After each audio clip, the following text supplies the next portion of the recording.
The wizarding world thought they knew Harry Potter, but with goblin steel in his veins and a mind sharper than any blade, he's proving them all wrong. Welcome back, Grimoire Guardians, to another thrilling installment of Harry Crow by RobSt. We're diving into Part 9, where Harry's influence reaches new heights, alliances are tested, and the battle for the future of the wizarding world is closer than ever. Disclaimer: this audiobook is a fan-made production for entertainment purposes. Harry Crow is written by RobSt, and all rights to the Harry Potter universe belong to J.K. Rowling. If you enjoy this story, please support the original author on fanfiction.net. The game is changing, and so is Harry. New threats loom, old enemies resurface, and decisions must be made that will shape the course of history. With the goblins at his back and a vision unlike any before him, will Harry's plans hold strong? Or will the wizarding world prove too stubborn to change? Harry Crow delivers a brilliant blend of strategy, humor, and a completely redefined Harry Potter. If you're here, you already know this is a fanfiction classic. If you love audiobooks and want to support more incredible fanfiction content, consider becoming a channel member. Members get early access, exclusive perks, and a say in future narrations. Join the Grimoire Guardians today. And now, let's continue the adventure in Harry Crow, where power, loyalty, and strategy shape a new kind of wizarding world. Chapter 81. Emma found herself having to concentrate on the task at hand. If she let her mind wander at all, there would be no work done today. Concentrating was a very difficult task, though. Her current situation was enough to make her normally cool, logical, and unflappable head spin. Emma Granger was pregnant, sitting on a magic carpet while flying over the estate that belonged to her daughter's mate, the Baron of KUSI. That there was also a goblin, and a villa on the carpet too barely rated a mention when compared to the rest. It was time to get down to business, though there was a job to be done here. You goblins are all about function. When it comes to something like this, it has to be about entertainment value too. Entertainment is more than a few plants and trees. It needs to start at the design and construction phase. For instance, in the winter zone, make the refreshment area look like a Swiss chalet. Something that's different, looks great, and enhances the environment you're creating. Recalling her experience of visiting Florida with the family last summer, Moa agreed totally with Emma. What most impressed me about these parks was how they kept providing surprises. Supposing you want to make your roller coaster a dragon theme? You could have the carriages designed to reflect that. Models of dragons holding the track up, and any tunnels appear as if you were entering a dragon's mouth. I see what you mean, perhaps a mermaid theme for the water zone. Moa was unsure about that. The fair is helping to promote better relations between British magicals and those they have looked down upon for generations. Perhaps mermaids would give the wrong impression. Dolphins might be a better theme there. This had Barchoke groaning. I see what you mean, but I'm so out of my depth here it is scaring me. Sometimes I really long to be an account manager again. This started Emma laughing. I certainly know about feeling out of your depth, Dan, and I have felt like that for the last few years. If you can give us your plans for each zone, Moa, and I can work a little on some presentation ideas. What I would say is that the artwork in your grand hall is nothing short of magnificent. You certainly want to incorporate some samples of that type of work in your Gringotts zone. You want to show your nation at its best. That will certainly be as impressive to most visitors as your dragons. As they flew around the Glen, taking notes as they went, Barchoke suddenly realized how much he needed their help. Emma was right. A goblin-built park would work perfectly, but Functionality alone simply wasn't going to be enough in this case. Dan and Lucas were currently in Crawley, fetching every photograph Emma had taken in Florida over the last 2 summers. They were then going to find some travel agents who would give them all these theme park color brochures for free. The 5 of them would sit down tonight and thrash all the ideas out for each zone, being able to give the builders color pictures showing approximately what they were looking for would be a great help. The Goblin wasn't worried over Dan and Lucas' safety. While they left KUSI's wards, both had emergency port keys, and Dobby would be tailing them with Dan's loaded shotgun. 3 purebloods attacking those 2 would be in for one hell of a shock. Sirius got one hell of a shock as Draco burst into his classroom. "Lord Black, you need to come at once. The Lady Black needs you." He raced into Henrika's classroom to find Hermione and Padma with their arms supportingly around his wife. Harry was pacing up and down, as if waiting on someone telling him what to do. Sirius hardly got time to say a word when Neville rushed in with Poppy. She pushed the expectant father out of her way to examine Henrika. Not that Poppy needed to do much examining. Henrika's waters had broke. "We better get you to St. Mungo's. This baby wants to be born." The worry on Sirius' face was there for all to see. "How can that be? There's nearly 3 weeks still to go." His wife tried to reassure him. "Our baby heard her daddy talking to her and decided she wanted to meet him. It doesn't matter about estimates, love. Our baby is coming today. We'll need to get you outside the wards to Portkey." Here was something Harry could do. There was no trace of indecisiveness now. "Hermione, you take Sirius. I'll get Henrika." At that, he easily scooped the pregnant Vila into his arms. "Tonks is in for a surprise. Emergency. Go, go, go." With a loud crack, all 4 of them disappeared from the history classroom. Poppy set off to alert Minerva and Augusta what was happening while the Lady Ravenclaw passed through the wall to supervise the rest of the history period. Their goblin portkeys passed through the Hogwarts wards and landed them in their training room in KUSI, a surprised Tonks appearing beside them with her wand already drawn. "It's okay. Tonks. Henrika needs to get to St. Mungo's, and this was the quickest way." Hermione then opened the doors to the main house, and they swiftly moved out. "Wouldn't it have been easier to just give us those port keys?" "Sorry, Sirius. These port keys are bloodbound to us. You can't have just anyone being able to port key from the castle. Father had to get permission from the director to have these made. We were concerned KUSI might be a target with Dan and Emma staying here. That is the only reason we were allowed to have them." Harry was carrying Henrika up the stairs as if she was a baby herself, with even the breath left to chat with his godfather as he did so. "Harry, I can still walk, you know. My job is to get my goddaughter and her mother to St. Mungo's as quickly as possible. This is the quickest way." She tried to say thanks, but a contraction hit. Sirius was at her side, holding her hand as they headed further into the house. Hermione was shouting to gain the attention of anyone who was currently home. Moa took one look at her daughter and didn't need to be told what was happening.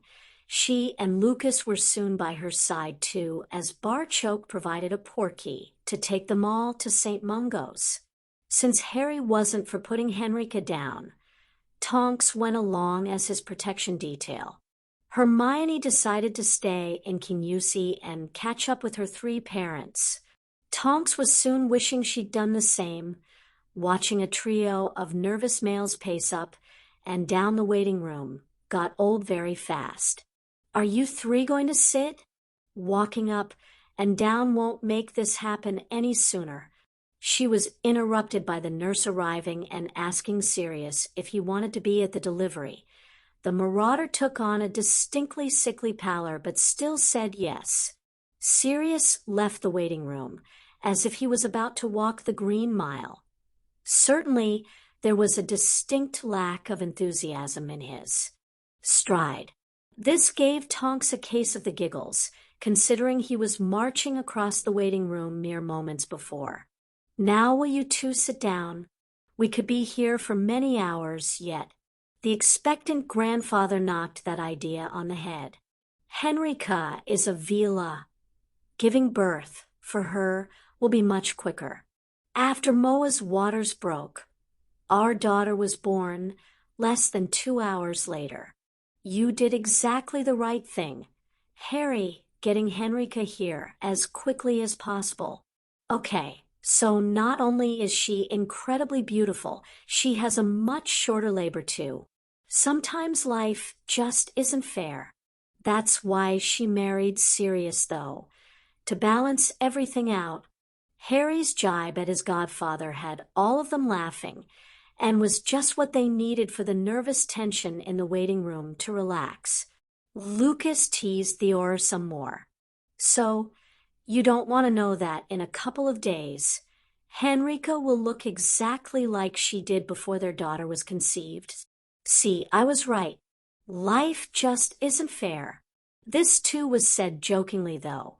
Tonks was every bit as excited as these two about her goddaughter's imminent arrival. It wasn't every day a light-sided member of the Black family was born. Augustus was working diligently on his project. He needed it to be completed before their son was born. As Bella waddled in to greet him, he knew that special event wouldn't be too far away. That also meant he was quickly running out of time to have this particular conversation with his mate. Bella's usual mercurial nature, though, now seemed like a stroll in the park compared to this hormonal version, which was why he'd put this talk off for so long. His mate, though, gave him an opening he just had to take. "Why is my big strong wizard so busy? Is it because his little Bella isn't so little at the moment? Don't you love me now I'm fat and huge?"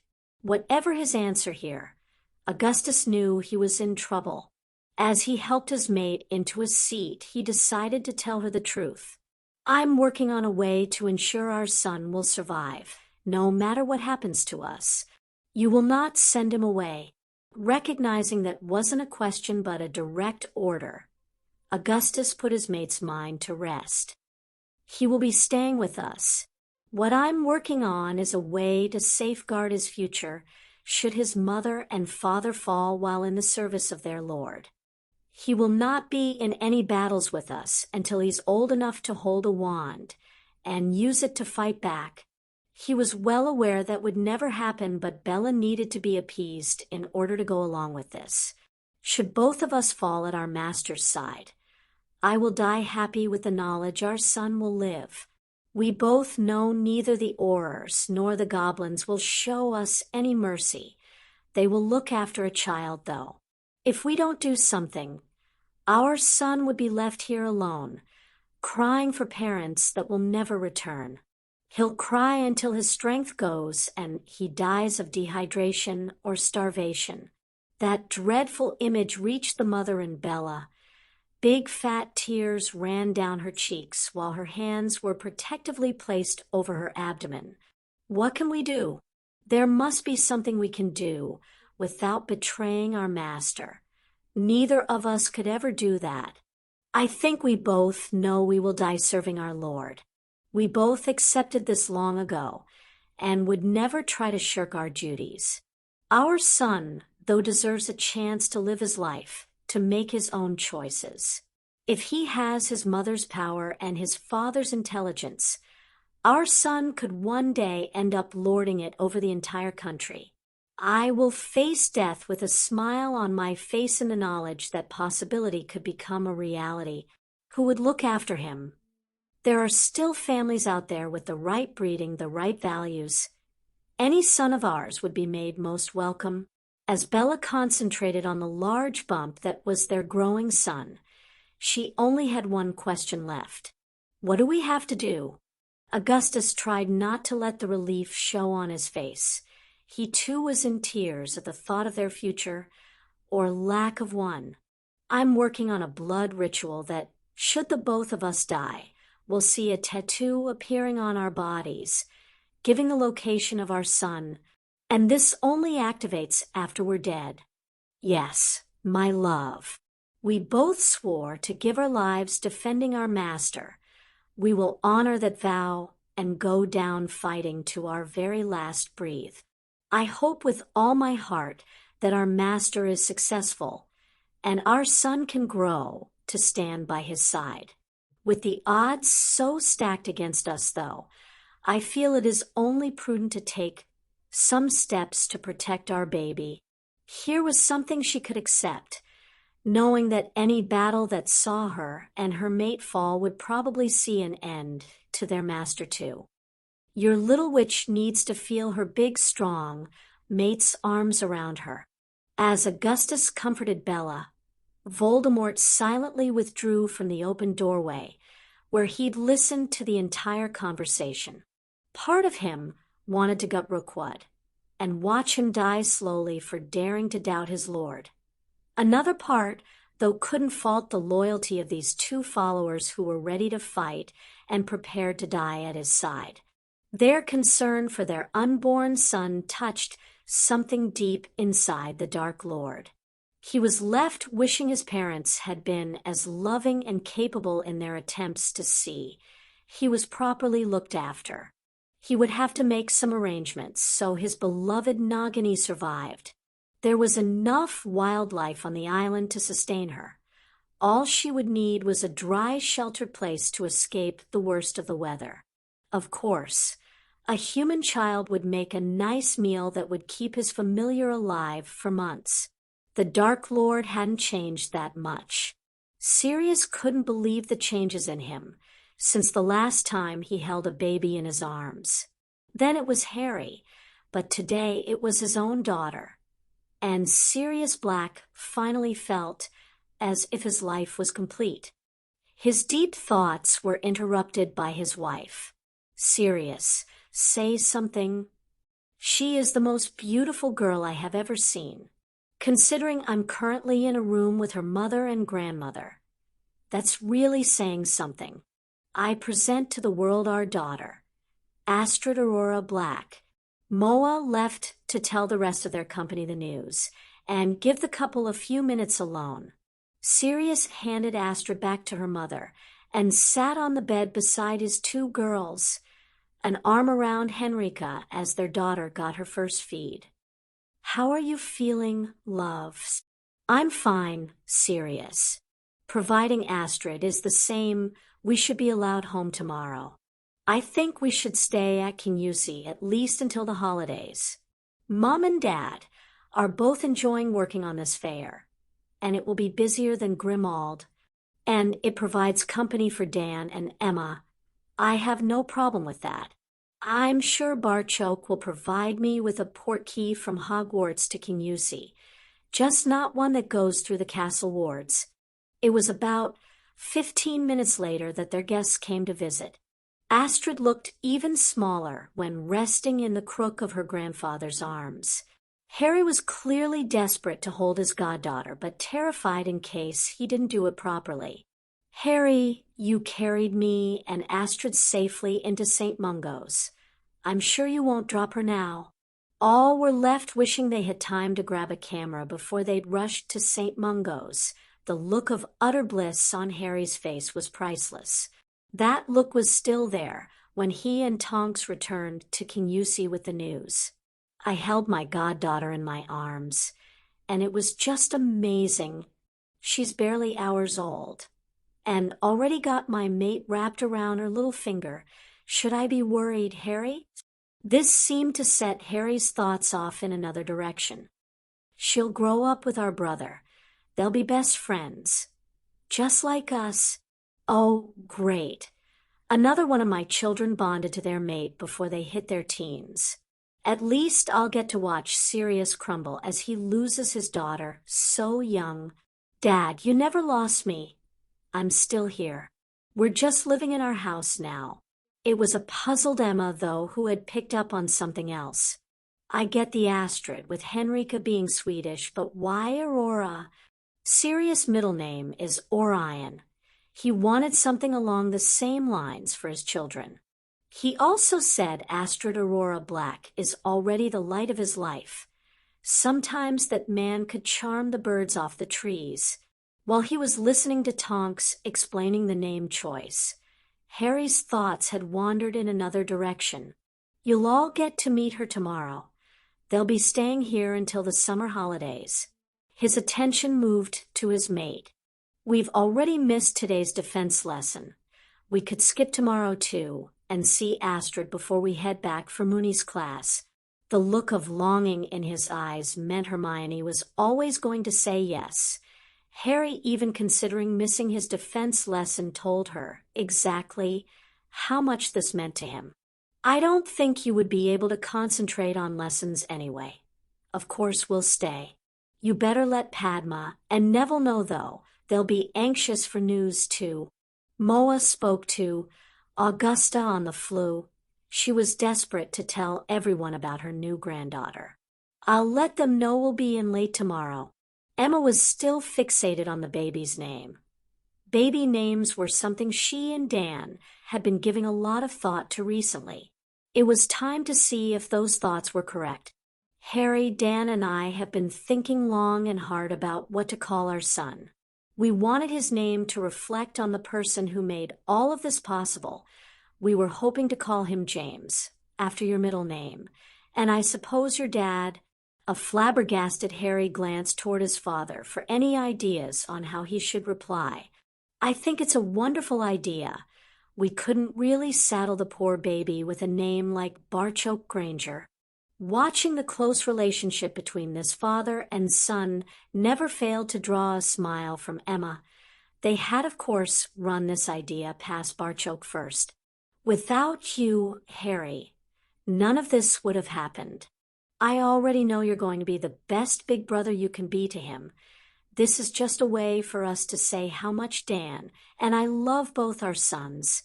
At that, Harry was in Emma's arms, being very careful with her condition. James Granger, I really like that. Have you picked his godparents yet? Hermione asked her dad. Her mom didn't look like letting Harry go anytime soon. We were going to ask Padma and Neville, what do you think? I think they will love the idea. Hermione now had an arm around each of her fathers. I didn't think Harry could get any more excited about this. Just proves I was wrong. Our family keeps on growing, and the bigger it gets, the happier he is. Are you trying to warn me that there will be lots of grandchildren? Her dad's comment had Hermione blushing. I don't know about lots, but there will be at least a couple someday. Harry, and I have a lot we want to do before that, though. Certainly not until after university. That news pleased both fathers immensely. They wanted their children to have lives of their own before having children themselves. All this talk of babies had Tonks feeling rather broody. The rate her relationship with Remus was progressing, though, these two would probably end up having children before her. She was going to have to talk with him, hoping she didn't have to explain the birds and bees to a professor. The two birds were flying over the Glen. Both were having fun while looking down as their home was being transformed all around them. They also noticed some other residents who were keeping a keen eye on what was happening to their Glen. Hermione flew down to greet them. The children were watching the construction of a stone dragon as the kestrel swooped down in front of them. When the bird changed to Hermione, there were as many shrieks as there were cheers from the youngsters. She stood and held her arms out, though Harry had perfected his own landing method. The swift flew into Hermione's chest and transformed while Harry's arms snaked around her. This time the children had some idea of what to expect, so it was purely cheering that greeted Harry's arrival. The couple then found themselves being dragged around by the excited children as they were shown the best bits of construction from a much younger perspective. Harry was delighted with their reception from their young friends. If the children who already lived in KUSI were this excited about what was happening in the Glen, he couldn't wait to see the reactions of those from Gringotts, or for that matter, Hogwarts, while their close friends would have their time spent in Florida to compare their KUSI efforts to. For the vast majority of visitors, this would be a totally new experience. Noticing the track for the roller coaster passed straight through the hill that the Gringotts zone was being constructed inside, Harry pitched the idea he just had to Hermione. What if we put a station in here? It's about halfway around the attractions from where visitors originally get on. It could then be used to travel from one end of the Glen to the other, or passengers could just sit on and enjoy the entire ride. It would then be like 2 coasters for the price of one. His mate was still troubled by the goblin workers in their Glen bowing to her. What Hermione didn't know was that, by walking around the Glen with a goblin child taking each hand, she was just enhancing her already considerable reputation inside the nation. I think that's a great idea, Harry. Wizards and witches are used to getting on and off carts inside Gringotts. While that part might still be the same, what they would be getting off to would be something completely different. I can't believe the size of this place, or the amount of work that's being done in the Gringotts zone for just a weekend. Well, this saw Hermione pinning her mate with a look telling Harry it was time to fess up. They're putting so much work into this zone because the director is hoping that some businesses might want to transfer here after the fair. If we want to build a community here, then we need more than just the dwellings that are in KUSI at the moment. It's not as if we don't have the room. Hermione's brilliant smile told him he wasn't in any trouble. Our brother is going to grow up with lots of friends and no prejudices. I love it. Spending a few hours in the company of the children was exactly what the couple needed. The last few months in Hogwarts had been very busy and pretty intense. Their monthly sessions with Mad Eye were both eagerly anticipated and dreaded. Some of the things he was showing them they might need to know. They still felt dirty afterwards, though. Knowing exactly what they might be facing allowed for Mad Eye to concentrate on their 3 possible adversaries. He had dossiers on Voldemort, Lestrange, and Rookwood, as well as some memories to show their attacking techniques. Both Harry and Neville almost attacked the old aura themselves when they saw some of the memories were from Frank and Alice. Neither wanted these 2 to have to think about that part of their lives again. It took Tonks and both their mates to stop a war kicking off, allowing Mad Eye time to explain that the former Aurors had volunteered to help. They knew donating these memories would help their family. Frank and Alice also knew that people who had encountered Voldemort in the last war and lived to tell the tale could be counted on the fingers of one hand. Moody had to show those memories repeatedly. Both boys were in tears the first time they watched a much younger Frank and Alice. Neville was beyond delighted with the condition his parents were in at the present, but here was proof of just how much they had lost. Those tears soon gave way to awe as they watched 2 of the best Aurors the Ministry had fighting for their very lives. It was only after overcoming all these emotions that they could then focus on the job in hand, watching Voldemort. He was fast, deadly, and certainly very, very powerful. All watching, though, had the excellent example of Frank and Alice fighting back to give them hope, and the knowledge that Harry had already hurt him with a spell. Deborah Dugan had known exactly what Mad Eye intended to do with the memory he asked for. She gladly provided her account of the attack on Diagon Ally, seeing a pregnant Lestrange fire the killing curse at little Danielle hardened all their hearts against this witch. Watching as all 3 attackers then slaughtered innocent shoppers let them see exactly what they were dealing with. The goblin charge from Gringotts allowed the last few people still exposed in the alley to reach safety as all three attackers switched their attention to the warriors. The memory also showed that Deborah was the first person in the alley to open fire on the attackers, clearly saving goblin lives by her actions. That was news that quickly made its way to Gringotts. The Dugan home might already be protected, but bravery like that in defense of warriors couldn't go unrewarded. After saying goodbye to their young goblin friends, and the couple of adults who had been along with them, Harry ran a few steps before launching himself into the air. He transformed into Swift as he jumped and was soon flying around the laughing children's heads. Hermione completed her transformation before taking off and living up to her nickname of Hover by hanging about 15 feet up. Swift then circled her a few times before the couple continued their tour of the Glen. It was a couple of excited and happy teens who arrived back at Crow's Nest, only for those emotions to be kicked to a new level. Sirius, Henrika, and Astrid Aurora Black had arrived. Harry thought holding his new goddaughter was the best feeling ever, only to have that feeling intensified. Sitting with his arm around Hermione as she held Astrid was simply the best feeling in the world. Emma had her Polaroid Land camera out. Dan had bought it as a present for his wife, so they didn't have to worry about just what was on the 35mm film they sent off to be developed. Children with wands, swords, and then bar choke, or Dobby would all raise eyebrows at their local branch of Boots. Their children would now have a few pictures of Astrid to take back to Hogwarts with them and show their friends. After what she'd seen today, the scholarly Miss Granger was already counting every one of those 16 days until they boarded the express to bring them back home.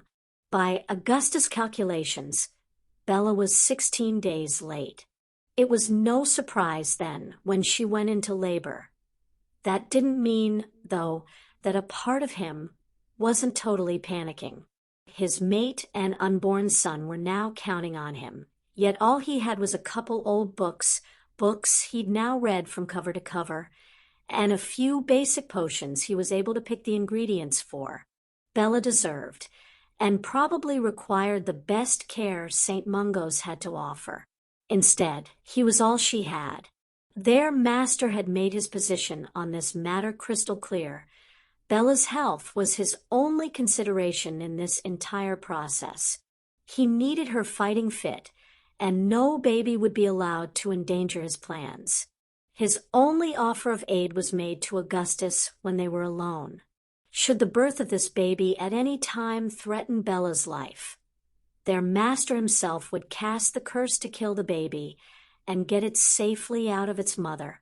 That this was their master's form of macabre compassion, saving Augustus from having to cast the spell on his own son, sickened the hardened Death Eater. Bella, though, seemed to be relishing labor. Not only would she soon be able to serve her lord again, she appeared to derive a thrill from the fact their son could cause her pain before he was even born.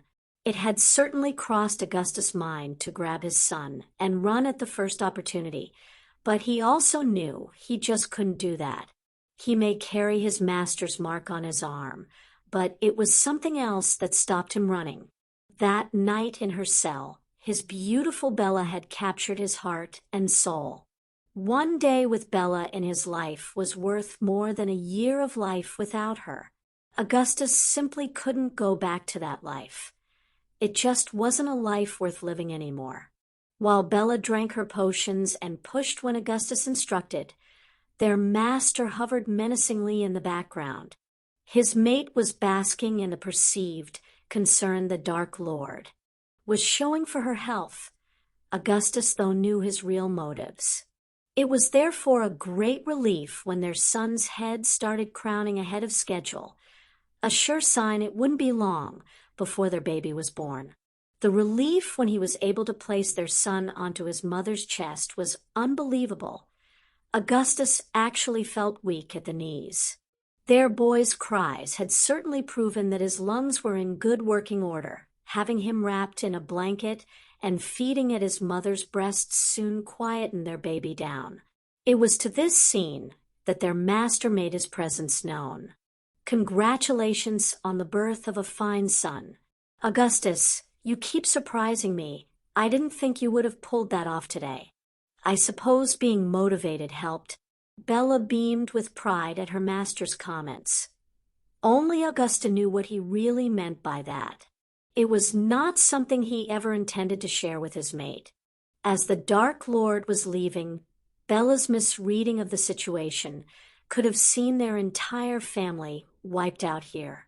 And now, "Master, I was wondering if you would allow us to name our son after your grandfather?" Marvelo Gaunt was a proper pureblood and blood heir to Salazar Slytherin. He would surely be as proud of his grandson as we are. Being named Marvelo Rookwood would give this little one a strong start in life. Tom stopped as if he'd just been stabbed in the back. He was of course aware that his origins were now well documented, but that his followers would mention it to him was a shock. It was almost as big a shock as meeting his uncle for the first time. Tracking down Morphin Gaunt had been difficult, and still ranked as one of the biggest disappointments of his entire life. Like every child raised in an orphanage, there is always the dream that one day a relative will turn up to take you away with them. "You being here is all a mistake, and we've spent years tracking you down," were phrases every child in the orphanage longed to hear. Morphin was dressed in filthy rags while living in conditions you wouldn't have kept pigs in. He had mad, staring eyes that stared in different directions at the same time. Those eyes were hard to see through his filthy long hair that seemed to grow into an even filthier beard. Those squinty eyes were sharp enough to recognize kin, though, and Morphin wasn't exactly laying out a family welcome mat. "Get Udemy who's use Alf blood bastard. 'Ow dare you show your mining mug here? A mining mug dat looks just like dat muggle fathered yous." Discovering he was related to the Gaunts, a pure-blood family descended from Salazar Slytherin, had seen Tom make his way to Little Hangleton the first chance he got. One look at this shack, combined with his uncle's guttural tirade, destroyed any trace of Tom Riddle once and for all. Discovering he had a muggle for a father also made his blood boil. This imbecile had actually noticed his sister, Merlin, mooning over the muggle. He then managed to get himself and their father flung into Azkaban after he used magic to attack Tom Riddle. This, of course, left Merlin free to pursue her dream, resulting in Tom Marvelo Riddle being born. That Morphin appeared more upset because he had plans of his own for Merlin, saw the witless moron on the receiving end of a stunning curse. It was Lord Voldemort who left that shack and made his way up to the Riddle family manor with Morphin's wand in his hand, using it to kill his father and grandparents. It was certainly Lord Voldemort who returned to the shack and altered Morphin's memory to show he had committed the murders. With Morphin having already spent 3 years in Azkaban for attacking the same family, Lord Voldemort was sure the case wouldn't be examined too closely. He left that shack with the gaunt ring on his finger. His uncle wouldn't be needing it where he was going. He also needed to make a decision here, seeing Bella cradling the baby to her breast while looking to him in avid anticipation of a positive answer made his mind up. Bella was correct in saying Marvelo Gaunt was a proper pureblood and blood heir to Salazar Slytherin. Marvelo would also undoubtedly have killed any muggle who dared to touch his daughter. The Dark Lord had intended to wait until Bella's labor was threatening her health and then dispose of the as yet unborn baby, testing her mate's loyalties to their limit. Rookwood obviously realized his master's intentions and had somehow managed to speed up the process. In doing so, though, he still answered his master's question. Rookwood was loyal to his family first. Having his son, named Marvelo, would be a constant reminder of where his mate's loyalties lay. Lord Voldemort consented to the child bearing his middle name. Bella was ecstatic at that news, already calling their son by his new name. Augustus, meanwhile, was almost dropping from relief. He knew their son was in danger until he was born, to then face even more danger immediately after delivery was totally unexpected. He didn't have time to lie down and congratulate himself, though. He had a potion to make, and then runes needed inscribing. The placenta that had supported Marvelo Rookwood for the last 9 months would now be the main ingredient in a ritual that should hopefully see it continue to provide life-saving support. Lord Voldemort was almost chuckling to himself as he left the new family. The boy would soon learn everyone who didn't live on this island would hate his name. That life isn't fair would be a good lesson for any child to learn, one that he himself had to face in that orphanage. He certainly intended to add more layers to the terror his name induced. His campaign would begin soon. The Ministry were going out of their way to rebrand him as a terrorist and a monster. His next act would be truly monstrous. He would wait and see what they made of it. As if the task they'd set themselves wasn't monstrous enough, there was now a whole new layer of complexity about to be added to it.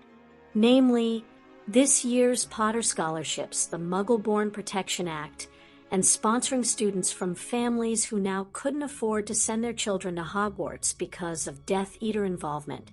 Barchoke sat beside his 2 children in Augustus' office. Minerva and Amelia were also present for this meeting. They were looking to Harry, though, for some decisions. After all, it was his gold being spent here. If Colin was a good case for a Potter scholarship, then his younger brother must be too. I don't want to set a precedent here, though. Pauline has a younger sister, and there's another Creevy after Dennis who'll soon be Hogwarts bound too.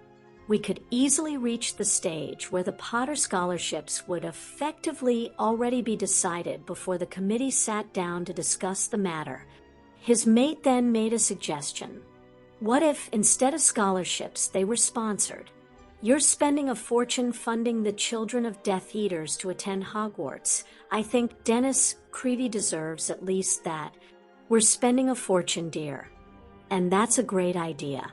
Not only does it allow 2 more students to become Potter Scholarship holders, it adds credibility to the sponsorship program if the siblings of the scholarships receive them too. Hermione let out a theatrical groan. Padma was right. We need to build an extension onto Crow's Nest. Okay, that's solved. So, how many Muggle-born families will be new this year? Minerva didn't even need to look. 4 families will be sending their first witch or wizard to Hogwarts come September. There are, of course, more Muggle-borns than that in the year group. The rest will have siblings already at Hogwarts. The 4 families could stay with us for the weekend of the fair, along with all the students from Hogwarts, the Creevies, the MacDonalds, Uncle Tom Cobley, and all.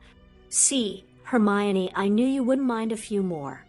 I don't remember inviting this uncle, though. Muggle humor, Harry. Right time, certainly wrong place, and definitely the wrong company. This cracked their father and Harry up, earning more groans from Hermione. Crow's Nest will need to become Crow's Castle for this to have any chance of working. Never fear, my daughter. It is all in hand. Seeing Hermione looking at him, as if he was nuts, almost had Barchoke laughing again. That would have been cruel, though.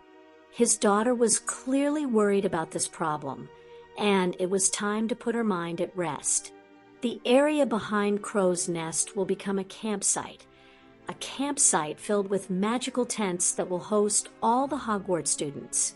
Your dad said Professor McGonagall should take one of these with her when telling Muggle families about the existence of magic. He says it's the most impressive piece of magic he's seen. There will be tents set up in your training area for the Creevies, MacDonalds, and any other families you want to invite. Minerva thought that wasn't a bad suggestion, explaining to the teens that magical tents had expansion charms, so the inside space was far greater than the outside suggested, often containing 3 or 4 furnished rooms. With aurors and warriors patrolling the campsite, there would be no need to worry about any inappropriate behavior from the Hogwarts students. Such behavior would also see them kicked out the Glen, so no one would want to chance that. The Hogwarts elves had also asked their champion if they could assist their Potter counterparts at the fair, an offer Harry immediately accepted. Harry also had to accept that Centurion Crow couldn't be on duty that weekend. It was the Baron's fair after all, and the Baron of KUSI had to be present and available to meet his guests. Tonks was in charge of security for the event, since she knew the Glen and everyone who would be there, as well as speaking Goblin and having worked in the joint operations to protect Hogsmeade. She was the obvious choice. It was another aura Harry had on his mind, though, as he spoke with Amelia. I would like to ask a favor. Would it be possible for Aura Dugan to have that weekend off? We want to invite the Dugan family to spend the weekend with us. Deborah saved goblin lives with her actions on the day of the attack. We would like to say thank you. She couldn't remember Harry asking for anything before, and since this was something well within her powers to grant, Amelia agreed. A now smiling Harry let her in on the rest of his plans. We would also like to invite the families of your aurors to attend the fair. Can I ask you to organize who would be coming when? I didn't want to say anything before asking you about Aura Dugan in case you thought I was trying to buy you off. Your department gives up their time to protect us at Hogwarts, and then again during our Hogsmeade visits. This is just as a thank you from us. Again, this was something Amelia rapidly agreed to. Invitations to the Baron's Fair were harder to come by than tickets for the Quidditch World Cup final, and this gesture would really be appreciated by her department. Minerva and Amelia would meet with Sirius as quickly as they could to decide next year's Potter scholarships, with Augusta helping Minerva inform the new families they had a magical child eligible for Hogwarts and inviting them to KUSI for that weekend. The only holidays the extended family had planned for this summer was some time on the island after the fair. With the amount of work still needing done for the fair, it would be a holiday the family would certainly be looking forward to. Chapter 82. Excitement was rife on the Express as it steamed its way toward London. While students returning home for their summer holidays meant this annual journey was always a pleasurable trip, this year had an added incentive. In 2 weeks, it was the Baron's Fair, the most talked about event in years, and the entire train was invited. There were 3 couples sitting in the compartment as Luna popped in to talk with them. Her opening the door, though, allowed the current occupants to hear the girly laughter coming from the passageway. The laughter was easily recognizable and drew a frustrated groan from Padma. Luna, do I even want to know? It was Pansy who answered. Let me try to guess first. Parvati and Lavender have got some older boys cornered and are flirting mercilessly with them. The boys are also looking around for an escape route to get away as quickly as possible. Luna's nod saw a puzzled Hermione focusing her attention on her Slytherin friend. How could you possibly know all that? Granted, I guessed the first bit myself. Those 2 are playing a dangerous game. They act all flirtatious, knowing none of the boys they flirt with will ever take things further. Hey, that's my sister you're talking about. Exactly, which is why they can get away with it. After Harry, and then Neville took down that stupid arse Marcus Flint last year. Only a fool would want to mess with you for. Anyone hurting or taking advantage of Parvati, though, knows that's exactly what they'd be facing. And she knows this too. That's why all the boys in the years above us avoid her. Cedric practically runs away when he sees her heading in his direction. By the same token, no one wants to upset you by telling her to piss off. All recognize the truth in what Pansy was saying, though none were happy about the situation. When I speak to her about it, she says it's all just a bit of fun. If our father sees her idea of fun, she'll be packed off to India with a betrothal contract in her hand.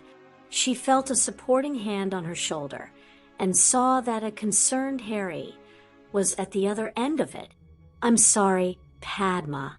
I know you only got into this situation because of me. That's rubbish, Harry, and you know it. It's your protection that's keeping Parvati safe. The problems will start when that protection isn't there. When the person she's flirting with doesn't know who she is. They were all looking at Luna now, rarely having seen her angry before. When we were at Padma and Parvati's birthday party, every boy that danced with me knew you were watching them. That's fine with me. I like the idea of a big brother watching out for me. Just as I know that same brother will let me make my own decisions as I get older. Parvati is playing on that protection. She's the one in the wrong, not you. This drew another groan out of Padma. I'm going to have to talk to Mom about this. If she behaves like that during the holidays, Dad really will take some action. I love my sister, but she can be her own worst enemy sometimes. What she and Lavender consider an attractive trait has every decent wizard in Hogwarts running in the other direction. I know Parvati has certainly not gone any further than the three of us here, who are the same age. She's the one who's going to get her reputation tarnished, though. Word will quickly spread, and the betrothal offers will stop. At least the decent ones will. None could see this discussion ending well, so Draco tried to change the subject. Is KUSI all set for the fair? Harry? This drew a groan from Hermione. Only this time it was done for comedic effect. We still have a mountain of work to do, and yet all Harry's thinking about is two other girls. Any other boyfriend on the planet would have known it was time to roll out their most passionate denials, claiming their girlfriend was the only one for them. Their bond, though, meant there was no need for such declarations. Harry also knew Hermione was teasing him. Astrid will be nearly 3 weeks old now, and we haven't seen Sapphire in ages. We'll also get to see our brother this summer. What's a fair compared to that?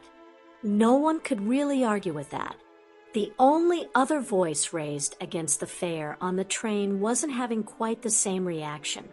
To be fair, Ron wasn't really saying anything against the fair. He was just proclaiming that the Quidditch World Cup final was going to be far more important even this summer, especially since his dad had got the Weasley family grade tickets. He was finding no takers supporting this stance, though, not even amongst the Hogwarts Quidditch players. Considering that at least 14 of them would get the once-in-a-lifetime chance to play against professional opposition, their opinion was perhaps understandable. Harry's reactions were predictable and also understandable. He just walked into Crow's Nest and had his arms wrapped around a very excited Sapphire. Hermione then took his place hugging the goblin as Harry headed straight for Henrika and his goddaughter. He was home, his family was there, so all was right in his world. Dinner that night was loud and boisterous. The hard work would start tomorrow. Tonight was all about being a family again, something they'd all missed. Tonks was sitting with her goddaughter in her arms and giving her boyfriend looks that had serious sniggering at his fellow marauders' attempts to hide his discomfort. It should be an interesting holiday. Reinforcements would be arriving Monday in the shape of the Longbottoms, Patils, Abbotts, and quite a few more of their friends. Emma had already turned one room in the house into a control center with display boards on the walls, waiting on the information of who was doing what and when to be entered. The stadium was the centerpiece of the weekend and had an entire wall to itself, with 6 events each day being scheduled to start at 11 a.m. and then proceed at 2-hour intervals until the final event at 9 in the evening closed the fair for the day. Everyone had their preferred option for where they would like to work at the fair, but needed to wait until the entire extended family got together before sorting that out. They would, however, be getting in as much shooting practice as possible before then, with Dan acting as organizer and judge, thus not actually shooting. The competition would be wide open. There was also the problem that, with so many of the friends being involved in Marauder demonstrations and the Quidditch matches, they would be relying heavily on the adults to be in charge of the attractions. Once those positions were settled, it would then be time to pick their teams of Hogwarts students who were going to help run the attractions. They were all going to be incredibly busy, but were looking forward to an event that could change attitudes of the magical community. Lucas actually expressed the sentiment that the fair could be used to push those attitudes even further. While Harry didn't entirely disagree with that opinion, he did defend their reasons for not currently doing so. We have pushed the Goblin agenda very hard to get us to where we are today. It has not been easy, and neither has it been cheap. Gringotts is picking up the cost for most of this weekend, though the Baron of KUSI will certainly be contributing. While charitable, the goblins are not in business to run a charity. This had Sapphire in knots of laughter before Harry continued. I remember saying something similar to Hermione almost 2 years ago, when she was vigorously extolling the rights of house elves. Yes, that is certainly something I fully support, but if we spread ourselves too thin, it dilutes any achievements we might make. It's the exact same situation here. If we try for too much, then the message could easily get diluted, or even lost. Witches and wizards are opening their eyes and slowly, but surely no longer looking on goblins as creatures. This also opens the door for others to step through too. This weekend is all about not only opening that door, we need to kick it clean off its hinges so that door can never be closed again. This earned him a kiss from Hermione. It's just a pity Father had to return to Gringotts. He would have loved to have heard that. We might make a diplomat out of you yet. The diplomat in question was currently walking beside Severus Snape as the potion's master got ready to face his destiny. Severus noticed a few of his colleagues had turned up to witness the ceremony. Quite a few more from the nation had joined them just to gawk at the human undergoing a goblin ceremony. He didn't care. Severus was ready to face this. In actual fact, Severus had been happier in his 2 years inside Gringotts than at any other time in his life. Severus was bedecked in a dragon skin toga, similar to the one that he'd seen warriors wear. It was a gift from Barchoke, and also left his arms bare, allowing everyone to see his hated tattoo. The mere possibility of not being tied to the lunatic riddle had him ready to face anything. The director himself was honoring him by performing this ceremony. Severus was glad he'd changed the offered oath to one that should strengthen his commitment to Gringotts and the nation. He'd found a home for himself here, and was determined to stay. That the director got straight to the point was another endearing quality of this culture. He welcomed. Too many years spent trying to decipher what Albus was up to had fostered an appreciation for straight talking. Are you ready to give your oath and be judged by the stone? No flowery speeches, but proceeding directly to the job at hand. Just what was needed here. Severus wondered if there wasn't some goblin blood in him too. He was about to discover just what the nation thought of his blood. I am. He steadily held his hand forward, as Ragnarok granted Severus more honor by using his battle axe to slice open the palm of Severus' hand. He was quite proud that he managed not to flinch as the axe did its bloody work. Severus knew the real pain was still to come, at least he hoped it was.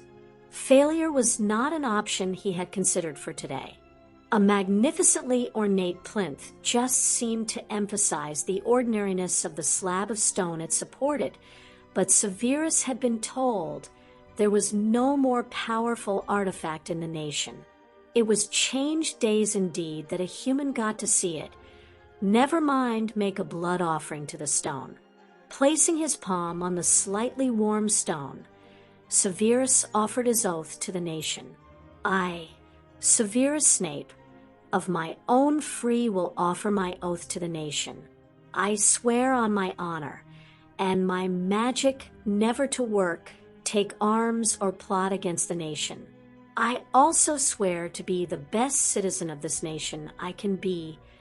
Barchoke had said that swearing on his honor would have been enough, but Severus wanted his commitment to be out there for all to see. All the spectators were now intently watching to see what happened next. None were more focused than Severus himself.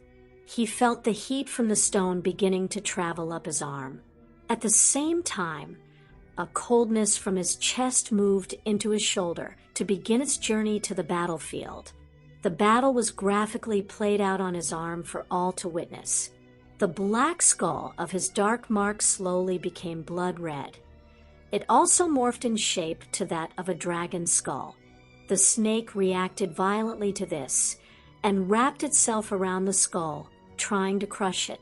It was hampered, though, by its tail being in the dragon's mouth. And then the dragon began to chew. As the dragon slowly consumed the snake, flesh began forming over the skull, and a body began to appear under the forming head. The snake, though, was still putting up a ferocious fight. It started biting the flesh that was forming on the dragon's skull, destroying a newly grown eye. The pain Severus was experiencing was worse than anything he'd suffered in his life before. Even being under the Cruciatus curse from the dark bastard wasn't as excruciating as this. He also knew this was considered part of the test to whether he was worthy to join the nation. Severus could end the pain at any moment simply by lifting his hand off the stone. It was sheer willpower that kept his hand stuck to that piece of rock, aided by the very graphic example that his battle was being won by the right side. The snake was now frantically flailing about, desperate to escape as its head got ever closer to those deadly jaws of the red dragon. In his mind, Severus heard that Snake's head crunch as the dragon finally claimed victory. He certainly felt something inside him snap. He had held his own jaws clamped shut in order not to seem weak by screaming from the pain. Those jaws now opened, and a victory roar rang round the chamber. That his roar of victory was joined by goblin voices pleased Severus more than he would ever admit to. He was drenched in sweat and barely able to stand. Severus understood, though, he needed to walk out this chamber unaided for his victory to be complete. Ragnarok then held his hand up so that all witnessing the event could see that it had been healed. Severus Snape made an offer to the nation, an offer we all saw her accepting. The nation healed this wizard's hand and claimed his allegiance above all others. He lives, works, and speaks like one of us. The nation has now claimed him as one of us. Citizen Snape, you leave here with your honor intact. May your efforts to be a good citizen be rewarded. With a respectful bow, it was over. Looking down at his new red dragon tattoo easily gave Severus the strength to walk out of the chamber with his head held high. He was definitely taking the rest of the day off, though. The four knew they would be busy for the rest of the day, but this was their time. They were joined by a fifth as the strangest flock of birds ever seen in a Scottish glen enjoyed themselves. It had taken Smita to confirm what type of hawk her daughter was. Padma couldn't hide her delight at discovering she was a Besra hawk, a native of her homeland. She was about the same size as Hermione's kestrel form, Hover, with speckled brown markings on a white background. Neville certainly won boyfriend points when he said she was as beautiful as a hawk as she was as a witch. Harry then showed it wasn't only Riddle who could create names from anagrams and christen her hawk Saber. Since Padma walked about with a sword at her hip, she loved her hawk's nickname. Hermione had quietly asked her best friend where the name, Buff, originated from for Neville's tawny owl form. She didn't think Padma would choose his name based on a simple thing like color. She really should have known better, since Padma's answer saw Hermione changing color to bright red. Hermione, when I see Neville with his shirt off, I just want to run my hands all over him. We'll let everyone else, including our mates, think the name's based on color. Really, I just want to spend hours buffing my Neville. I don't know if the blood bonding is affecting my hormones, but it's going to be one hell of a struggle waiting until I'm Mrs. Padma Longbottom to complete this bond. And then I'll get to spend every night with my husband. A blushing Hermione confirmed she felt the exact same about Harry.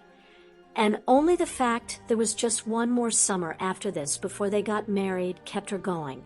Padma confirmed Hermione had certainly got the hang of dressing up the good news. One more summer sounded a whole lot better than having to wait 2 years. She also resolved to talk to Neville about making it a double wedding. Neville as Buff, his tawny owl form, was the biggest of the birds. That was until Irgit decided to join them and show these imposters how to really fly. The five had a great time flying along the Glen, and then they spotted the group of children waving madly to them. Harry had mastered his takeoffs and was now working on a landing that didn't involve Hermione's chest. Not that he didn't love that particular technique.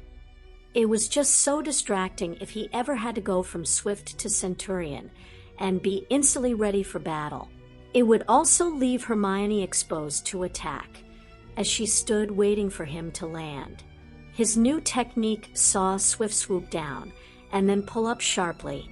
As his speed bled off and he was ready to stall, Swift became Harry as he dropped the 2 or 3 feet to the ground. This drew cheers from the children, especially when the other 4 joined him. With Irgit perched on his shoulder, Harry was about to introduce their 2 friends when the group found themselves being dragged by little hands into the Gringotts zone. Padma was wondering how these children recognized her, when she suddenly came upon something all 4 of them hoped never to see again. Since the goblins had rendered the creature down into sellable components and commodities, they knew this beast inside and out. That every hair on Padma's body seemed to stand on end at first sight of this exhibit was testament to the goblin craftsman who had made an exact replica of the basilisk they had fought in the Chamber of Secrets. Harry, did you know about this? One look at her friend's face answered Padma's question.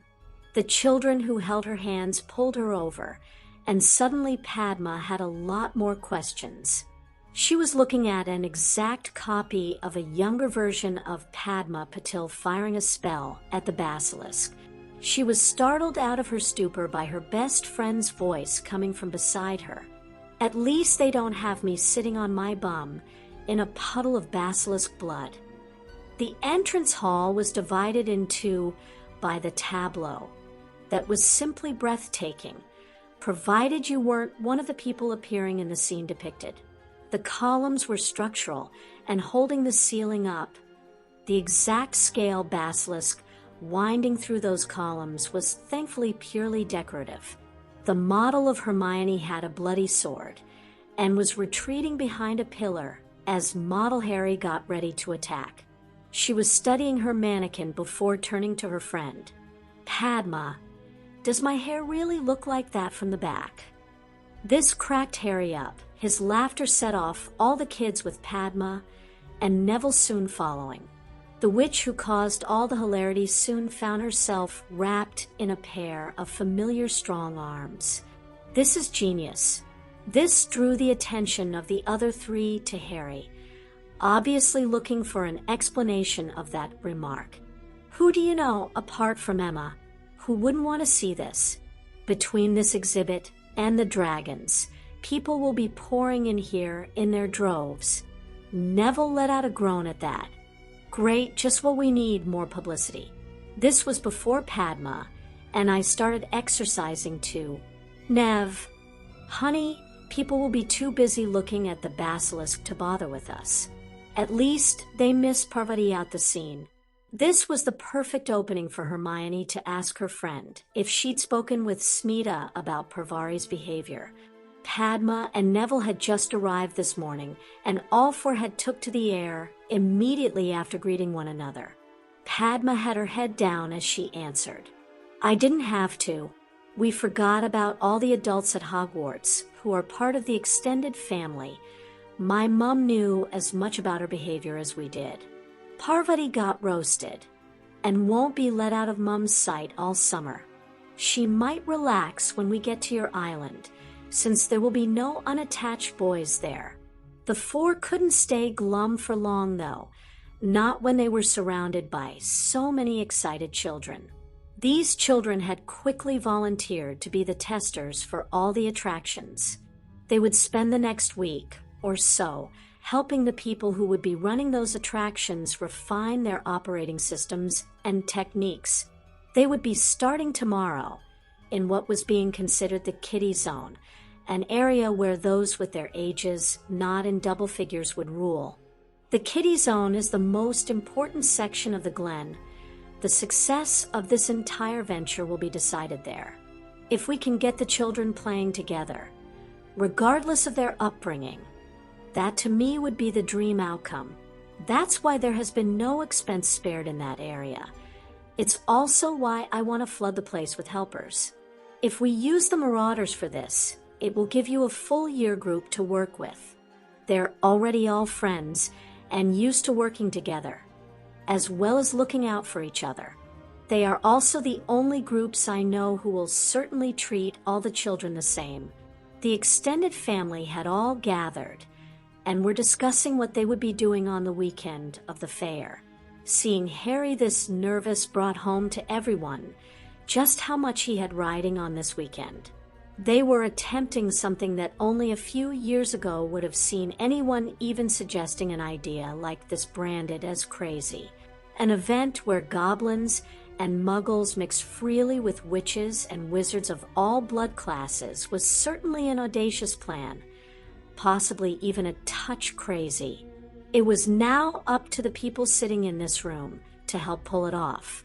The kiddie zone had Emma, Moa, Henrika, and Sapphire in charge, with an entire year group assisting them.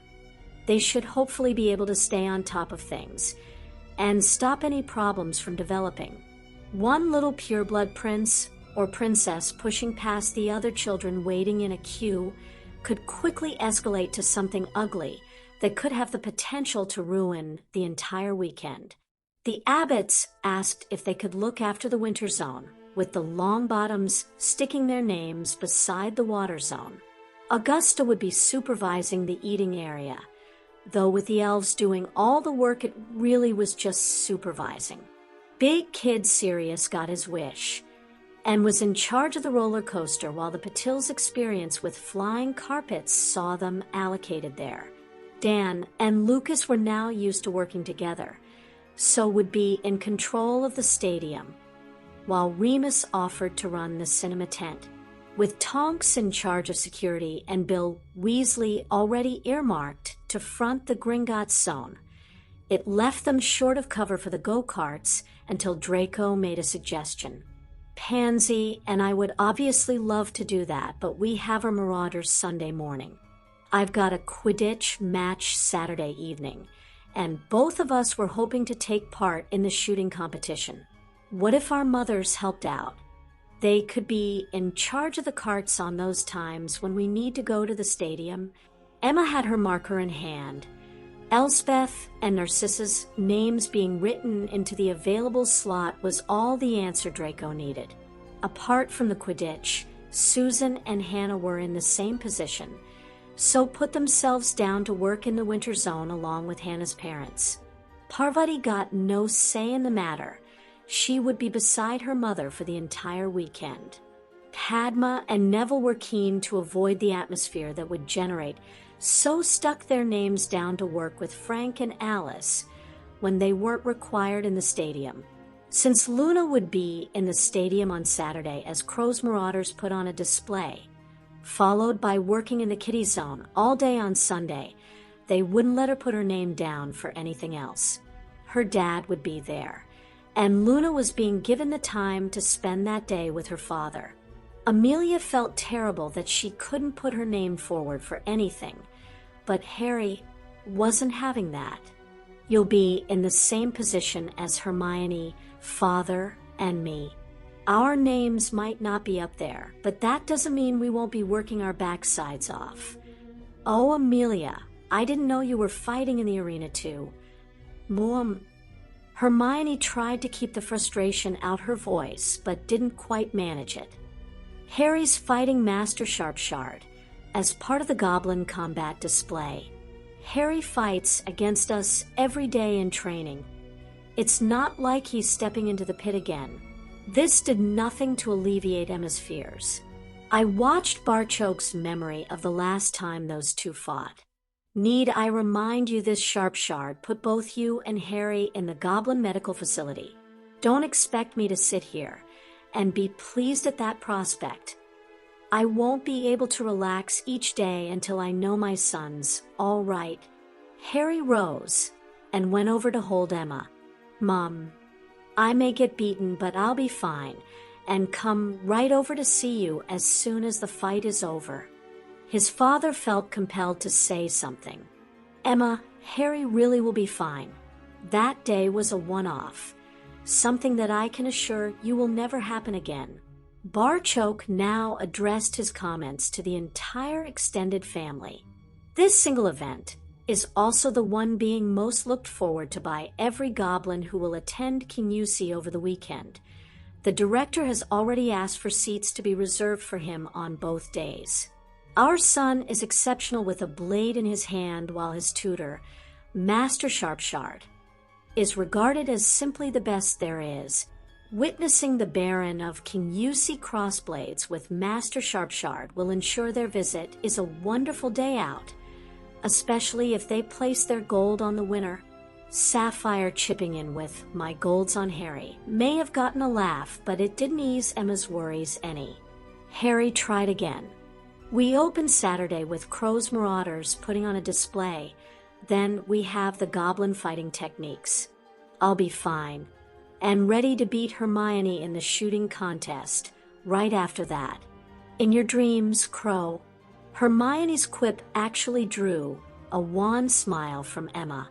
Her sensible side was telling her that Harry would be safe, but her hormones had protective mother slapping that sensible side silly. She, as much as anyone though, knew how important this weekend was to her children. Hearing from Barchoke that this was the premier event of the entire weekend for the Goblin Nation meant her son was always going to do it.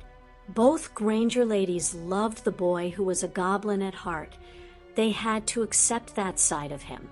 It was who he was. Emma, though, didn't want Harry going into this with her disapproval ringing in his ears.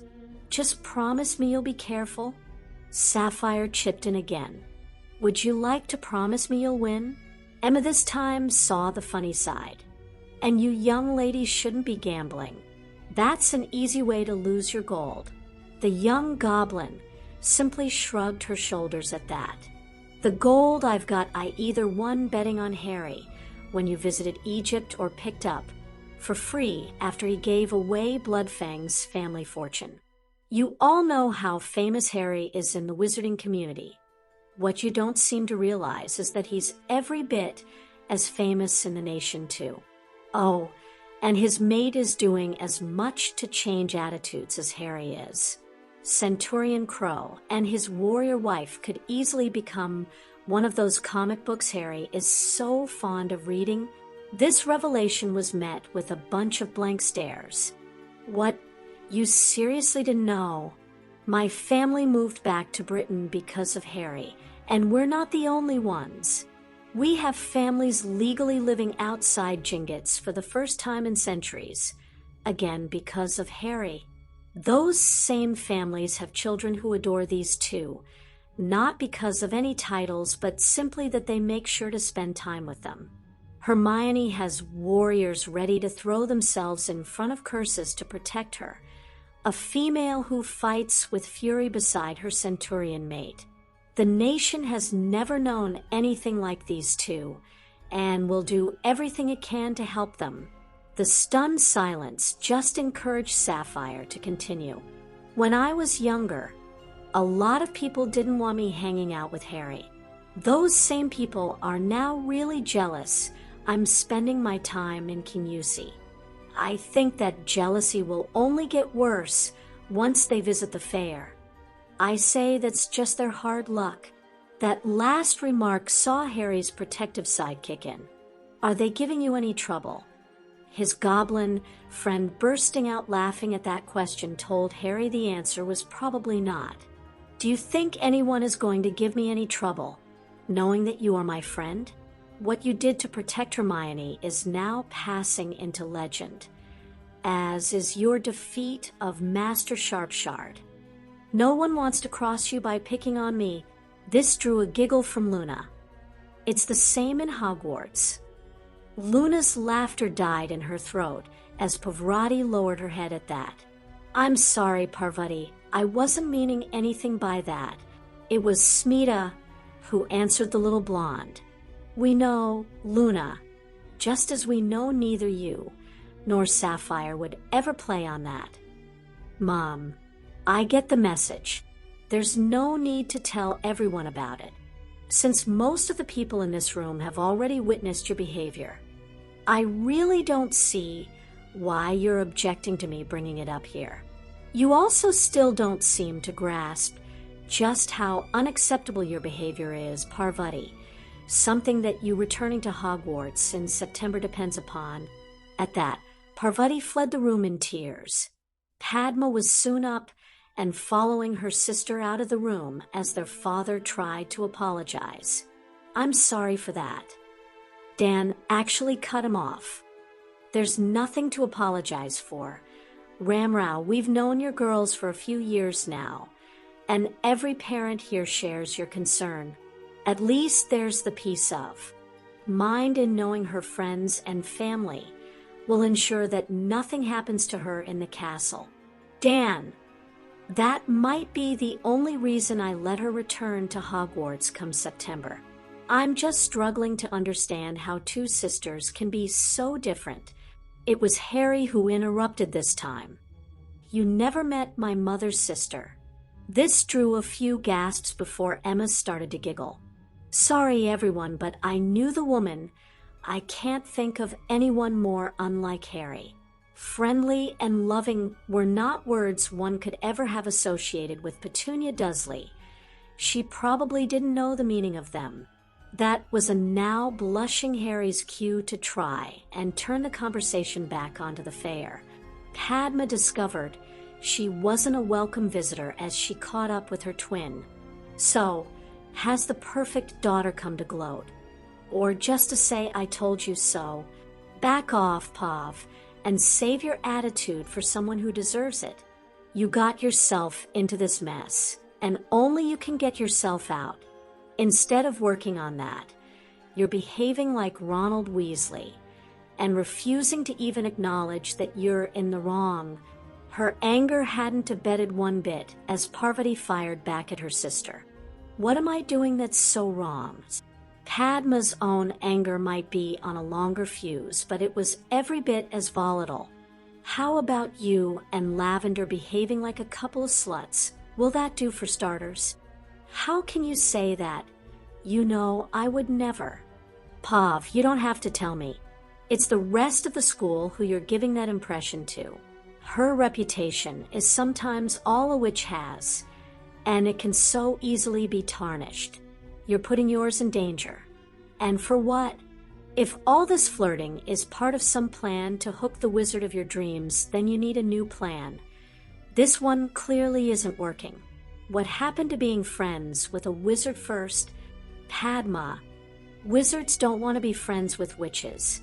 The decent ones do. And they're either not interested or all snapped up already.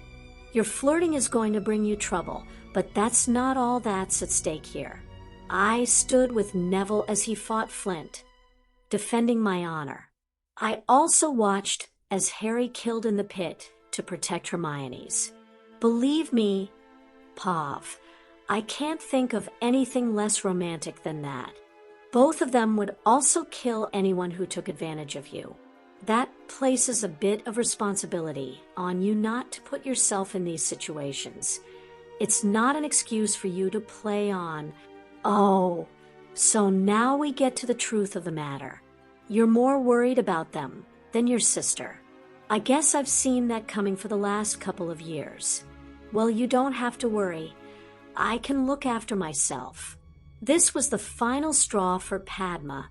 She really let her temper out to play. Your family, though. That means we have to look after you. Even if it means facing up to the biggest fucking basilisk the world has ever seen.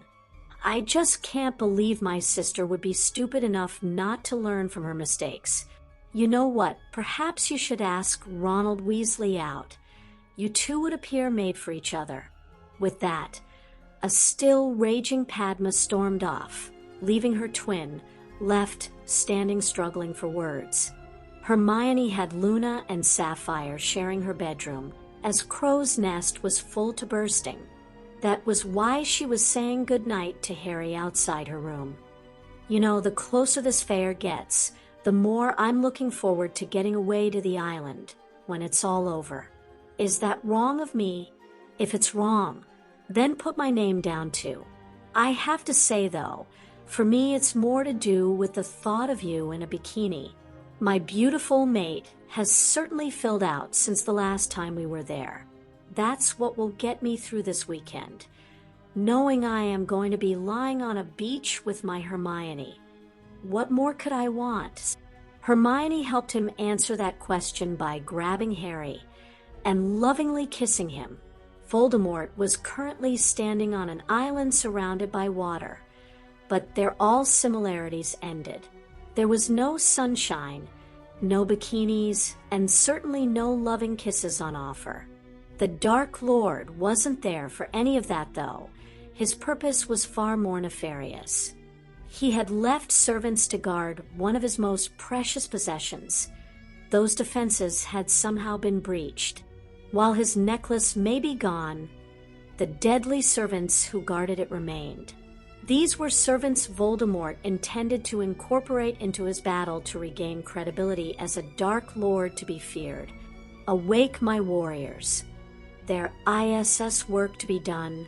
The black water that had been as smooth as glass a moment ago was now disturbed in multiple places as the Dark Lord's latest troops answered their master's call. Chapter 83.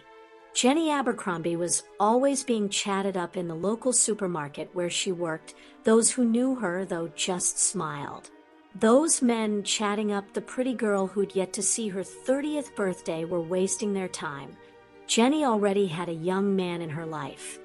Ewan was now 11, and the center of her universe. As a younger woman, Jenny had dreams of her own. She was 17, hoping to go to university the following year. But one night at a party put paid to all that. No matter how hard she tried, Jenny couldn't remember anything about that night. Her parents' reactions, though, were forever etched in her brain. Their entire focus was on the fact Jenny couldn't tell them who the father was, rather than the fact their daughter was pregnant and needed their help and support. Jenny'd only ever had one serious boyfriend, and certainly never slept around. Her parents, though, had said things that there was just no recovering from. Her local council had really come through for Jenny with a little flat. There was also money from the state to get her going.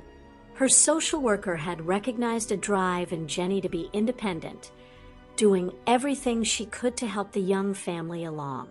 Getting Ewan into a daycare center allowed Jenny to work, her hours working increasing as Ewan got older. This branch of the Abercrombie family were proud they stood on their own 2 feet. Then someone called McGonagall turned up out of thin air and took their legs out from under them. That her blonde, blue-eyed boy was magical and technically a wizard was definitely enough to sweep Jenny off her feet. That he would have to go away to some special boarding school for over 9 months every year was certainly a blow. Discovering there was someone they'd never met willing to pay for everything was almost a step too far for Jenny. That was until she'd seen the list of books and equipment Ewan would need for attending this school, and a special uniform too. The McGonagall, which had convinced them to at least meet the people involved, so here they stood.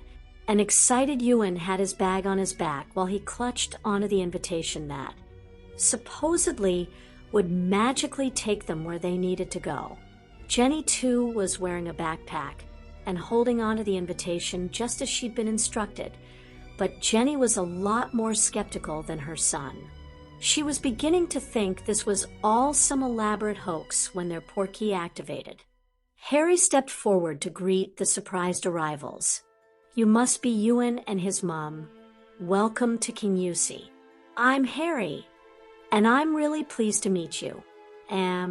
Would you mind standing over here for a minute? We're really busy today, and the next portkey is expected shortly." The young man was taking Jenny by the arm before her brain kicked into gear again. "You're the Baron, and we're really in KUSI?" This had Harry laughing. Yes to both those questions. "Now, as I said, we're really busy this weekend, so we might not get time to sit down and answer all the questions I'm sure you have. Don't worry, though. I promise to meet again well before Ewan here is due to leave for Hogwarts. This is my mate, Hermione, and Luna here was one of the first recipients of a Potter scholarship." The introductions were interrupted by a portkey delivering the McDonald's to KUSI. All traces of Natalie's shyness were long since vanished as she sprang at them the instant her feet touched the ground. Roy was chuckling as their daughter hugged her friends. "Good to see you all again. As you can probably tell, Natalie is rather excited by this weekend. We're really looking forward to seeing her perform magic too. Your fair is a pretty exciting event all round, Harry. Anything we can help you with?" "Actually, there is, Roy. Ewan has been offered a Potter scholarship. Both he and his mother, though probably feel as if they've just landed on Mars." This set Roy off laughing, while his wife was already heading to offer Jenny her support. Landing on a different planet was a good analogy of how they had felt this time last year. Natalie, though, headed straight for Ewan. "Oh, you'll absolutely love Hogwarts. I was one of the 2 Potter scholarships last year. Luna and Colin were brilliant in making sure I knew what was happening and always being there if I needed someone. This year it's Pauline and my turn to look after you. The Potter scholarships are like a family that just keeps getting bigger and bigger." Mary was alongside Jenny, her smile beaming with pride at her daughter. She spoke quietly to the young mother. "You might find this hard to believe, but our Natalie was really shy, so shy she had a lot of trouble making friends. Letting her attend Hogwarts was easily the hardest decision we ever had to make. Seeing how happy that's made Natalie means it was also one of the best decisions we made, too. Are you magical? No, Roy and I are just like you. It surprised the hell out of us to discover there was a witch in the family. Harry's mother was the same, born to non-magical parents. It's why Harry wanted at least one of the scholarships to go to a witch or wizard like that every year." Jenny was watching her son chatting away to Natalie and the blonde girl, Luna, while still trying to wrap her head around that this was all real. I'm at a total loss here. This Baron turns out to be 17/18 and is walking about with a sword at his hip and epaulettes on his shoulders. This is the person who I'm supposed to trust my son to. The older woman tried to help, understanding how difficult this was. Harry isn't actually 14 until the end of the month. He's also an officer in the Goblin Army. That's why he's dressed like that. Harry is one of the kindest, polite, and considerate young men I have ever met. I know nothing will happen to my Natalie while he's there beside her. The Creevies should be arriving soon. Their eldest son, Colin, is in the same year as Luna, while Dennis will be starting with Ewan. They answered literally hundreds of questions for Roy, and I last year as we battled with the same decision you face. We're all here to do the same for you. At that, the Creevy family arrived, and warm greetings were exchanged before Harry once more took command. We need to head over to the stadium. Everyone is gathering there. Just leave your bags here, and the elves will take care of everything. Dennis and Ewan, do you want to sit beside the other students, or... Can I sit with Colin, please?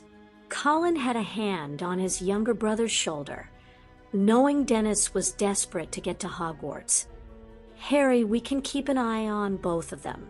They're going to be in the same year group, so might as well start getting to know one another now. Ewan looked pleadingly to his mum. Starting a new school was a daunting prospect. Already having friends at that school could make a world of difference. Her nod meant Ewan's day was just getting better and better. The only person unhappy about this was the smallest Creevy. Little Maggie was 8 and really feeling left out.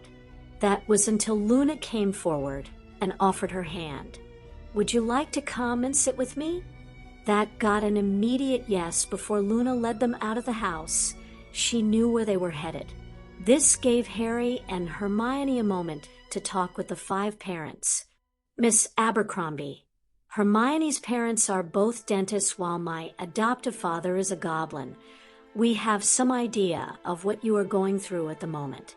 The Creevies and the McDonalds will answer any questions that you have, and I promise to sit and go over anything you're still not sure of.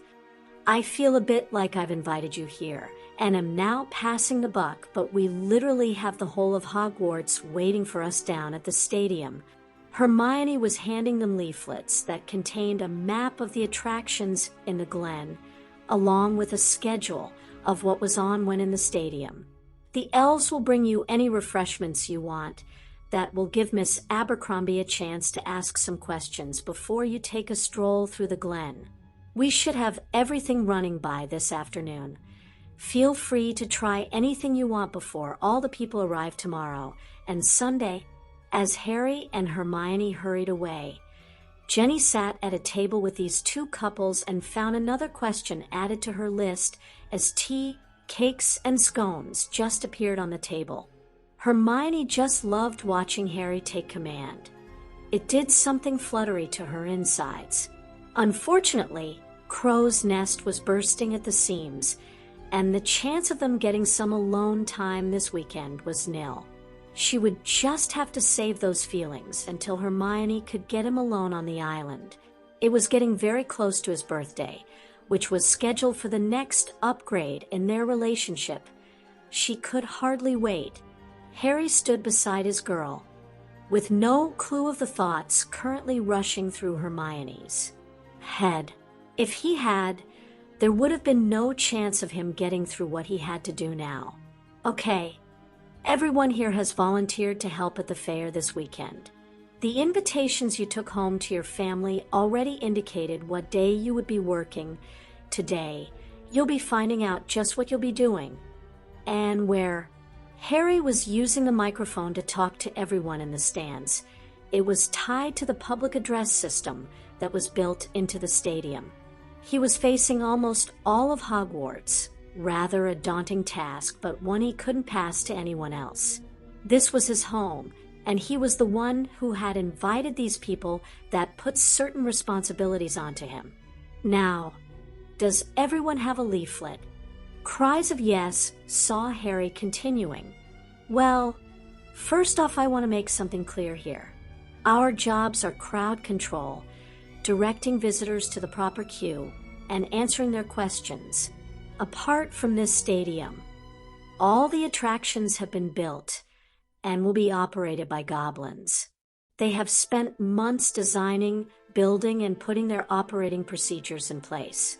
The people in charge of your group will have studied a copy of those procedures and worked out the best way for us to work within those limits, seeing nothing but nodding and smiles being directed back at him, gave Harry a measure of how far they'd come as a society when they could accept that fact. The next 2 days would tell if they had come far enough. Now, for your assignments, I'll be introducing the people in charge of your group, and they will read out a list of names.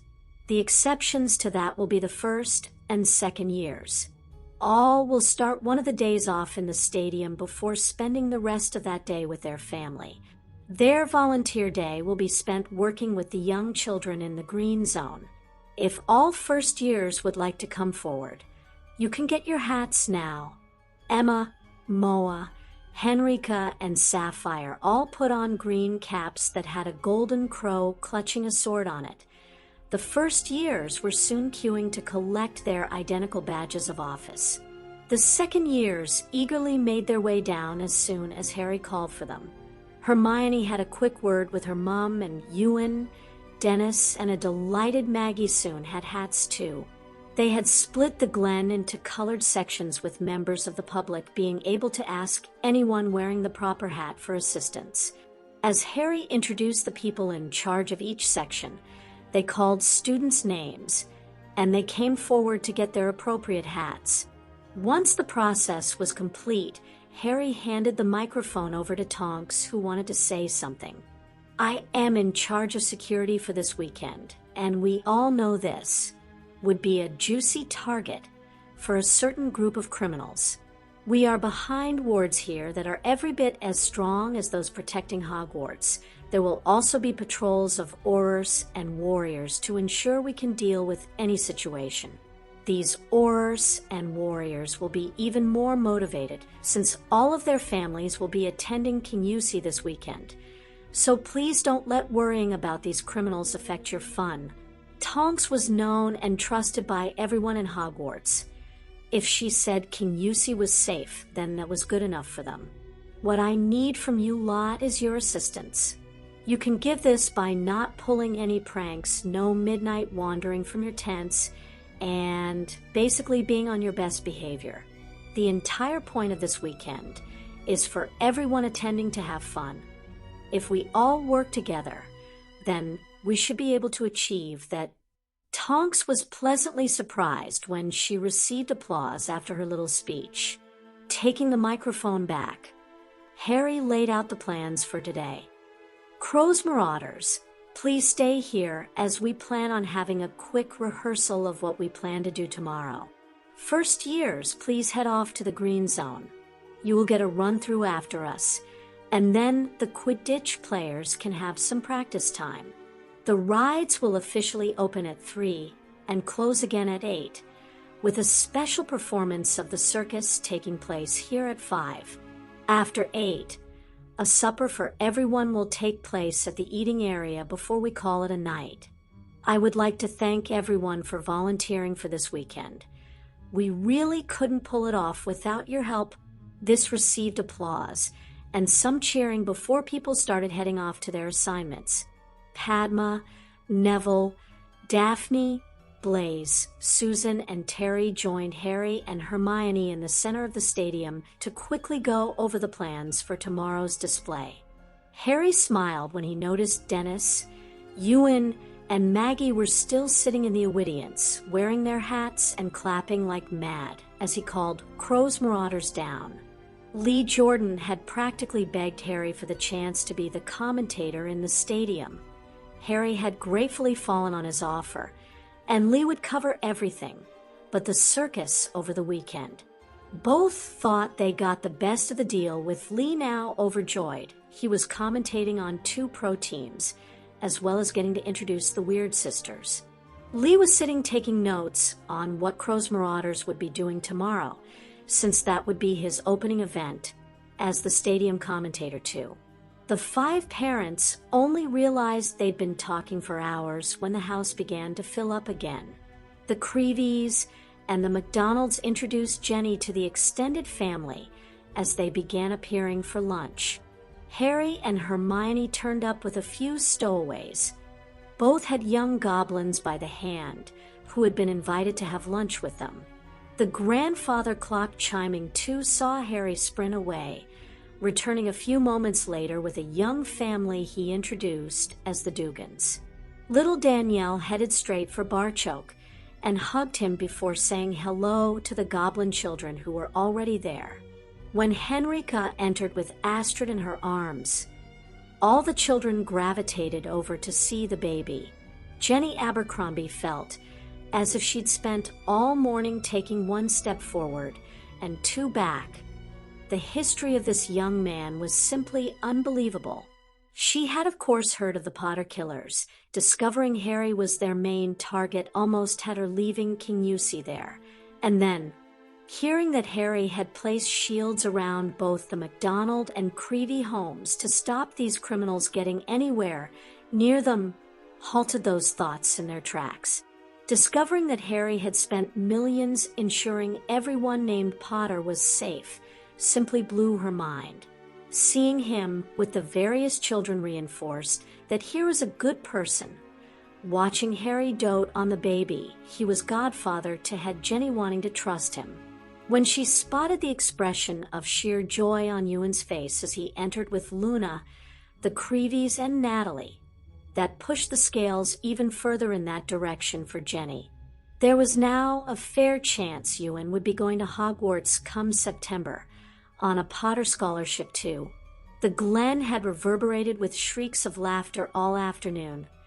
The large gong signaling it was 8 o'clock was greeted by good-natured groans and moans as everyone began heading to the food area. There wasn't enough seating for everyone, but it was a lovely summer's evening, so groups of friends were perfectly happy to sit on the grass and eat their food out of these strange containers. One thing not being feasted upon was the people themselves.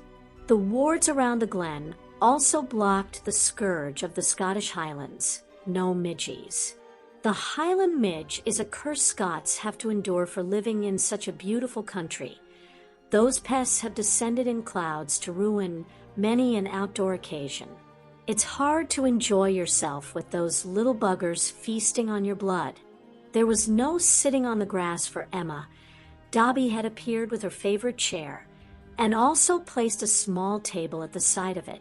This raised an amused chuckle from her husband. If Dan had hovered even half as much as Dobby did, his wife would soon be telling him she was pregnant, not ill. Emma would never dream of saying anything like that to the devoted little elf. She knew it would break Dobby's heart. Dan returned with cartons of food and placed them on the table. Noticing Dobby had already provided Emma with a cup of her favorite tea. Dobby would make sure his mistress didn't overdo things. That was just another reason for Dan to love the little guy. Harry and Hermione were sitting on the grass, surrounded by a large group of friends when their father joined them. "Well, are we ready?" Harry looked around, seeing goblin children and a few of their parents mixed in with his group. Little Danielle Dugan was chatting away to a couple of goblin children, and Maggie Creevy was doing the same. "Father, even if we stopped now, I would count this whole idea as a success. We have all 3 cultures mixing happily right here. That's exactly what we wanted from this weekend." Hermione slipped her hand into Harry's before answering. "I think we're about as ready as we'll ever be. Just one thing, though. I don't want to hear any announcements from either of you two about making this an annual event. While I think we could certainly do this again, this is our home, and I miss the peace and quiet. She misses her alone time with Harry. Padma's comment caused some laughter, probably because of the truth behind it. Seriously though, I don't think you will have anything to worry about. Everyone had a great time today, and I'm sure it will be the same over the weekend. Even Ronald Weasley is getting right into the spirit of things. I'm certain he's tried food from every outlet. What that mixture will do to him, I really don't want to know. This got a shudder from Neville. I'm just glad I'm staying in Crow's Nest tonight. He's eaten chili beef, a couple of curries, and oodles of noodles. I just hope there are air-freshening charms in their dorm tent. Seeing the children laughing and joking like this was exactly what Barchoke needed. He knew how much the nation had riding on this, but today really couldn't have gone much better. There were a few hundred goblins in the Glen today, mixing with the population of Hogwarts, and there hadn't been one single incident to report. That Harry and Slash or Hermione seemed to have a goblin child with them wherever they went today certainly wasn't in any way planned. There was no denying the effect this had on everyone else, though. To his children, this was becoming their normal when they were in KUSI. It was everyone else accepting this as normal that was the real prize at stake this weekend. They had done everything they possibly could to make this weekend a success. They would just have to wait and see what happened when they opened tomorrow. Barchoke wholeheartedly agreed with his daughter, though. There was no way he could take the pressure of organizing a fair on an annual basis. Jenny was trying to get Ewan to go to bed, but she'd never seen her son this excited, not even on Christmas Eve. And we got to see them use magic for defense. It was awesome, Mom.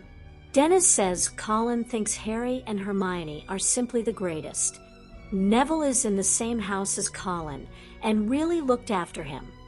Even though Colin really fancied his girlfriend, Padma. Dennis said I wasn't supposed to tell anyone that. You won't tell, Mom. She couldn't help but smile as she ruffled his blonde, wavy hair. My lips are sealed. What else did Dennis say? Jenny was worried for a moment as her son's head lowered at that. Her worry, though, changed to heartache as she listened to her son's answer. Colin also said there was no way his family could afford to send all three of them to Hogwarts. Maggie's magical too. Mom, I know we can't afford it either. And you know I would never ask for something we can't afford, but Harry's offering to pay for everything. Please, Mom, I really want to go. Colin, Natalie, and Pauline all said it was like a family. Luna even said Harry and Hermione were her family. Please, Mom. She now had her son wrapped in her arms, hoping he wouldn't see the tears running down her cheeks. Will you be all right, leaving me for months at a time? There was silence for a moment before Ewan answered. Natalie said that was the hardest part. She really missed her mom and dad. She wrote to them every week, though, and made tons of friends. I would be home for the Christmas holidays. She kissed her son on the forehead. Let's wait and see what the rest of the weekend brings before we make up our minds. I promise to answer you before we leave. Now off to bed, or you'll be too tired to enjoy tomorrow. Ewan gave his mom an extra tight hug. When she said wait and see, that nearly always led to a yes. He hurried off to bed, determined to be as well-behaved as possible to get that yes out of his mom. Jenny was left sitting there on her comfortable armchair, staring at her surroundings. They were staying in a tent that was pitched inside a house that had a training room. This was no ordinary tent, though. The inside was at least twice the size of their flat and contained 3 bedrooms. She was now convinced that it would take something disastrous happening to stop Ewan heading off to Hogwarts. Jenny didn't know there were conversations taking place that would help her with that decision. Molly arrived with Arthur and KUSI. They were met by a clearly excited Ginny. Mom, Dad, Isn't this place just brilliant? Ron's working at the stadium while the twins are between the go-karts and the cinema. You've got to see that, Dad. Percy and Penny are both working with Bill in the Gringotts Zone. That they can already speak Goblin certainly helps. Molly was listening to her daughter, but her eyes were taking in her surroundings. Their portkey had dropped them in an area that appeared like a very well-kept garden.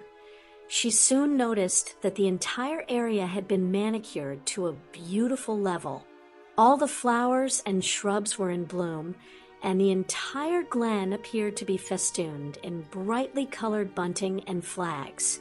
She wasn't sure if it was Arthur's job or the fact they had 5 children volunteering at the fair, but they had invitations for both days. Her initial glance was telling her it might take both days to see everything there was to see here.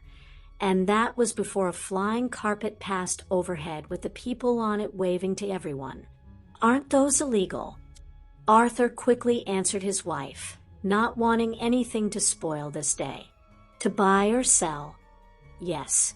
Not if you already owned one, and only use it on your own land. But this land is privately owned. We are here by invitation as the Baron of KUSI's guests. In these circumstances, it's perfectly acceptable to use a flying carpet to entertain your guests." Ginny butted in before her mother could even think of starting on one of her rants. "It's also one of the best ways to see everything in the Glen. I tried it yesterday, and it was great. The roller coaster goes too fast to really see anything, but Sapphire said that's the point. It's a thrill ride. I haven't heard you mention Sapphire before." "Oh, she's Harry's goblin friend. Dead nice too. We all got to try the rides yesterday afternoon. We had a great time. We need to head for the stadium. Crow's Marauders are the first to put on a display." Sapphire said she was really looking forward to Harry fighting Master Shapshard.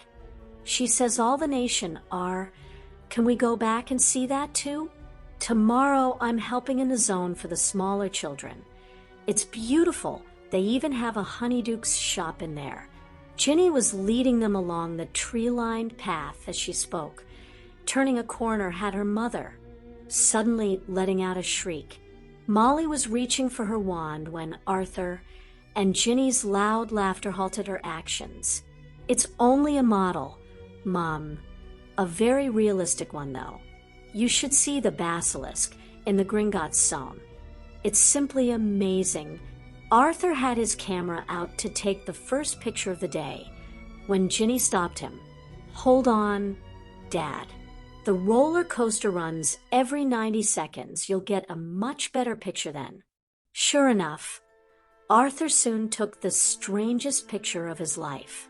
A 30-foot dragon was holding onto the track in the air and getting ready to bite as carriages of people shot in between its open jaws.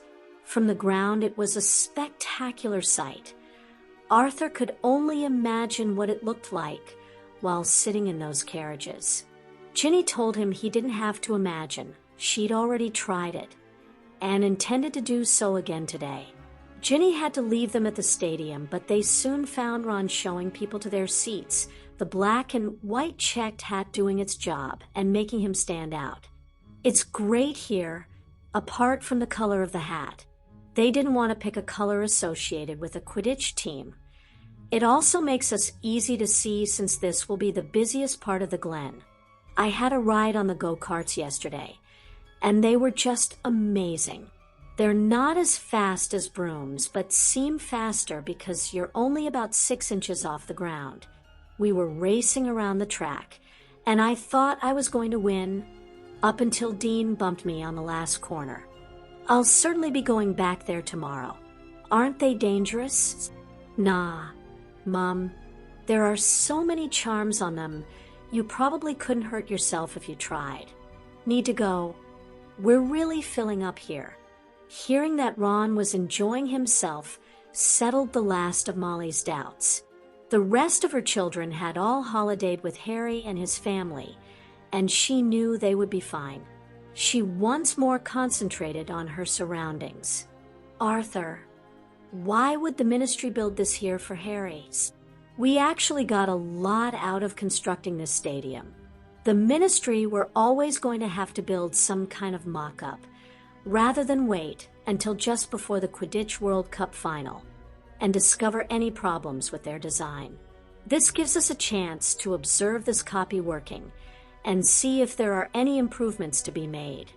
I think Harry might have made a mistake in only having 5,000 seats. There are events today that I'm sure will be busier than that. Thankfully, any extra will be able to stand. The seating area curved around two sides of the arena/pitch, leaving the other two open. A small retaining wall curved around the arena/pitch, and the eating area was on a small hill overlooking this. Anyone sitting there would have a great view of what was happening inside the stadium too. Molly hadn't bothered with her map before, since Ginny led them straight here, but she was studying it now. From where they sat, they could see a lot of the attractions laid out before them. Their senses were being bombarded with unusual sights, sounds, and the smells coming from the eating section were heavenly. They settled down to have some fun watching their daughter perform, not bothering that there were goblins in the audience too. After all, the Minister of Magic was sitting next to a goblin. Harry stood with Hermione and their father, waiting to greet the director on his arrival in Crow's Nest. Both males were soon on their knees with their head bowed, glad this gave them a moment to recover from the shock of Ragnarok being accompanied by his mate.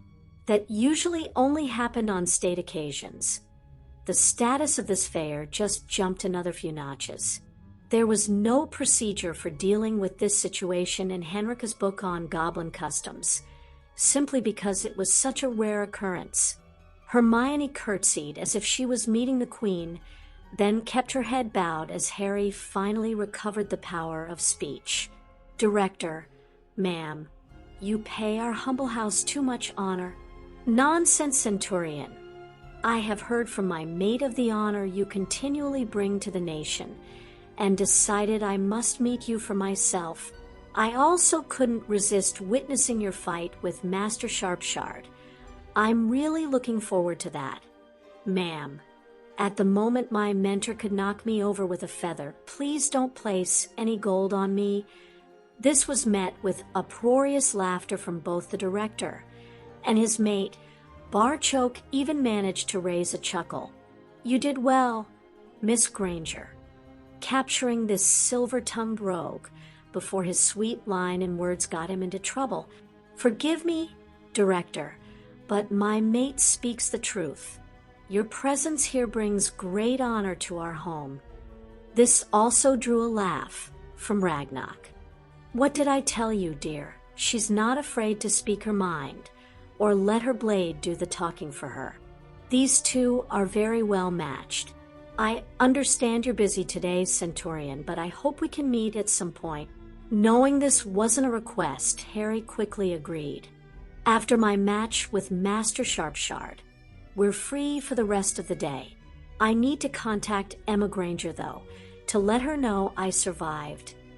Again, this produced laughter as Barchoke rose to lead their very special guests away. Hermione had her arms around a still-stunned Harry. "Well, that was unexpected. Hermione, you certainly picked the time to develop a goblin's sense of humor." He never got to say any more as Minister Fudge and his wife arrived by portkey. "Minister, ma'am, welcome to our home. Thanks for inviting us, Baron. I expect half the ministry will be here at some point over the weekend, and all of the Wisengamot. That was a stroke of genius, inviting them." "Harry, it was simply meant as a gesture of thanks, Minister. Both Hermione and I were in the chamber that day when the Wisengamot awarded me a barony and this house. I just wanted them to see how much that meant to us. I may have houses scattered about the world, but KUSI is the only one that feels like home for Hermione and I. Where else could you see magicals, muggles, and goblins all mixing at the same event? All could see the sincerity shining out the young man. Harry's guard was down at the moment, and he was speaking from the heart. A worthy goal, Harry, and one I'm more than happy to support. Let on, and let's see this fair of yours. There was a fair-sized audience sitting in the stadium to watch Crow's Marauders display. They certainly put on a show for them. They didn't have the Hogwarts room of requirements to help, so the tutors were kept busy setting up for the next part of the display. While some of the club were running shield drills, to the astonishment of those in the crowd who didn't think second years capable of that feat, shooting booths were being set up to demonstrate spell accuracy. The club's tutors had debated long and hard, finally reaching the decision that having their children firing curses at each other might not be the best thing to show the watching parents. They still had them working in teams of 4, but against pairs of dueling dummies. These dummies were also firing back, though their tutors were transfiguring different terrains after every match, giving them some cover to use. 2 teams of 4 would go head-to-head against each other to see which team could bring their dummies down the quickest, as there were time penalties for a team member getting hit by a dummy spell. The competition was exciting, and Lee's commentary soon had everyone involved in the drama unfolding before them. Molly was almost hoarse from cheering Ginny's team, who unfortunately lost out in the semi-final. She still roared her approval, though, when the Team Luna was a member of won the competition. Crow's Marauders received a standing ovation at the end of their display, and the weekend was off to a flying start. In the box reserved for special guests, Amelia Bones was applauding as loud as anyone in the rest of the stadium. And not just because her Susan was one of the tutors out in the arena. The box held the heads of government of both the nation and the ministry. Barchoke couldn't resist teasing the woman he certainly considered a good friend. You seem very pleased at that, Amelia. Did you have gold on the outcome? I got something better than gold from that display. Barchoke, I got a glimpse of the future. Your son initiated a program where he's teaching Hogwarts students accuracy, shields, teamwork, and tactical awareness. We're more used to receiving Aura recruits who barely know one end of their wand from the other. Watching that today was pure gold for me. Amos and Tabitha Diggory were also present, and Amos couldn't resist an opportunity to boast about his boy. Cedric worked with Harry last year. And those boys now run their own club. They'll be performing tomorrow. Amelia was well acquainted with Amos' penchant to promote his son at every opportunity. She couldn't resist teasing back. Susan will be one of the tutors for the new Hogwarts intake. The intention is to make the club self-sustaining. She says Harry hopes to have Marauders clubs running Monday to Friday. Minerva is even prepared to adjust the timetable if necessary to accommodate this. We all think this is something worth supporting. Ragnock and his mate were also pulled into the conversation as refreshments were being served. Since the next item scheduled to appear in the stadium was the Goblin fighting display, diplomacy dictated that none of them could really leave until after that was over.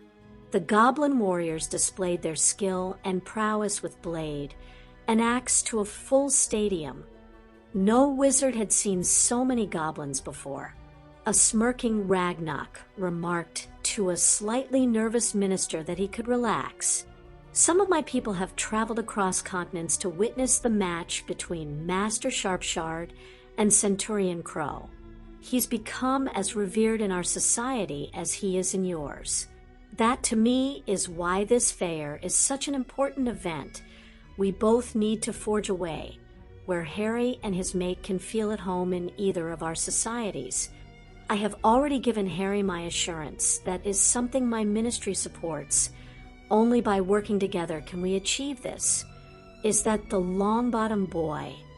All eyes were now on Neville as he walked into the arena. The announcer explained the next competition would be amongst youths under the age of 14.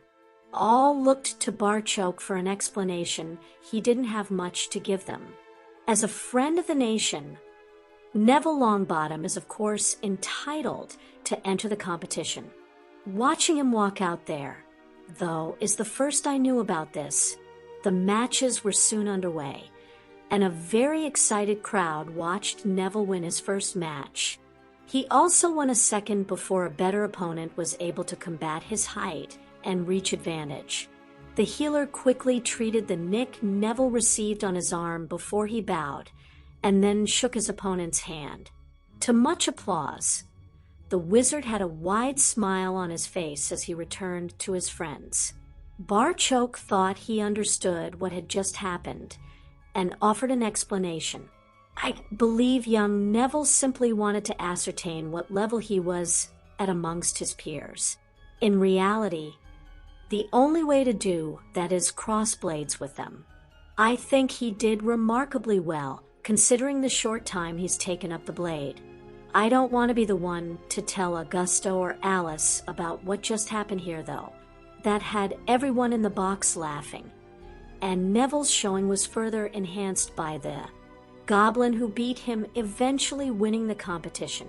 It was now time for the main event, though, and you could sense the expectation all around the stadium.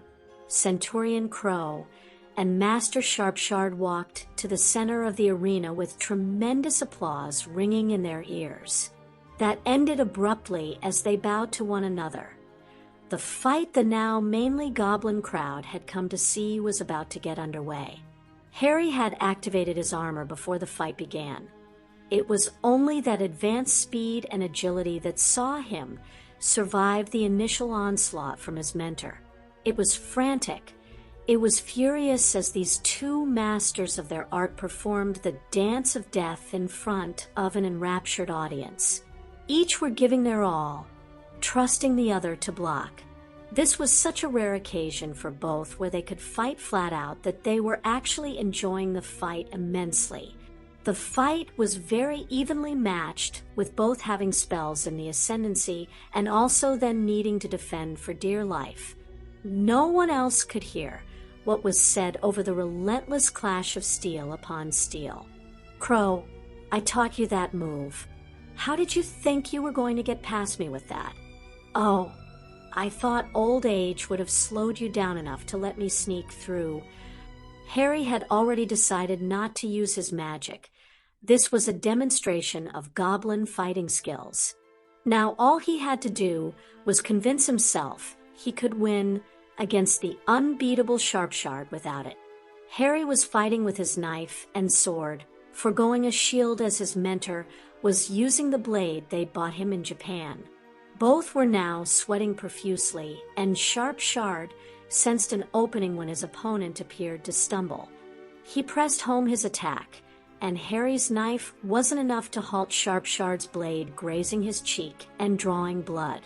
The large goblin was about to bellow out his victory when he felt the blood running down his leg. His pupil had nicked him with his sword.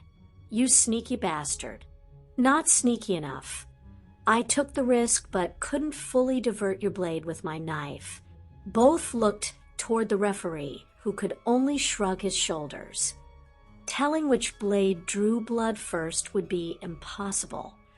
It was only then the two combatants realized the entire stadium was on their feet and making enough noise to blow the roof off. The master offered his hand, and the student gladly shook it. Both walked out of the arena with their heads held high, knowing they had to do it again tomorrow, and already looking forward to it. The director was on his feet, applauding both of them. He also signaled for them to come up to the box. Harry led the way. Amelia was first to grab Harry as he entered. All decorum forgotten. Merlin, Harry, now I know why Emma was so worried. You just about gave me a heart attack. I'm fine. Amelia, and Dan has already sent Dobby to Emma with that information. Harry was now free to kneel beside his mentor in front of the director and his mate. Conscious of the mixed company, Ragnarok addressed them in English. That was a fight worthy of being stored in the memory archive. My only concern is how you are going to top that tomorrow. The answering growl came from Master Sharpshard. By beating the ungrateful pup. This had the goblin contingent in the box roaring with laughter. All knew Sharpshard was immensely proud of his student. Harry had to then offer an apology. Director, ma'am, I'm sorry, but when we spoke this morning, I forgot I was shooting next. Since my father and mate are also in this competition, you can see that family honor is at stake here. Can we delay our tour of the fair until after that? Shooting. Is that what Miss Granger's father used on their attackers? Although that story wasn't public knowledge, it was known to everyone in the box, so Ragnarok answered his mate. Yes, I've actually had a demonstration, and was most impressed. Is your mate's father shooting today? No, Director. He decided to give the rest of us a chance. Sapphire will also be representing the nation. It should be an interesting contest. It was Amos who then cheekily asked a question that saw glares heading in his direction. And who are you representing in the competition, Harry? Harry then managed to display his developing diplomatic skills. I'm just trying not to lose to my mate or father. I won't mind too much if Amelia beats me. This shifted the focus to Amelia, who quickly confirmed she was competing too, but that Susan was a better shot than she was. All three competitors left along with Sharpshard, while Tabitha appeared desperate to get her husband alone for a few harsh words. The idea behind the stadium schedule was that visitors to the fair could plan their day around the events they really wanted to see, exploring the other attractions in between events, and just missing those they weren't interested in. They had thought that the shooting would be an event most would miss. It turned out they were wrong. There was a lot of curiosity about this event, especially from the goblins who understood what these weapons could do. This time the competitors went out individually and shot at a total of 10 clay pigeons, the highest scorers making it through to the next round. Lee was commentating on the event, reassuring people that the wards around the arena protected everyone from any stray shot. He had the crowd cheering every time a clay was hit, drawing the spectators into the spirit of the day. Again, the competition was exciting, with Susan and Barchoke making it to the final, the goblin winning due to holding his nerve better in front of the large vocal crowd. Amelia, though, still had Susan wrapped in her arms. She was immensely proud of her niece. This was the second time today Susan had been in the arena, and that in itself was an achievement to be proud of. Ragnarok didn't think he could be any more pleased with today. He'd just witnessed a competition that was run by a muggle, assisted by elves, and won by a goblin. That there were a few thousand in the stadium who not only accepted this, they applauded Barchoke's victory, was simply unbelievable. Harry and Hermione were now leading the entire party on a tour of the fair, since Sapphire was with them. After competing in the shooting, they were using the excuse of accompanying her back to head for the zone the couple really wanted to see. Walking into the green zone was like entering a different world. The entire company could only stand and watch. It was like an explosion in a paint factory, with even the paths made from yellow brick. Everywhere you looked, your eyes fed back information on bright primary colors. There were swings, slides, merry-go-rounds, puppet shows, and jugglers, all supported by what seemed like an army of green-hatted Hogwarts students. While the eyes feasted on this colorful scene, it was the ears that were the most pleasing sense. They were being assaulted by that high-pitched noise that can only be produced by a large group of children having fun, and they were clearly having fun. The merry-go-round was composed of magical creatures, all of them slightly animated and occupied. Children sat on unicorns, hippogriffs, and baby dragons as they went round and round. The puppet show, too, had drawn quite the audience as the children sat and screamed appropriate responses at what was happening on the stage. Harry was standing, trying to drink all this in when Emma came rushing over. She ignored his "I'm fine" to check for herself. Only when satisfied did she crush him in a hug. After assuring herself her son was indeed fine, Emma then indicated her domain and asked his opinion. "What do you think?" Our numbers really dropped at the moment as a lot of them headed off to see the circus. Most will be back, though. I think I'm dreaming. Either that or those dreams have come true. There were still well over 100 children in the green zone, and it was anyone's guess whether there were more goblins than humans in that mix. That's exactly what it was too, a mix. Goblins and magicals sitting side by side and laughing at the puppet show, or standing in line to climb to the top of the slide and shoot down it. This was what Harry had hoped for. Children just being children. It was Ragnarok who had heard Harry and just had to say something. The world needs dreamers, those who can imagine ways to make our world a better place. More than that, though, we need people to take those ideas and dreams and make them happen. You, Centurion, are one of those people. What we see in front of us here is a future few believed possible.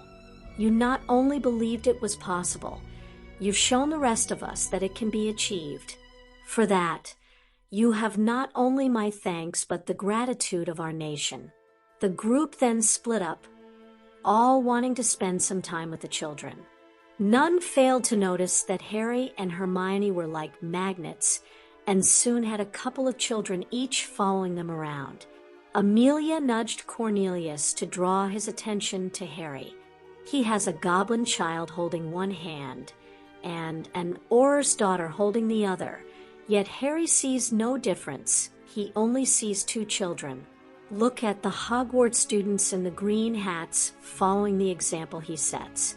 This is the future, Cornelius, and see how the parents are accepting it too. The minister watched as a few of the helpers went on the rides with the smaller children, not caring if that child was goblin or magical. The parents too sat at benches arranged around the zone, drinking refreshments and chatting to their fellow parents about their children. He found himself agreeing with Ragnarok. This here was an achievement that might one day eclipse Harry's ranks, titles, awards, and even the fame of the boy who lived. Cornelius felt as if he was watching history in the making, a history he would be proud to play a part in. Voldemort also had history on his mind as he moved his shock troops. He was thinking how history would enshrine his achievements. He certainly intended for there to be a good few more pages of that history yet to write. The Dark Lord was aware all eyes would be looking north to KUSI this weekend. The security for that event would involve all the manpower the ministry could muster and be ironclad. He planned to use this fortuitous window of opportunity to move his army of Inferi across the country and closer to his intended target. He was well aware of the limitations of his dead warriors. They weren't feared for their speed and couldn't use magic. Inferi were never going to charge across a field and attack his enemies. That was why he had originally used them as guards. His plan of attack, though, played to their strengths. Facing an Inferius was utterly terrifying to the average witch or wizard, and for a very good reason. Most of the spells they would normally use to defend themselves were useless against an animated corpse. There was also the fact that when an Inferius got its hands on a victim, it was a most horrible way to die. Voldemort would see what the ministry made of this attack. He intended a lot more people to die this time. He needed a large body count before the ministry would even consider his demands. His plans for the Inferi should easily see that task accomplished. The Dark Lord actually hoped their fair was a great success. They may as well enjoy themselves while they could. It would also make his attack all the more horrific by comparison. He was, after all, a Dark Lord. Chapter 84. Harry was utterly exhausted. The strain and effort of just getting through the day had left him with barely enough energy to make it to his bed. After kissing Hermione goodnight, of course. But what a day! Touring the fair with their special guests had been one of those experiences that would be etched on his brain forever. After witnessing the success of the children all playing together, his sense of invincibility wasn't helped by the Gringotts zone being their next port of call. Bill Weasley reported that their fight against the basilisk exhibit was proving nearly as popular as the dragon display. Watching as the director and his mate thanked those workers in the zone for allowing their skills and crafts to be witnessed left Harry thinking a few of those workers might just be making the move to KUSI a permanent one. It was at their next stop that Harry put his foot in his mouth, right up to his thigh. Oh, skating. Ragnarok, I haven't done that since I was a little girl. It is a skill I never learned, dear. I would be honored to accompany you onto the ice, ma'am. The words were out before Harry had even thought what he was saying, his father's ashen complexion telling him just how much trouble they could be in. He just offered to take the director's mate skating. Ragnarok's laughter eased the tension somewhat. You do that, Centurion. I'm sure your father and your lovely mate will keep me company while you and Raina have fun. Hermione led both goblins and the minister's party over to the Swiss-style chalet that was serving refreshments to spectators. They were sitting on terraces overlooking the skating, giant snow slide, and some children just happy playing in the snow. Harry was left to arrange skates and then escort Raina onto the ice. He almost passed out as she took his arm. Relax, Harry. I wanted an opportunity to talk to you privately. While still in public view, this seemed like the perfect time. The director knows about this. Let me ask you something. Do you tell your mate everything? Yes. Well, that answers your own question. Ragnarok knew I planned to do this. I've known about you since your arrival in Gringotts.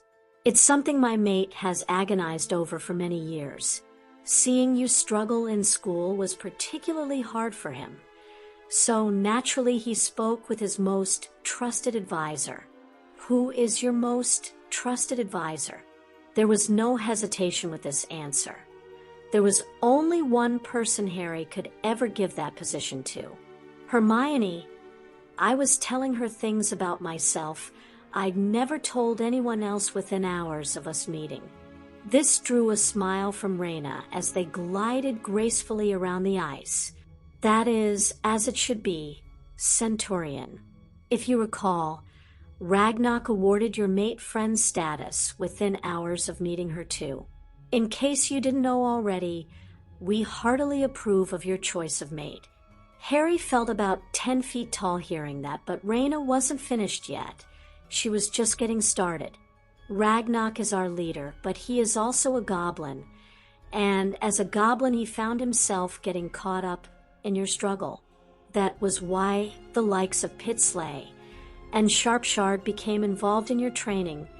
Ragnarok asked them to. I also have to say, though, that they stayed because of you. Both now consider Harry Crow their protege. You could probably count Ragnarok somewhere in there too. He could never tell you this himself, which is why we're having this chat, but on those occasions your father entered the pit, my mate had told me we may be having a son join our family. The implications of this nearly had Harry's bum hitting the ice. Only Raina's grip on his arm kept him upright.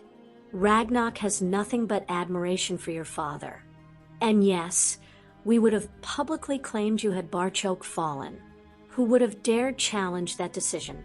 He barely managed to mumble a thank you when Raina dismissed it. It is I who should be thanking you, Harry.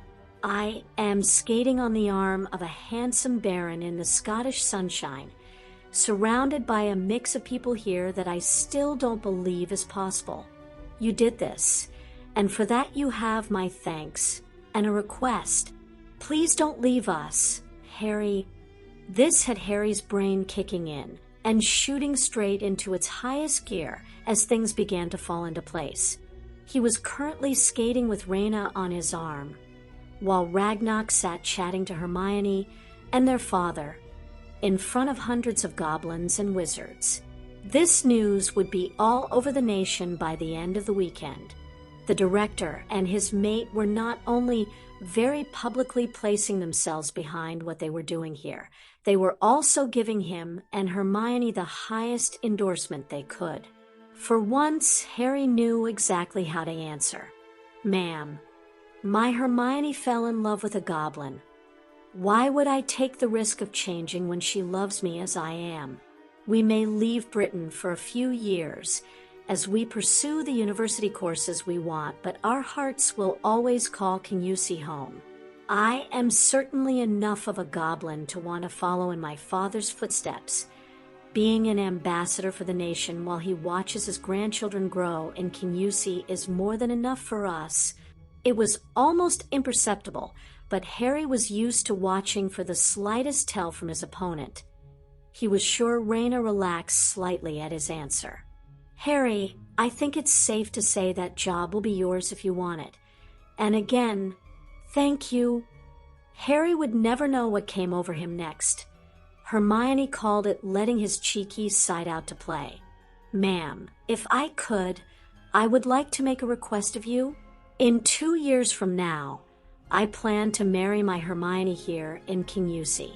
We would be honored if you and the director would attend, and perhaps remember this occasion by dancing with the bride and groom. His skating partner's laughter told Harry he wasn't moving onto thin ice. Well played, Centurion. You read the signs and made an offer that benefits all. You will make a fine diplomat. On behalf of my mate and I, we accept both offers. Their party had a table up against the rail of the ice rink, allowing Harry and Raina to skate right over to them. Another 2 ice-cold glasses of goblin ale appeared on the table as they approached. The elves were really on their game, not knowing how widespread knowledge of Harry's plans were. Raina spoke to her mate in their own language for a moment. We are invited back to KUSI in 2 years to dance with the bride and groom at our host's wedding. She then quickly turned her attention to Hermione. Miss Granger, your mate is as smooth on the ice as he appears to be at everything he turns his hand to. There must be something he can't do. You can tell us. Hermione had felt her stomach drop at her first thought that Harry had just been gently coaxed and cajoled into hosting another fair. Hearing their proposed wedding mentioned was music to her ears. So much so that she missed their father's shock at Harry's audacity. Not missing a beat, Hermione answered Raina's question with a straight face. I can honestly say that Harry is without doubt the worst singer I have ever heard. Our familiars have more musical ability in them than Harry does. Thinking of the pussycat, and the owl saw Harry reach over and take Hermione's hand. Pussy said to the owl, "You elegant fowl, how charmingly sweet you sing. Oh, let us be married. Too long we have tarried. You are mine, Hermione, and we will make it official." Harry's lips brushed the back of her hand, noticing the passion reflected in her warm brown eyes. Poetry and a proposal was something he knew she would appreciate. It was with a fair bit of a struggle he managed to turn his gaze away and address their other guests. Minister, the summer after next, there will be an even more auspicious celebration held in KUSI. Miss Granger and I will become husband and wife, you. And your wife will of course be invited. Please keep that to yourselves for now, At this particular moment, I can't actually remember if I've officially asked Dan for his permission yet. I would hate to do a Mr. Diggory and put my foot in it. This had the entire party laughing as Amos was currently on the ice skating with his wife. Tabitha, though, appeared to be giving him the cold shoulder for his earlier faux pas. Harry had a thought and decided just to go for it. The people here could certainly make this wish happen, and he knew it's what the girl whose hand he was still holding really wanted. I was wondering if there was any precedent for granting a Muggle clergyman dispensation to know about our world, specifically so they could marry a couple who were both magical. The Reverend Richards is a really nice guy, and ideally who we would want to perform the ceremony. He couldn't help but notice there was something different here, though, especially with my father at my side. Both leaders thought this was a great idea. A Muggle ceremony favored neither the ministry nor Gringotts, yet they would still be amongst the wedding guests. It was Amelia, though, who came up with the answer. If you give me his name and address, I can do some investigating before making an approach. If he's not agreeable or won't keep our secrets, we would have to obliviate our approach from his memory and leave it at that. It was only the barrier between them that stopped Hermione pouncing on Harry. The Reverend Richards marrying them in KUSI with their family and friends present would really be a dream come true. The way she was squeezing his hand, though, spoke of promises to come. It was during these pleasant thoughts of just what those promises could be that the alarm saw Harry shoot up in bed. Barely contemplating, he'd just dozed off. "What's that, Harry? It can't be time to get up." "It's not." "Nev, that's the house alarm set in the master suite. It means guards have had to enter the house." Harry had his sword in his hand and was making for the door. Neville and Draco were right behind him. Camp beds were being liberally used this weekend as Crow's Nest was full to bursting. The three raced down the stairs to find half a dozen warriors waiting on them, along with a couple of prisoners. Harry gave the centurion salute, even though he was standing there in nothing but his boxers, before barking out an order. "Report." We spotted 3 male youths from the circus exhibition making their way to the boating lake. They were drinking and talking about the young females they were supposedly meeting in less than complimentary terms. When we discovered one of those females had slipped out of Crow's Nest, I gave the order to intercept and apprehend them. "Very well done, Squad Commander. You also have my personal thanks." Harry then turned his attention and growing ire to the 2 girls. "Well, what have you got to say for yourselves?" Neither girl lifted their heads as Lavender spoke. "We were only having a bit of fun, Harry." "Fun? So your idea of fun is to slip out late at night to meet boys?" I stood beside Oratonks when she specifically said no one was to sneak about at night. What is so special about you two that these rules don't apply? Harry wasn't expecting an answer and didn't receive one. "Miss Brown, are your parents coming to KUSI tomorrow? Or should that be today?" "Yes, Harry, they're really..." Harry cut right across her. "Miss Brown, I shall meet them as they arrive and ask that they take you home. You are here as my guest and have abused that hospitality. It's only the knowledge that our security forces have had a very busy few days and will have to face the same again tomorrow that's stopping me having them returning you home right now. Harry, please don't do this. My mom and dad have been so looking forward to this. Miss Brown, your own actions leave me no other options. Miss Patil, Baron Crow, could I have a word? Please."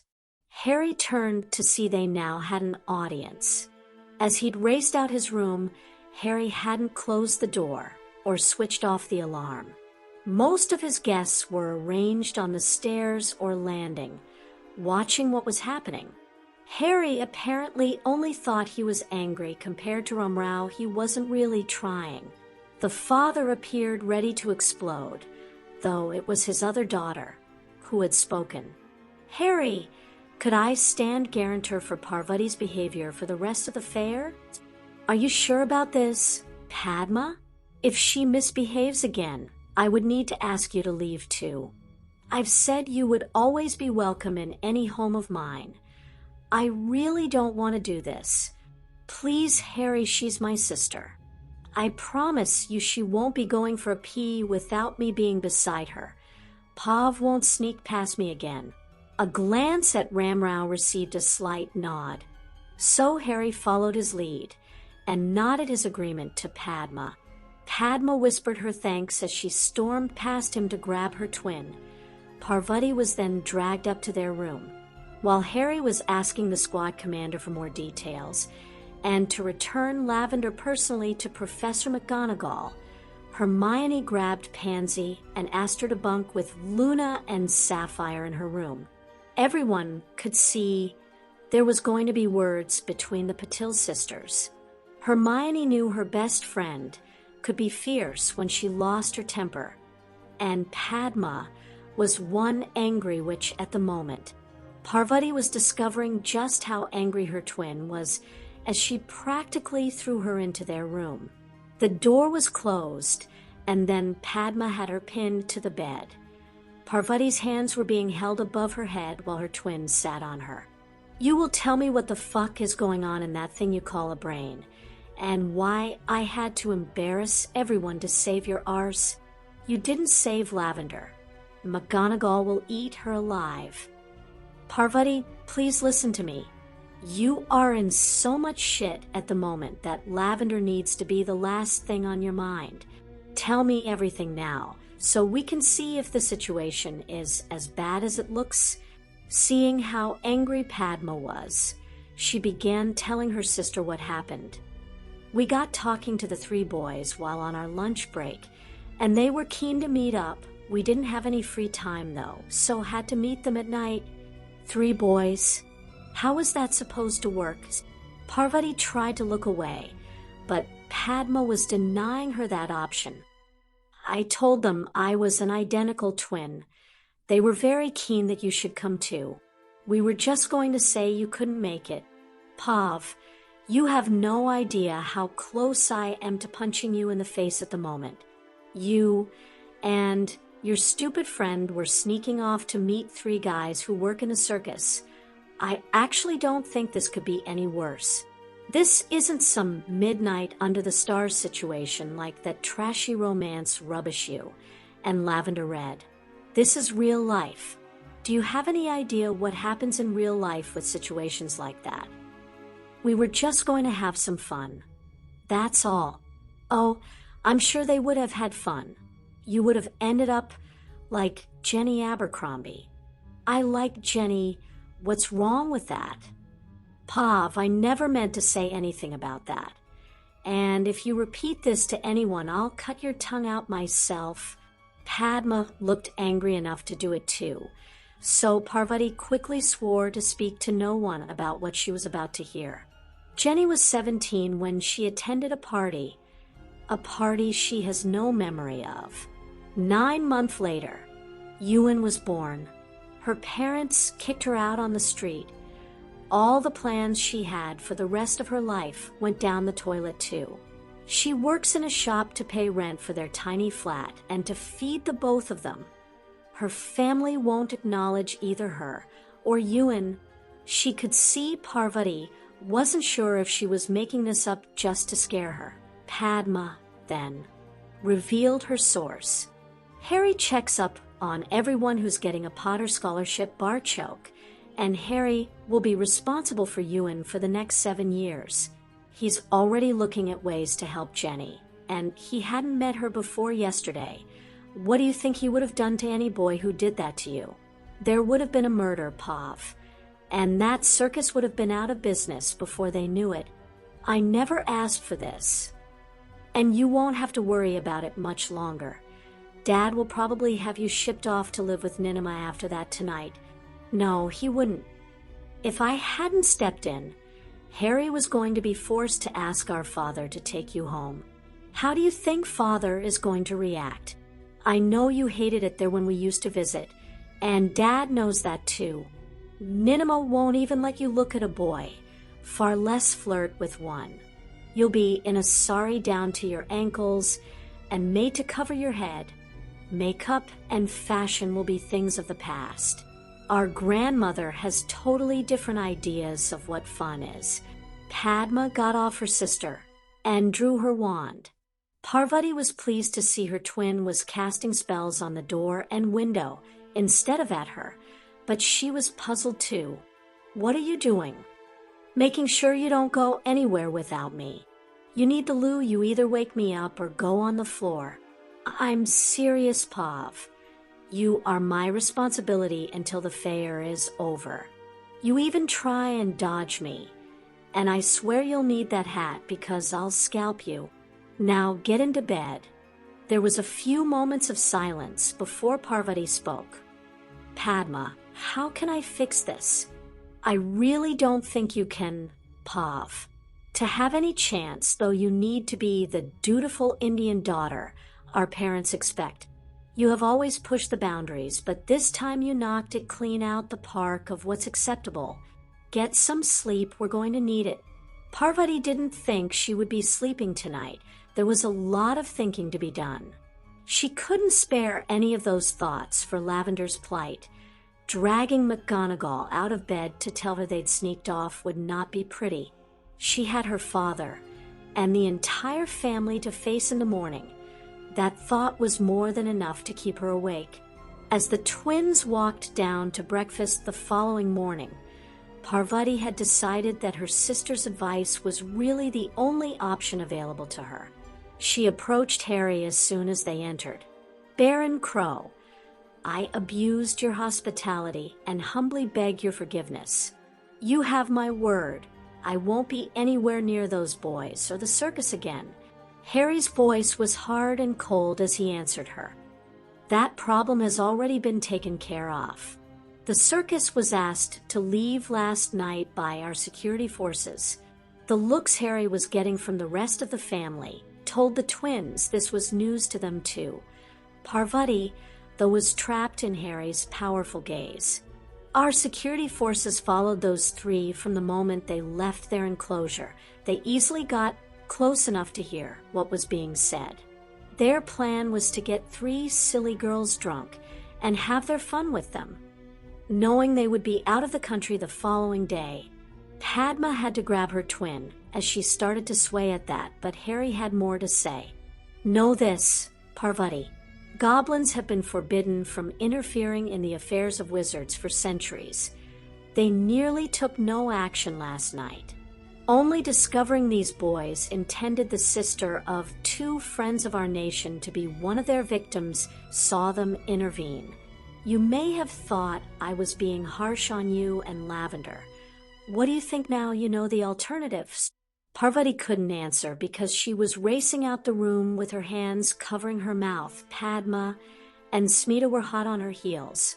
Ramrao, I'm sorry I had to do that. Harry, don't even think about apologizing. If those security forces hadn't stopped them. Hermione was sitting beside Harry and slipped her hand into his. I'll go with you when you meet the Browns if you want, for moral support. I'd like that. Dan and Lucas, we go with the reserve for the 5 o'clock slot. We should have done that anyway, rather than inviting people who would try something like that into our Glen. Jenny, could you walk with us? There's something we'd like to talk with you about, and if yesterday is any guide, we may not get the time later. Jenny had been sitting there with her jaw hanging open at the drama being played out at breakfast. She'd thought those two girls were incredibly naive and far too young to be carrying on like that. Harry's attitude was so far removed from her own parents, though, as to be scary. These girls may not think so at the moment, but he had just done them a massive service and ejected the people responsible right off his land. It was also a shock when he asked to speak to her, but she was coming to trust this young man more and more. She followed Harry and Hermione out the door, not realizing her life would never be the same again. Alice tried to fill the silence around the table by asking Dan what the reserve plan was. We're in the Highlands, so Harry thought of showing some of what we Muggles call Highland games. Barchoke found us the dancers and pipers we had performing at various locations around the Glen yesterday. We pull them in and add things like cobber tossing, hammer throwing, and we even have a children's version, welly throwing. We plan on getting volunteers from the audience to try the events. With prizes for the winners, Parvati returned, still rather green and clearly shaky on her feet. "Father, I'm so sorry." Ramrao was not in the mood to offer her any comfort, his mind still fighting against what might have happened if Harry's security hadn't intervened. "You'll be with Padma all day, and tonight, too. We'll talk of this Monday morning." She nodded and sat at the table. Nothing more than tea, though, passed her lips. The fair had been blessed with another sunny day. It did little to lighten Harry's dark mood. He got right to the point. "Jenny, there's a spell a witch or wizard can perform that can wipe a person's memories. It's illegal for a magical user to perform this spell on anyone, with the exception of it being done to protect knowledge of our world escaping. You will have gathered by now that our society also has those who think rules and laws don't apply to them." Jenny stopped, as if she had just walked into a brick wall. "Is that why I can't remember? Is that why my son is a wizard?" There's no way to know for certain after all this time, but the facts paint that as the most likely scenario. Hermione had her arm around the now crying woman. "That's just... The sudden look of horror on Jenny's face stopped her tears. "They couldn't take Ewan away from me, could they? Over my dead body." The conviction, Harry stated, that with was the only thing that allowed Jenny to get herself back under control. "If you allow Ewan to become a Potter scholar, I will be his guardian in the magical world until he turns 17 and is then considered of age. That just means I look after his interests in that world. I could never see any circumstances where it would be in Ewan's best interest to part him from you. I hope you believe me when I say that." Jenny was nodding while wiping her eyes with the hanky Hermione had conjured. "Ewan badly needs a male figure in his life, someone he can look up to. Just watching you for the last few days has my son already choosing that figure to be Harry Crow. The red-headed gentleman at the Gringotts Zone told us that giant snake thing really happened. Ewan already wants a sword for Christmas. That gentleman is a friend and tutors us every weekend at Hogwarts. And yes, it's a true representation. The person who set that beast loose was in prison days later. He died there. We're trying to clean up our act. This weekend is certainly helping with that. We also want to see if we can help you too. I thought you were. Offering Ewan that scholarship is a godsend. He wouldn't be able to attend Hogwarts otherwise. It was Hermione who then took over the explanation. That helps Ewan, but not you. You had dreams that we think some wizard took from you. With Ewan away in Hogwarts, we're offering you the chance to rekindle those dreams. We're offering you the same deal as Ewan, except at the university of your choice. Jenny was again in tears, though this time for a different reason. Why are you doing this, Harry? Because it's the right thing to do. Hermione found herself faced by two bemused expressions and wore a wide smile. Yes, Jenny, he's for real, and all mine. She kissed Harry, instantly wiping that bemused look of his face. My wonderful goblin here thinks he should personally right every wrong in the world. He may not get them all, but that doesn't mean he's going to stop trying. There are also properties the length and breadth of the country that were bought to protect the people called Potter living there. We should find something suitable for you. And Ewan, you're giving me a house. What's wrong with my flat? We can't ward a block of flats because Ewan only lives in one of them. He'll be at Hogwarts, so you can go to whatever university you want. You'll have no rent to pay, and we'll take care of everything else. You'll be able to concentrate on your studies. Jenny's bemused look was back, so Harry tried to explain how he felt and why he was doing this. When the idea of the Potter scholarships were first put forward, I said I wanted it to be like a family. This scholarship is in honor of my mom and dad. How could I not want it to be like family? I consider everyone in that house family. A family we hope you and Ewan will join. That was too much for the woman whose only family, since she was 17, had been Ewan. She was in floods of tears with an arm around each of the teens.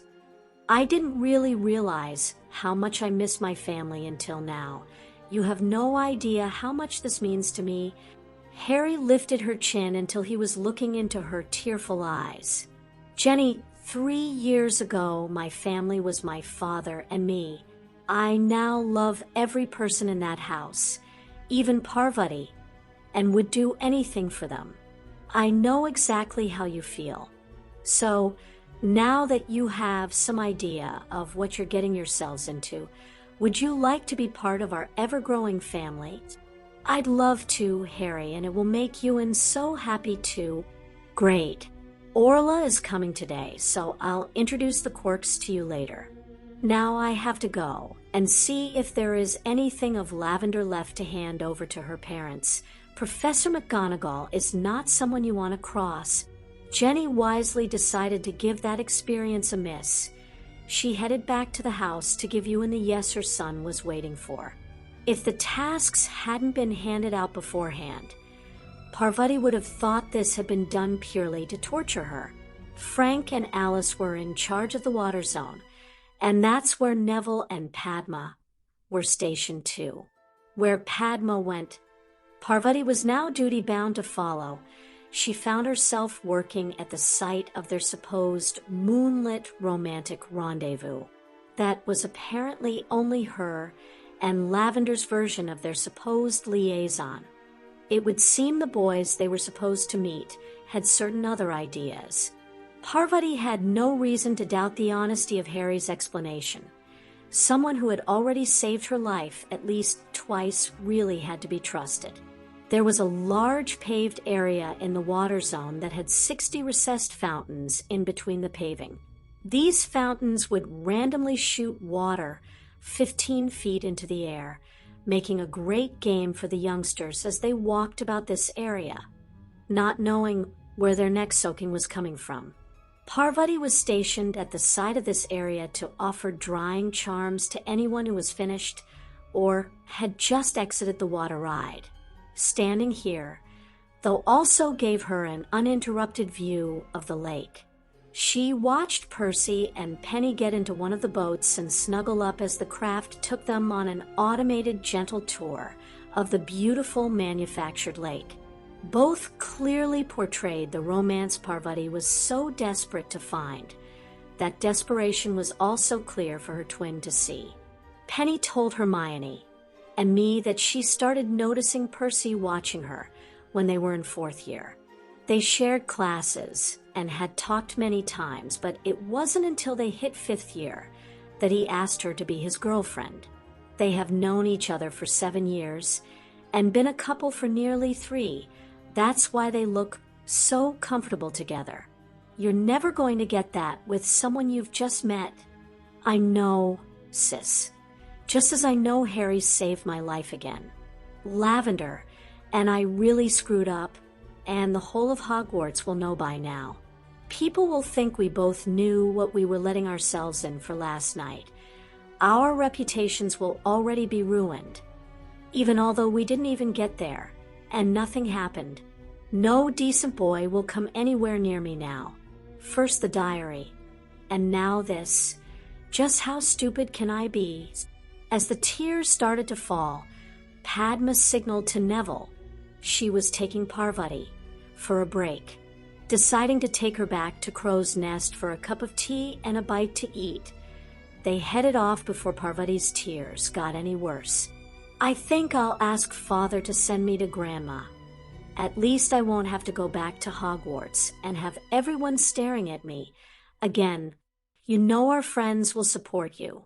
Yes, Harry was very angry this morning, but Parvati, he had good reason to be. This is exactly what we talked about. Your behavior putting all of us in a bad position.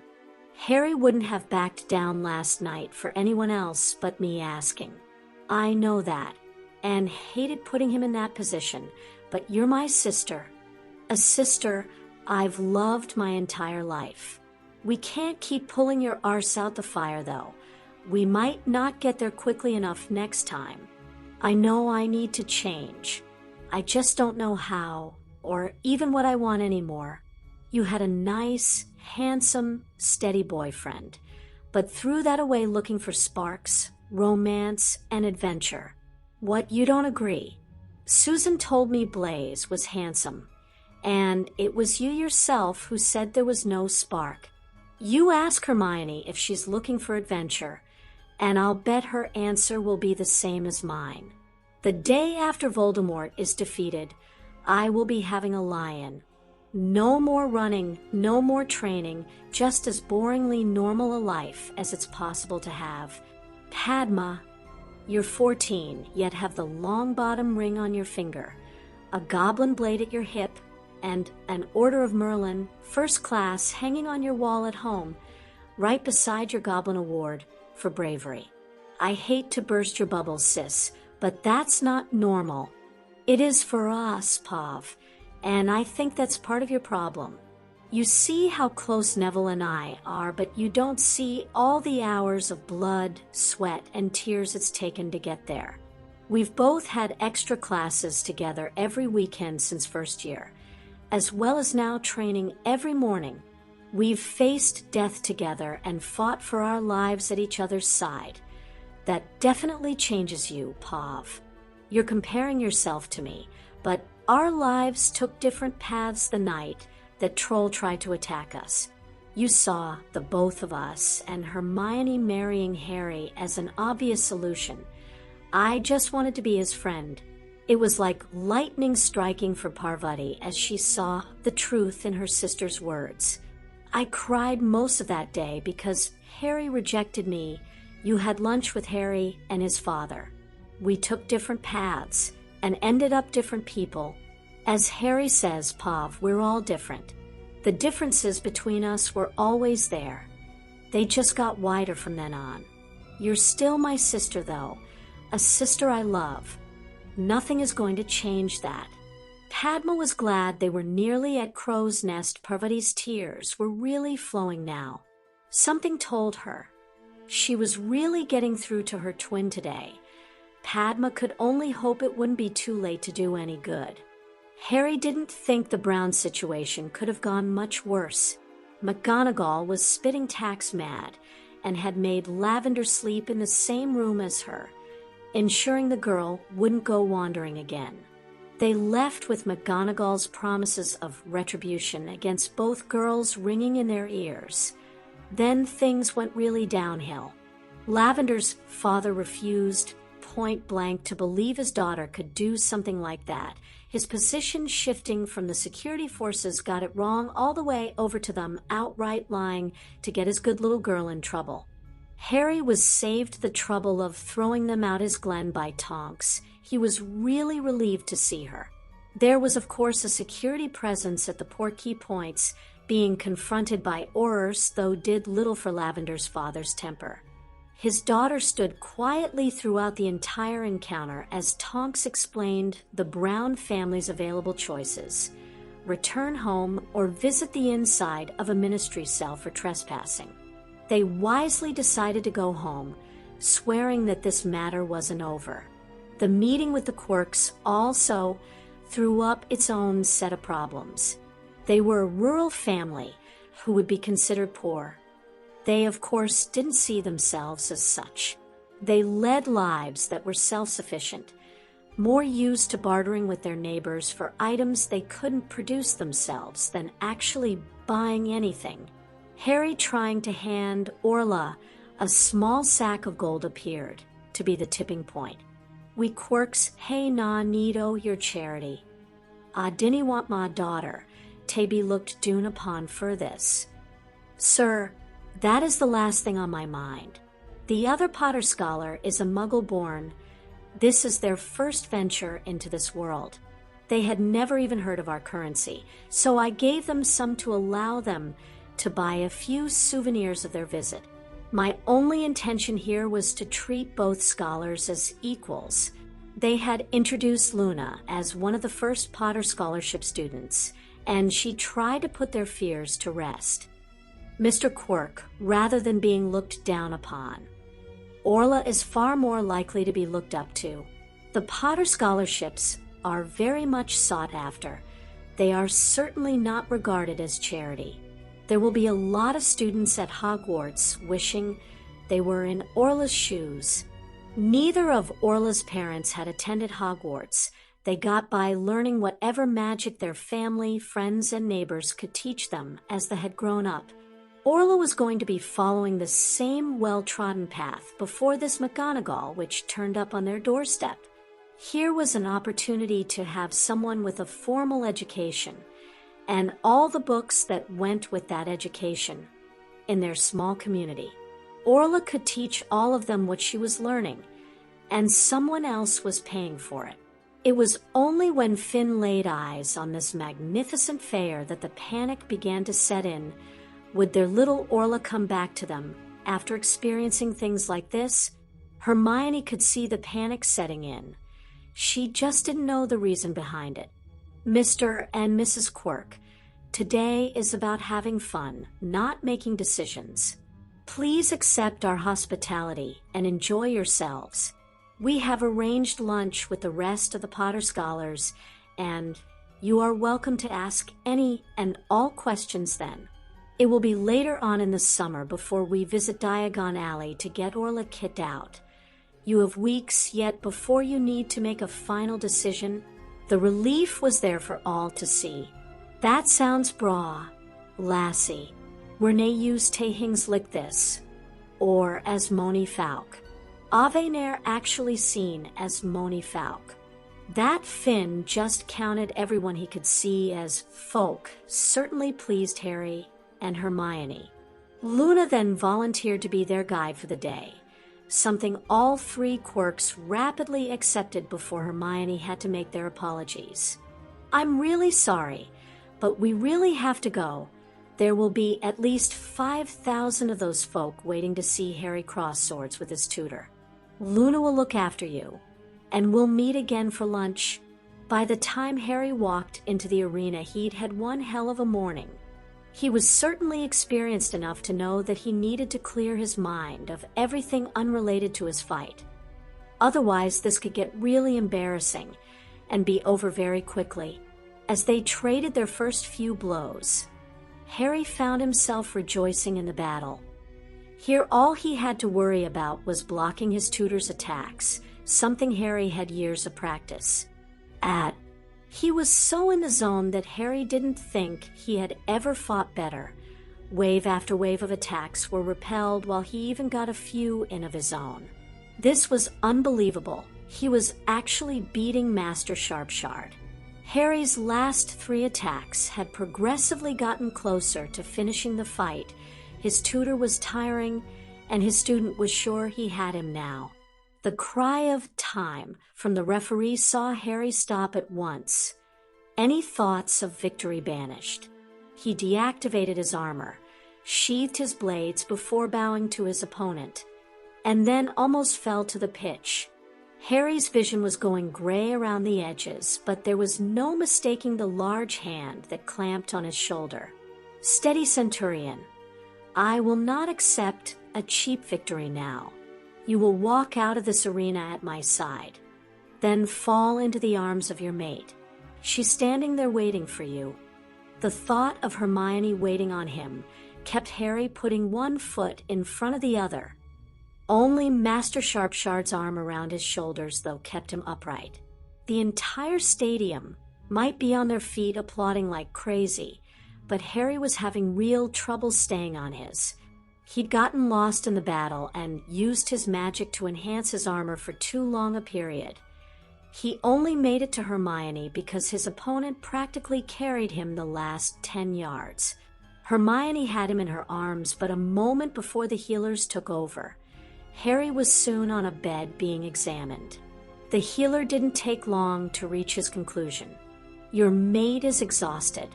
We will give him a potion that will see him sleep for a few hours, then another when he awakes. We realize the Baron has duties. Otherwise, we would be confining him to bed until tomorrow. He must eat when he wakes and nothing strenuous for the rest of the day. A good night's sleep should see him fine tomorrow. The first potion was already working, and Harry was out like a light. Hermione called for some help. Betsy, can you take Harry and put him in my bed? Please sit with him and come for me when he wakes. Barchoke, Ragnarok, and Raina had all entered as Hermione knelt to ask her elf to look after Harry. Barchoke, confirming that this was her normal behavior, saw Hermione's star rise just that little bit higher. She then attempted to thank the director for signaling time on the match. Nonsense. Your mate would have defeated Master Sharpshard, only to then collapse exhausted on the grass. This way, both of them left the arena with great honor. That was without doubt the greatest match I have ever seen, a very fitting tribute to a wonderful weekend. Dobby was sent to inform Emma that Harry was fine, didn't have a mark on him, but was knackered. Emma should come to the house for lunch if she wanted to see for herself. Harry was wakening from a nice dream and felt someone running their fingers through his hair. His mumbled Hermione drew a giggle that was not his mate's. Harry wasn't worried, though. He recognized it at once. You must be really tired if you though. I was Hermione. Hi, Mom. Where is she? What's happening? Hermione is currently playing hostess, since the host is temporarily indisposed at the moment. Your fight with Master Sharpshard is the talk of the Glen, easily eclipsing that Susan beat Draco to win the shooting. You need to eat something, drink this potion, and then come downstairs before lunch is over. Emma leaned over and kissed him on the forehead before heading out the room. Betsy then appeared with a tray for him and stood there until he ate what was on it. Harry came down to what was a very busy dining room, pleased to see Orla sitting between Ewan and Dennis. That both boys were trying to explain Tom and Jerry to the bewildered, which brought a smile to Harry's lips. She must have visited the cinema tent. Hermione was soon kissing those lips before bringing him up to speed. The quirks looked far more comfortable now, Hermione confirming that Luna had done a wonderful job. She'd led the Overawed family around the Glen, taking time to introduce them to people as they went along.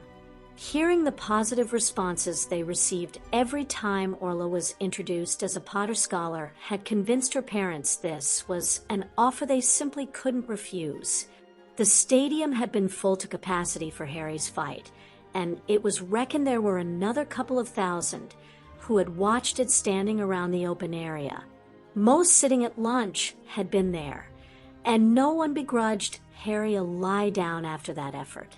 Getting all the parents together certainly had an effect on the quirks and even Jenny, with nothing but praise for the Potter scholarship raining down on both lots of parents. Ewan and Orla would now be joining the program. All were making plans to join up for their shopping in Diagon Alley.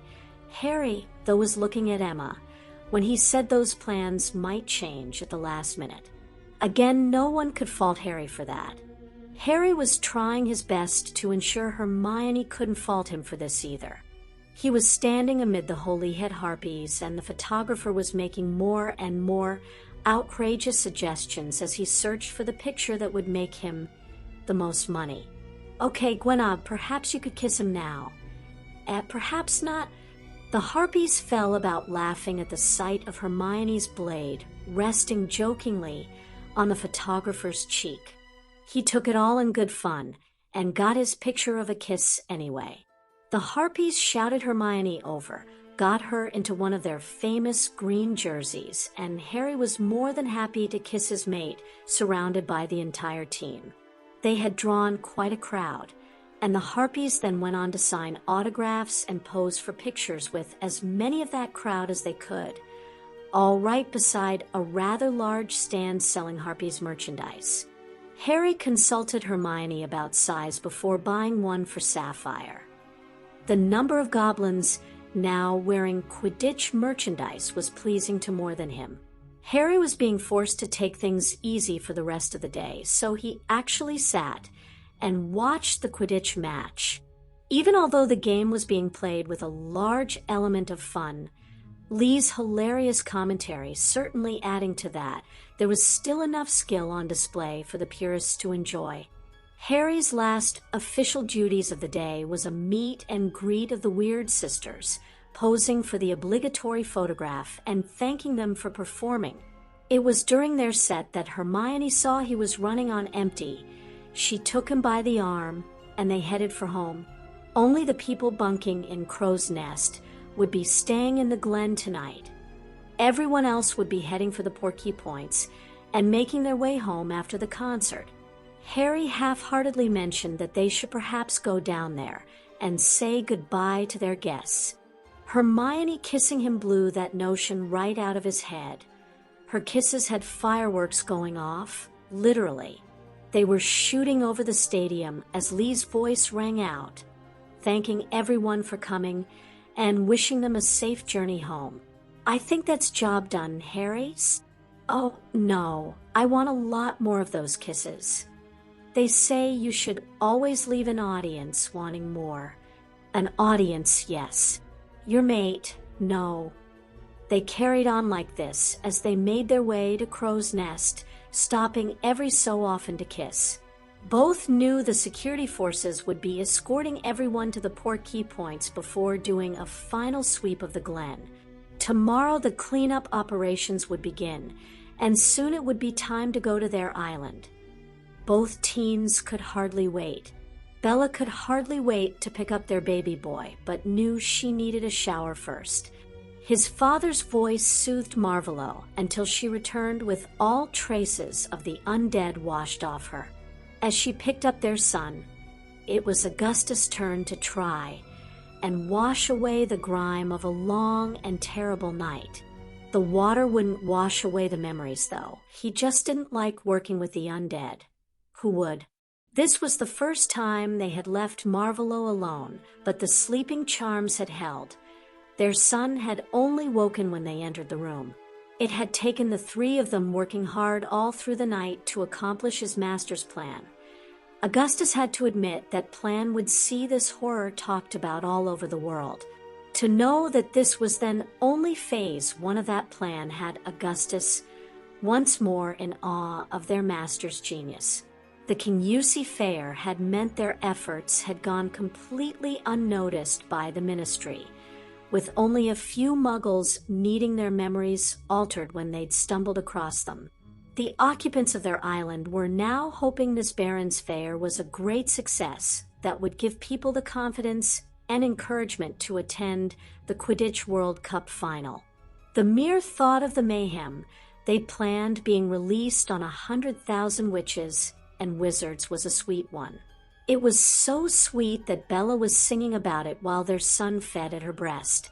Inferi didn't really rhyme with anything, but Augustus had no intention of pointing this out to Bella. She was happy, and Marvelo was content in his mother's arms. That was all that mattered to him. Chapter 85. Baron of KUSI. Embraces many cultures, but only kisses one witch. That provocative headline certainly had an image to match it. Harry was pictured with a harpies-clad Hermione in his arms, lovingly kissing her while the rest of the team looked on and cheered. Rather than being embarrassed, Harry thought it was a great headline and an even better picture. All those who had been staying in Crow's Nest were sitting having breakfast. The Creevies, McDonald's, and Abercrombies would be leaving KUSI directly after this.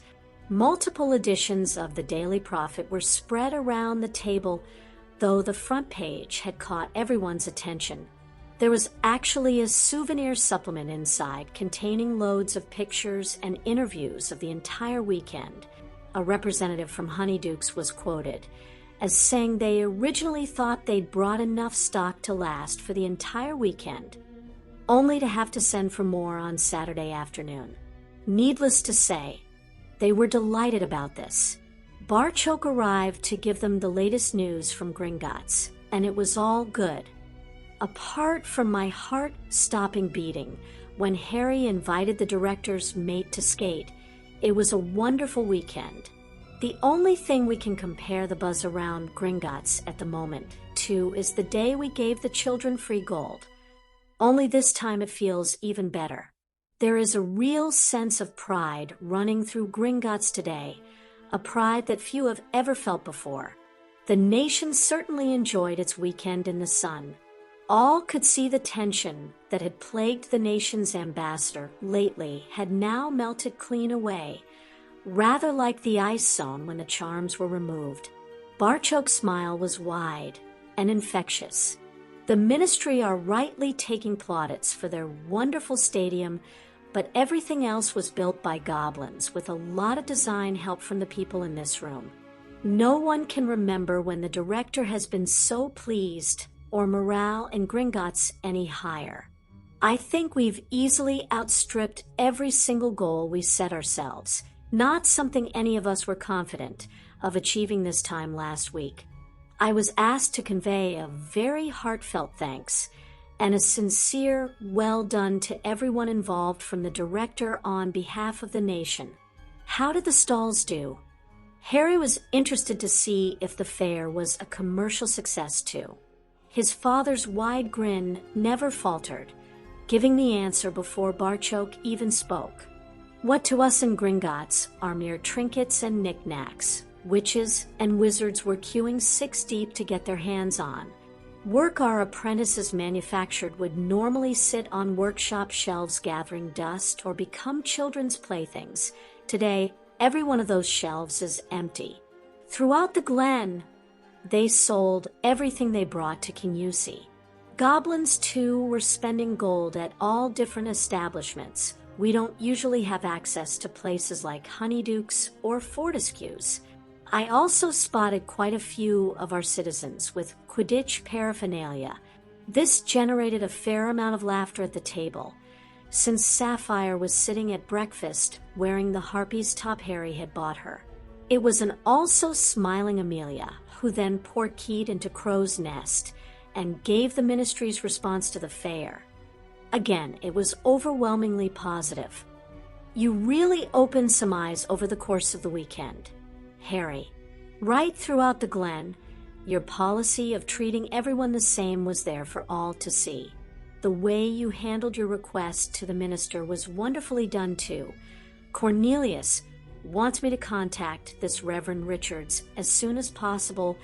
A pair of loud whats from the end of the table saw Harry letting Dan and Emma into the plan.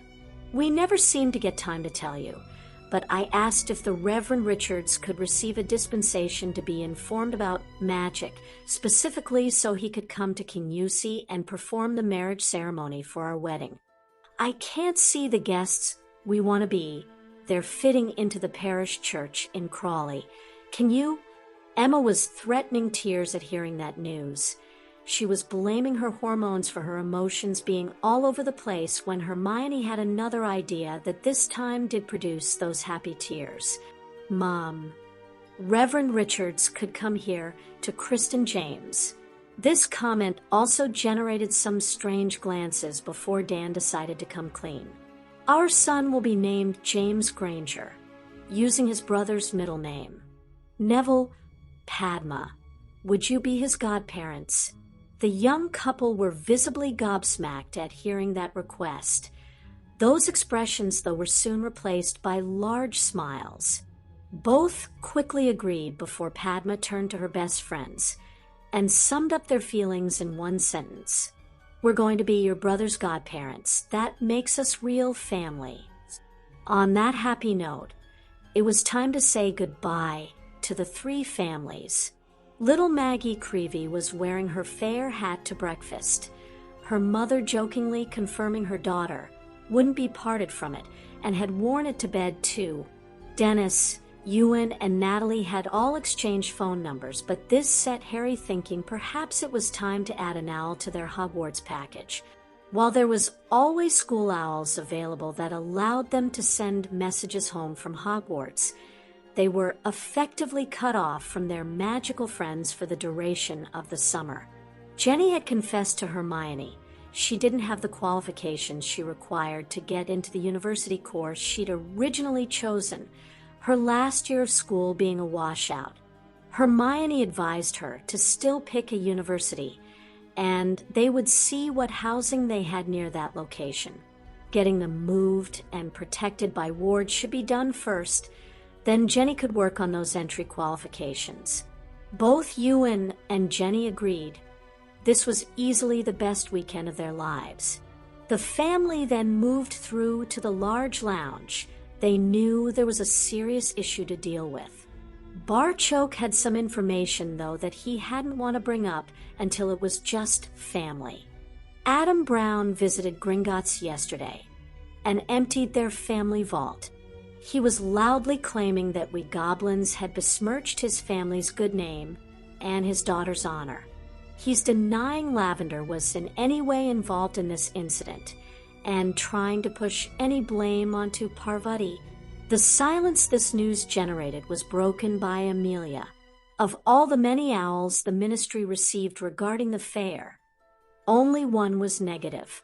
Adam Brown has made a complaint against Aura Tonks for her handling of the situation yesterday.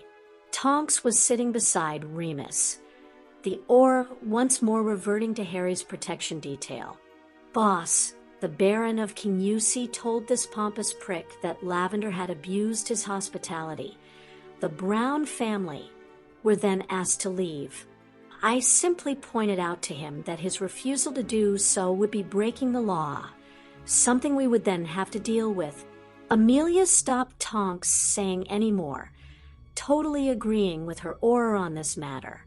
I've also had Minerva on the floor. He contacted her too and complained bitterly about Minerva's treatment of his daughter. He's threatening to withdraw Lavender from Hogwarts unless the school can guarantee there will be no contact between his daughter and the witch trying to lead her astray. Parvati Patil, a shocked and tearful Parvati, was sitting between Padma and Neville. The wizard soon found himself being shifted along as Hermione took his place. Padma already had her arm comfortingly around her twin, so Hermione took Parvati's hand before speaking with her. Harry and I watched this man build himself into a state over this yesterday. He just said Lavender wouldn't do anything like that, and she never contradicted him. For once, Lavender hadn't a single thing to say. There's not one person here who thinks you were leading Lavender astray. She's selling you down the river to escape the punishment she deserves. Can you see Susan doing something like that to Hannah? That would simply never happen. I watched Padma stand in front of 9 older bullies and take a curse to the face trying to protect me. That is real friendship. It was then Padma's turn to try and help her sister. Pav, we all know you like to push the boundaries. We also know that when you're alongside Lavender, you both push further. She's obviously not the friend you thought Lavender was if she's pushing all the blame onto you. I have to say that splitting you two up isn't the worst idea I've ever heard. You would certainly be made welcome if you wanted to bunk with us in the Ravenclaw dorm. 2 Hufflepuffs quickly agreed with that, Hannah getting in first. You could stay with me and Susan. Yeah, Lavender's not welcome in Hufflepuff, though.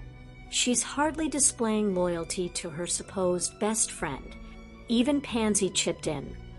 After this weekend, I think we could even get away with a Gryffindor in the Slytherin dorms. If you're up for the challenge.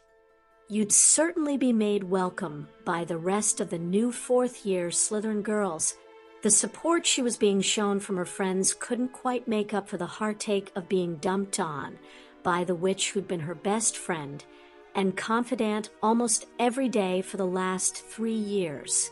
It was all going to be irrelevant anyway. Her father appeared ready to explode as his anger built. She got up and went to kneel by her father. "Father, I'm really sorry my behavior has put you in this position. I made a really bad error of judgment that Harry's security thankfully saved me from facing the consequences of. I have brought shame and embarrassment to our family and deserve to face whatever punishment you set. I promise to try and be a dutiful daughter from this day on, a daughter you can be proud of." Ramrao was as angry as he could ever remember. He tried to control that anger as he spoke to his daughter. "Parvati, your behavior was way beyond anything your mother, and I find acceptable. We had decided to send you back to India. We hoped living with my mother for a while might help you see the error of your ways." Parvati's head may be down, but everyone could still see the tears flowing. Padma too was in tears, and she wasn't the only one. Ramrao, though, wasn't finished yet. Lavender's father's reaction has changed everything. In trying to protect his own daughter, he's attempting to push all the blame onto mine. For us to send you away now would lend credence to his opinion. That is not something I could ever support. This saw Parvati's head shoot up, and her father reached out and wiped away her tears. While Lavender appears happy to play along with her father's version of events, my daughter has admitted her error and apologized for her serious lack of judgment, whatever we decide, and we will talk about that later. One thing is not up for debate. Your association with this girl is now at an end. Augusta hated interrupting what was a very tender moment between father and daughter. She did want to give them some options, though. Lavender was under the care of Hogwarts while staying here, and you can guess how well Professor McGonagall will have reacted to Adam Brown berating her for reprimanding his daughter. Lavender might actually be the one. Leaving Hogwarts if Minerva doesn't get an apology. Parvati was her parents' responsibility, and is therefore in no trouble with the school over this matter. I would have to speak with Phileas and Minerva, but I don't see any major problems with a Gryffindor staying in Ravenclaw that can't be overcome, especially with her twin sister, already sorted there. This was Barchoke's cue to add to the story. Adam Brown is a fool. If there is one thing being a parent has taught me, it's that we all make mistakes. It's admitting those mistakes and figuring out where we go from there that makes us who we are. Adam Brown thinks that by playing on his pure-blood credentials and shouting loudly, people will simply believe what he says. He closed his family vault in Gringotts, but simply ignored the fact that his entire business is financed and run through our bank. This had everyone paying attention. They all knew the goblins' reputation as a warrior race was well earned, and that they wouldn't hesitate bringing some retaliation of their own to this matter. They were, of course, right. His version of this incident would need to have goblin warriors either deliberately lying or, even worse, abducting his daughter out of her bed to march her into Crow's Nest. The director has given him until 8 o'clock tonight to publicly recant those accusations inside the bank. Otherwise, his business account will be closed, and Gringotts will require all their loans to be repaid in full. And immediately, too, Smita was trying to hide her shock at these measures. Do you think he'll do this? This got a shrug from the ambassador. Personally, I think it would be the smart thing to do. He's a fool, though, so who knows what will happen. If he doesn't, Harry might just buy his bankrupt business from its new owners, Gringotts. Who's going to complain about a goblin owning a business when that goblin is Harry Crow? and Harry doing so saves the jobs of witches and wizards. With everyone staring at his father in disbelief, Harry couldn't help but chuckle. Wizards and witches know so little about goblins, they couldn't even get the one thing they thought they knew right. It's not never mess with a goblin. It's really never mess with a goblin's family. Parvati, I've told you before that you're family. Yes, there is a downside to that. People doing their best to harm my family is a right pain in the arse. There is a good side, too. There was no laughter in Harry now. He had a steely glaze that everyone was glad wasn't directed at them. Those 3 boys no longer work for that circus. The owner was also advised to check back on locations they previously visited since they had started working for them. Their business has a reputation to protect too, and the squad commander got the impression this was not the first time these boys had tried this maneuver. Since it was this circus' first visit to Britain, all I could legally do was kick them off my land. I have to say, though, the owner was bloody livid with all 3 of them. He was hoping to make a good impression and generate more business out of this weekend. His circus getting kicked out by the Baron of KUSI certainly won't do that. Since the owner is also well aware of my Gringotts connections, I got the distinct impression those 3 boys' troubles were only just beginning. He's doing it again, Hermione. Don't you just love it when Harry scares the adults? Padma's quip released the building tension. That, and Draco almost choking with laughter at the truth behind her remark. This had the goblin in question shaking his head. Don't encourage her, Draco. Padma's bad enough as she is. Now I intend to fly over the Glen to see it being restored. Since we now have a full set of brooms, who would like to join us? Luna, can you? Yes, Harry. I'll take Sapphire on a broom. As they rose to leave, Ramround nudged Parvati in their direction. Go with your friends. We'll sit down and discuss what happens next tonight.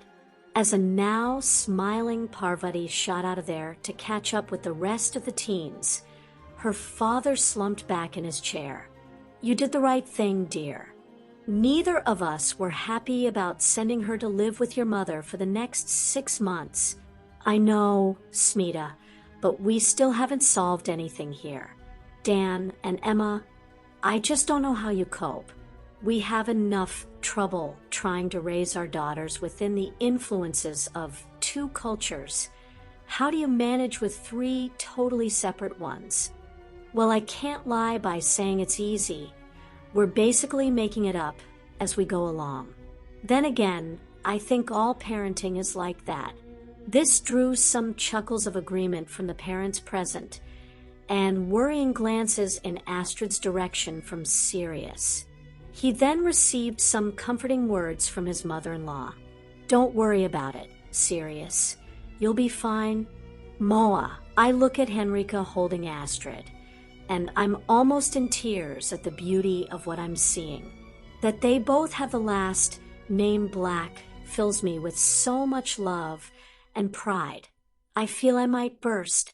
My own parents, though, would have murdered both of my girls in their sleep, while the ministry still classes them and you, as well as Remus, as creatures. We have all just worked our arses off to make this weekend the success that it was, and I'm certainly not disputing it's done our country a power of good, but it should never have been necessary in the first place. All of us in this room can see what's wrong. Why can't everyone else? It was Lucas who actually tried to answer that conundrum. Prejudices are not restricted to Britain, Sirius, or even witches and wizards. They may differ throughout the countries of the world, from culture to culture even, but they will always exist. What's needed is for people to stand up and say, this is not right. I think all of us just did that to great effect over the weekend. I also pity anyone who calls our little Astrid a creature in her grandfather, father, or godfather's hearing. Dan tried to raise the mood again. You forgot to mention Astrid's grandmother. mother and godmother. Those are certainly three formidable ladies. He received backing for his efforts from Augusta. I also think you need to take into account that Remus and Henrika are two of the students' favorite professors at Hogwarts. I was really proud of the way our students behaved all weekend. They are showing the entire country the way forward. I truly believe that by the time Astrid Black and James Granger are of age to travel to Hogwarts, their blood status or heritage won't matter a damn to anyone. That was a vision that found agreement from Amelia. This prejudice has been around since before Hogwarts was founded. If our younger generation can change a millennium of prejudice to the level you're suggesting, in the space of a decade too, that would have to be considered a magnificent victory. They didn't know their charges were currently chipping away at some of those prejudices, even as they were speaking. The four birds had once more welcomed Irgit's presence as they flew over the Glen. They were also joined by 17s on half a dozen brooms. This had, of course, attracted the attention of the goblin children, who lived in the Glen, leading to the group swooping down to talk with them. Seeing Sapphire sitting on the back of a broom had one of the bolder children asking if they could try that too. Soon brooms were taking off with little goblin passengers on the back for a quick flight around the Glen. Hearing the children's squeals of joy and laughter had those goblins working at dismantling the fair standing just that little bit straighter. Here was an event they could boast to their grandchildren they had been part of, because history had and was still being made in this Scottish Glen. The group were standing beside what yesterday had been the ice zone. Removing the charms last night had seen that ice and snow gone by this morning. The Swiss-style chalet was being retained, though moved from here to beside Crow's Nest. It would be used as extra accommodation when they had loads of people staying or as the centerpiece of any outside party. It was parties that were on the minds of Hermione and Padma. With the Ministry Summer Ball being slightly later this year, we need to make some plans. Padma really couldn't resist teasing her best friend. And we all know how much our Hermione likes her plans. We need to decide first whether we're going to the ball, and then what to do about these two birthday boys. It was just the four of them and Sapphire at the moment, since everyone else was up in the air. Neville offered his opinion on Padma's questions. I feel we need to attend the ball. The ministry has been supporting us with everything we've asked for. We should really offer our support for their event. As to our birthdays, I would like that to be as quiet as possible. That opinion was backed by Harry. I agree with Neville about the ball. Otherwise, it would seem we only attend if there are awards being handed out. How about this as an idea for our birthdays? Spend them on the island. This certainly received a favorable response, so Harry expanded his idea some more. On one birthday, we can have a joint party on the beach for the family. On the other, just the four of us round the other side of the island with a picnic basket. Oh, just us sitting on the beach and watching the sun go down. That sounds wonderful. Sorry, Sapphire. I didn't mean anything by that. It's okay. Hermione being on a beach with Harry is certainly something to get excited about. She couldn't hold her laugh anymore as Hermione groaned. Not you two. I get enough teasing from Padma without others jumping on the bandwagon. I couldn't help it, Hermione. It was just too good a chance to pass up. After all the craziness of the fair, you all deserve some time on your own. Padma had a question, though. Do we allow the girls to invite dates? It was Harry who shook his head at that. What would we do about Parvati? Having her as the only girl without a date would be cruel. While Hermione agreed with that, she took the opportunity to tease Sapphire back. And just who would you be asking as your date? Oh, goblins don't really date as such. They have groups of friends who you would hang about with socially, and then hopefully meet your mate. The Queen of the Quips couldn't resist that one either. Well, that certainly worked for us four. None of them minded Padma's teasing this time, since it was essentially true. That, and the fact they were all heading to the island in a few days had everyone in good spirits. The meeting in the minister's office a few days later also saw those attending in good spirits. Those in the ministry who had managed to spend some time in KUSI over the weekend were still raving about their experiences. That Harry had made it a family event really won people over. Apart from that fool Adam Brown, instead of getting down on his knees and thanking the Goblin security force for intervening on his daughter's behalf, he attempted some sort of power play and got right royally shafted. Standing in Gringotts and giving a public apology might have saved his business, but everyone now believed he was a liar, leaving his reputation irreparably damaged. Today's meeting at the ministry was to ensure the cup final suffered no such fallout.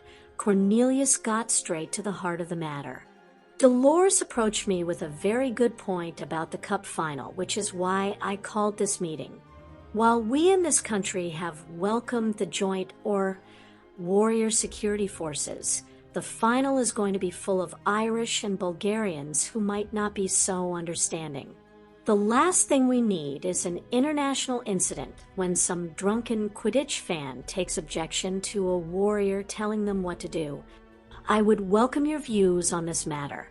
The head of the DMLE was first to offer her opinion. The safety of the event was going to be her responsibility. I don't think the Irish would mind too much, unless the warriors were trying to break up their party. We all know the Bulgarians are a totally different kettle of fish. I could easily see a few confrontations breaking out, but can we afford not to have the Goblin warriors on patrol beside the oars? There was an unhealthy dose of shared hatred between Dolores and Amelia. They seemed to hold polar opposite views on just about everything. Dolores certainly didn't want these animals anywhere near what she considered her event, unless they were dressed in brightly colored costumes and acting as team mascots. Surely Arthur could just explain to this ambassador creature that we don't require their assistance for this event. No one currently in the minister's office expected Amelia to take that lying down. They weren't disappointed. She came roaring back at Dolores with venom dripping off every word she spoke. That ambassador creature is a very good friend of mine. He also personally saved the lives of an Auror's family in this very building, getting himself wounded in the process. That same Auror and his family were guests of the Baron last weekend. Little Danielle Dugan had the time of her life. Such a pity you missed it. Dolores, I can't think of anyone who could have benefited from the experience more than you. If you have to hug a goblin to have your home warded, I think I'd rather be visited in the night by Death Eaters. Somehow your opinion doesn't surprise me, Dolores. Arthur tried to interrupt before wands were drawn between these two adversaries. The joint patrols have been universally accepted and proclaimed a great success in Hogsmeade, Diagon Alley, and even last weekend in KUSI. I would certainly be against any moves to change that.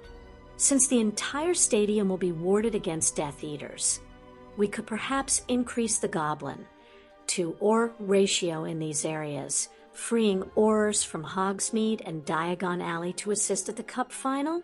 This way we are asking our goblin friends for help, while avoiding putting them in a situation that is potentially politically delicate. Amos liked the sound of that. He would be attending the final with Cedric and his friend, Roger. Amos wanted that stadium to be the safest place in Britain. He was also savvy enough to know that one bad incident with the Warriors would be jumped upon by those of a darker persuasion as proof they were moving too fast and too far with their reforms. He backed Arthur's suggestion. The sixth person at the meeting was paying these discussions scant attention.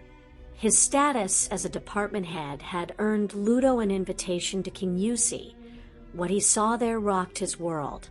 The former Quidditch player wasn't really interested in the various zones, different cultures, or the amount of integration taking place. He'd sat in the Three Broomsticks outlet, drinking butterbeer and eating stew, while making the discovery that the goblins as a race appear to be as addicted to gambling as he was. Now all he had to figure out was how to scam them out of their gold. That shouldn't be too difficult. He heard Amelia arguing for a force of warriors to be standing by in case they needed them at the final. Arthur pointing out that anything attacking the wards would soon draw a goblin presence made Cornelius mind up.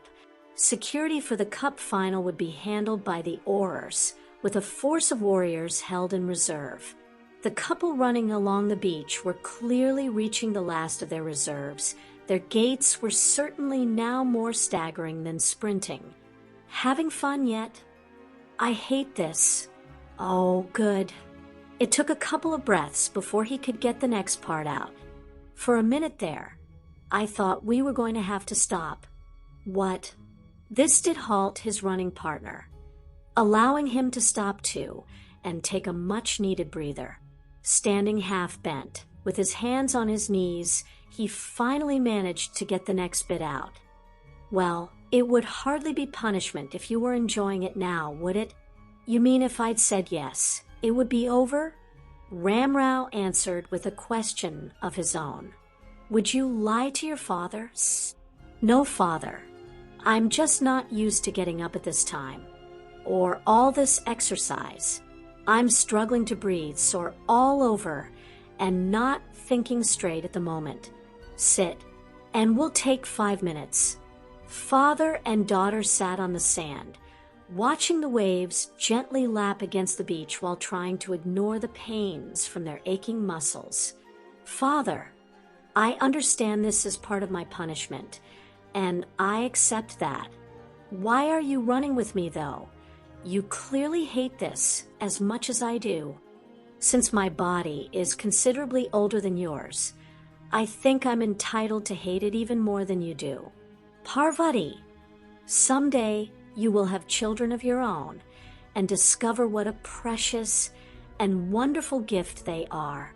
This change in tact clearly confused Parvati, and saw Ramrao reach out and take his daughter's hand. I have no doubts you and your husband will do your utmost to raise your children to be the best they can be. Since all parents will occasionally get it wrong, I think it's only fair to say you and your husband will make the occasional mistake too. That is why I run beside you. If my wonderful Parvati thinks her recent behavior would ever be acceptable to me, then I have made a grave mistake somewhere. A mistake I deserve to be punished for. The teenage which broke down crying at that, then found herself enveloped by the safest pair of arms in the world. They mumbled apologies and words of love to each other, as both held on to one of the most important people in their lives. Their supposed 5 minutes of rest was now easily 10, as Ramrao gently soothed his daughter's sobs away.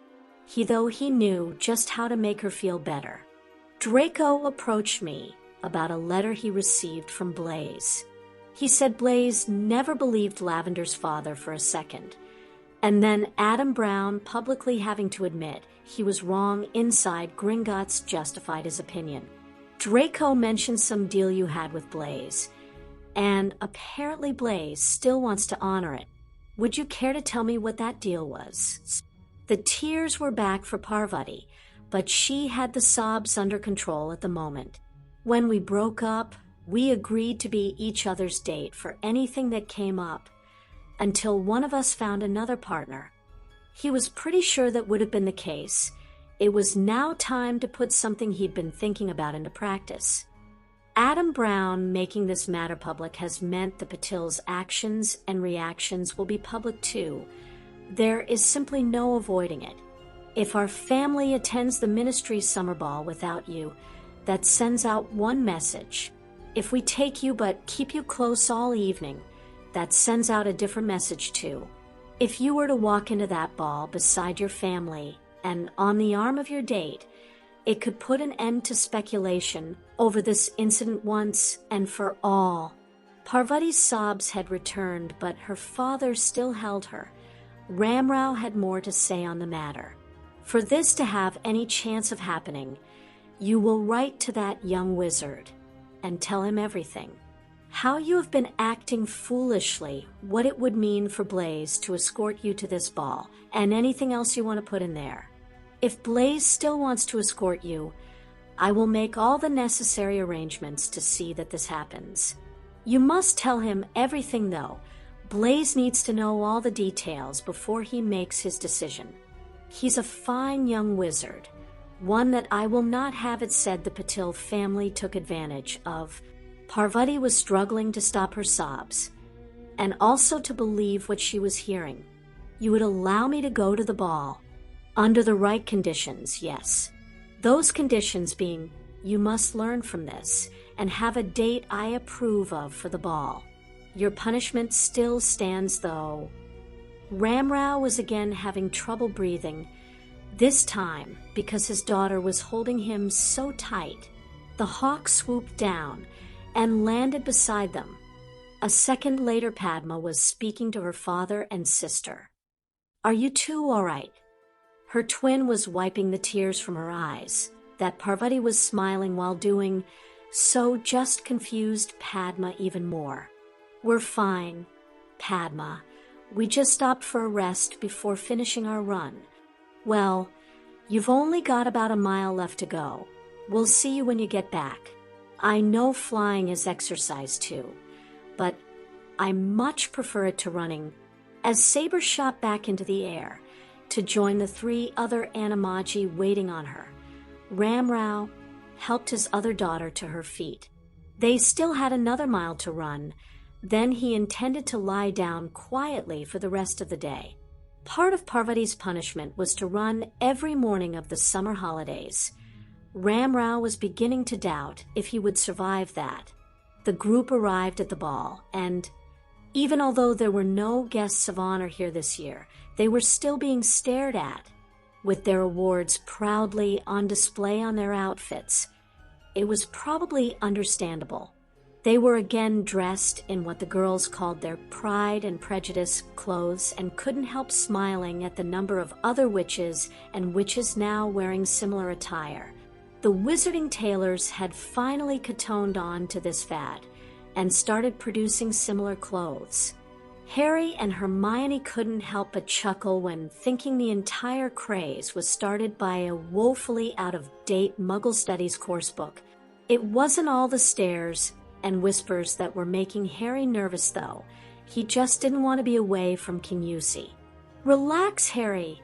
Father is with them in case they need to get to Gringotts in a hurry. Moa and Lucas are babysitting Astrid there too. And can you see Dobby letting anything happen to his beloved mistress? You know Mum wouldn't hear of us canceling tonight. I'm pregnant, not ill. I can practically hear her say it, Hermione. I'm just so excited waiting for James to be born. Merlin knows what I'll be like when it's time for our child. Dan looks so calm. This drew a laugh from Hermione. He's anything but calm. Harry, Dad just hides it better. Parvati was also anything but calm. She wasn't very good at hiding it, though. She felt her date squeeze her hand on his arm, and she drew strength from that. Blaise had been a rock for her. Tonight the group had booked 2 tables, one each under the names of Longbottom and Black, with the only stipulation being that the tables were beside each other. There were quartets of Longbottoms, and Patils sitting alongside Harry and Hermione, with Blaise taking their number up to 11. The Blacks had Remus and Tonks. Hannah and Susan had asked Zach and Justin to be their dates for tonight, while Luna invited Colin along as a friend. As usual, places would become fluid when the dancing started. Not having to worry about awards gave Harry more time to look around and see all the faces he knew. The Weasleys' change in circumstances was also very evident, there on display for everyone to see as the family had their own table. They appeared, though, to have taken the wise decision to leave Ron at home. The twins' inclusion might have raised a few eyebrows before, but not now. These two prefects had just added OWLs at O in defense, charms, herbology, and transfiguration to the outstanding in potions they received last summer. Fred and George had invited Angelina and Alicia as their dates, while Ginny sat with Bill. It was the remaining couple who were garnering all the attention of their table. Percy and Penny had been advised by both Bill and Arthur to take their time over the summer before making any decisions that would affect their futures. Both had done so, but those decisions had now been made. Gringotts' latest employees were also sitting there sporting engagement rings. Harry, of course, knew Penny better than Percy, but was delighted for the happy couple. He was also one of the few who knew what they would actually be doing inside Gringotts, with Hermione and Harry both confirming they wanted to attend university. That would mean he would be at least in his early 20s before he could possibly become assistant ambassador to his father. With the current occupier of that position not really wanting to commit to that post much past Harry leaving Hogwarts, Percy and Penny were being drafted into Father's expanding department and would be working toward one of them eventually taking over from Bill. With no awards tonight, the meal was served first before the obligatory speech would take place. Sitting having a fine meal with family and friends soon saw even Parvati relax, and there was dancing to look forward to later. Cornelius' speech was going well. His quip about not knowing what to do with his hands, since there was no awards to hand out tonight, generated a very good response. The minister's next point concerned one of those previous awards. Last year, many of you were here to witness Harry Crow becoming the Baron of KUSI. I was honored to have been a guest of the Baron's earlier in the summer when my wife and I had a wonderful time at his fair. I would just like to take this opportunity to publicly thank Baron Crow for including so many of those who work at the ministry in what was a tremendous event. This led to much clapping and cheering before Cornelius moved on to the upcoming event, the Quidditch World Cup Final. For a politician, it didn't get much better than being able to stand up and give people good news. His good news was interrupted by a high-pitched beeping coming from somewhere in the hall. Then he saw Harry getting to his feet as the noise stopped. "Minister Fudge, we're really sorry to leave, but that was an urgent message from my father. Hermione and I need to head to Gringotts. Is there anything wrong, Harry? Can we help?" "No, Minister. That message means our brother is on the way. Not something we want to miss. Or, Tonks, we will be portkeying into Gringotts the moment we leave the ministry wards. Please stay and enjoy the ball." A nod from Amelia saw Tonks accepting that offer, though she did promise to catch up with the four of them later. It was only then Cornelius noticed young Longbottom and his betrothed ready to leave too. Neville's comment that he couldn't wait to see his godson put a smile on more than just the minister's face. Cornelius was honest enough to admit that even a few years ago, he would have been incandescent with rage over something like this. The old Fudge would have seen this as a deliberate attempt to upstage him, and been worried about what plot was behind it, who was trying to force him out. Tonight, he could see the situation for exactly what it was, for teens hyper-excited over the birth of a baby in their family. This version of Cornelius Fudge knew exactly how to handle the situation. "Please pass our good wishes on to Emma and Dan." As the four teens hurried from the hall, the Minister for Magic couldn't help but think this baby boy was being born into a different world than his older sister had been. It was time to get back on track, though. The night was still young. It was much later that night when Harry held a tiny figure in his arms. "Hello, James. I'm your brother." "Harry." It was a few weeks later when Ron was ignoring his brothers to concentrate on the tiny figure in his hands. Ginny might have raved about the ministry ball, but Ron was glad he'd talked his way out of that one. The ball sounded incredibly boring to him. Not like tonight. Ron Weasley just had the best night of his life. He was staring at the little Quidditch figure in awe, the reverence in his voice unmistakable. "Did you see him? Wasn't Crumb simply unbelievable?" "Oh no, Ron, we missed it." "Yeah, Fred and I always take a good book with us to the Quidditch World Cup final. You'll just have to tell us all about it." Totally missing the gentle sarcasm, Ron then began a play-by-play account of the game. That he was using the little action figure to demonstrate his descriptions had everyone sniggering. That was until the screaming started. They all rushed out of the tent to be greeted by the sight of the dark mark hanging menacingly in the night sky. It was visible due to flashes of spells causing explosions, flames, and utter panic. All 7 Weasley children were there with their father, while Amos stood with Cedric and Roger. It was the Ravenclaw who asked the first question. Though this area was warded. "How is this possible?" It was actually Bill who quickly answered. "We couldn't ward the camping area since we don't own it. That's why we had to pay money to the Muggle farmer to allow us to camp on his land. I want you 4 to take Ron and Ginny and head back to the safety of those wards around the stadium. This is not a Sunday morning drill. Guys, are you up to this?" All 4 had their wands out and their game faces on. All jokes were forgotten. Here were the 4 students Bill tutored every week. "They'll be fine." "Amos, otherwise I wouldn't have given them this task. We need to go and help contain this." Amos nodded as he, Arthur, Bill, Charlie, and Percy disapparated away to help in the battle. Fred, George, Cedric, and Roger were used to working as a team and quickly got organized, deciding to choose the most direct route back to the stadium. Before they even left the camp, though, Ron let out a piercing scream of terror that was of a higher pitch than anything Ginny could ever reach. He was left unable to speak, but when they looked to where his shaking hand was pointing, no one there blamed him in the slightest. Directly in front of Ron, a dead body was clawing itself out of the shallow grave it had been buried in.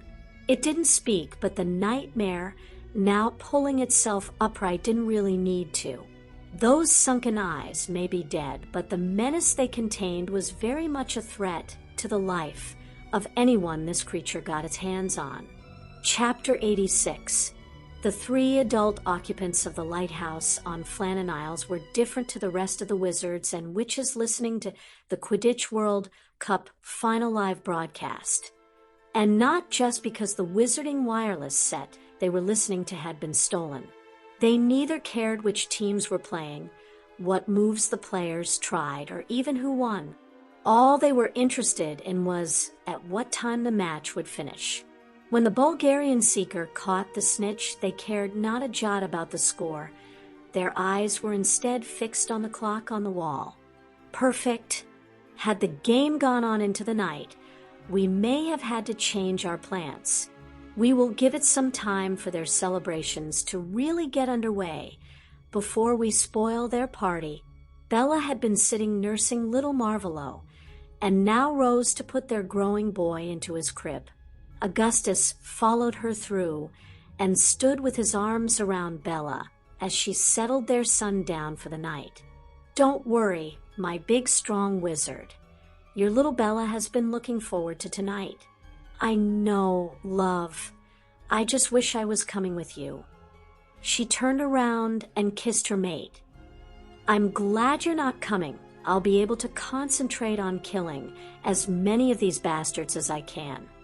I know my big strong wizard will be safe and able to come back here to look after our beautiful baby." Our baby boy agrees with his father. "We both need you back here too.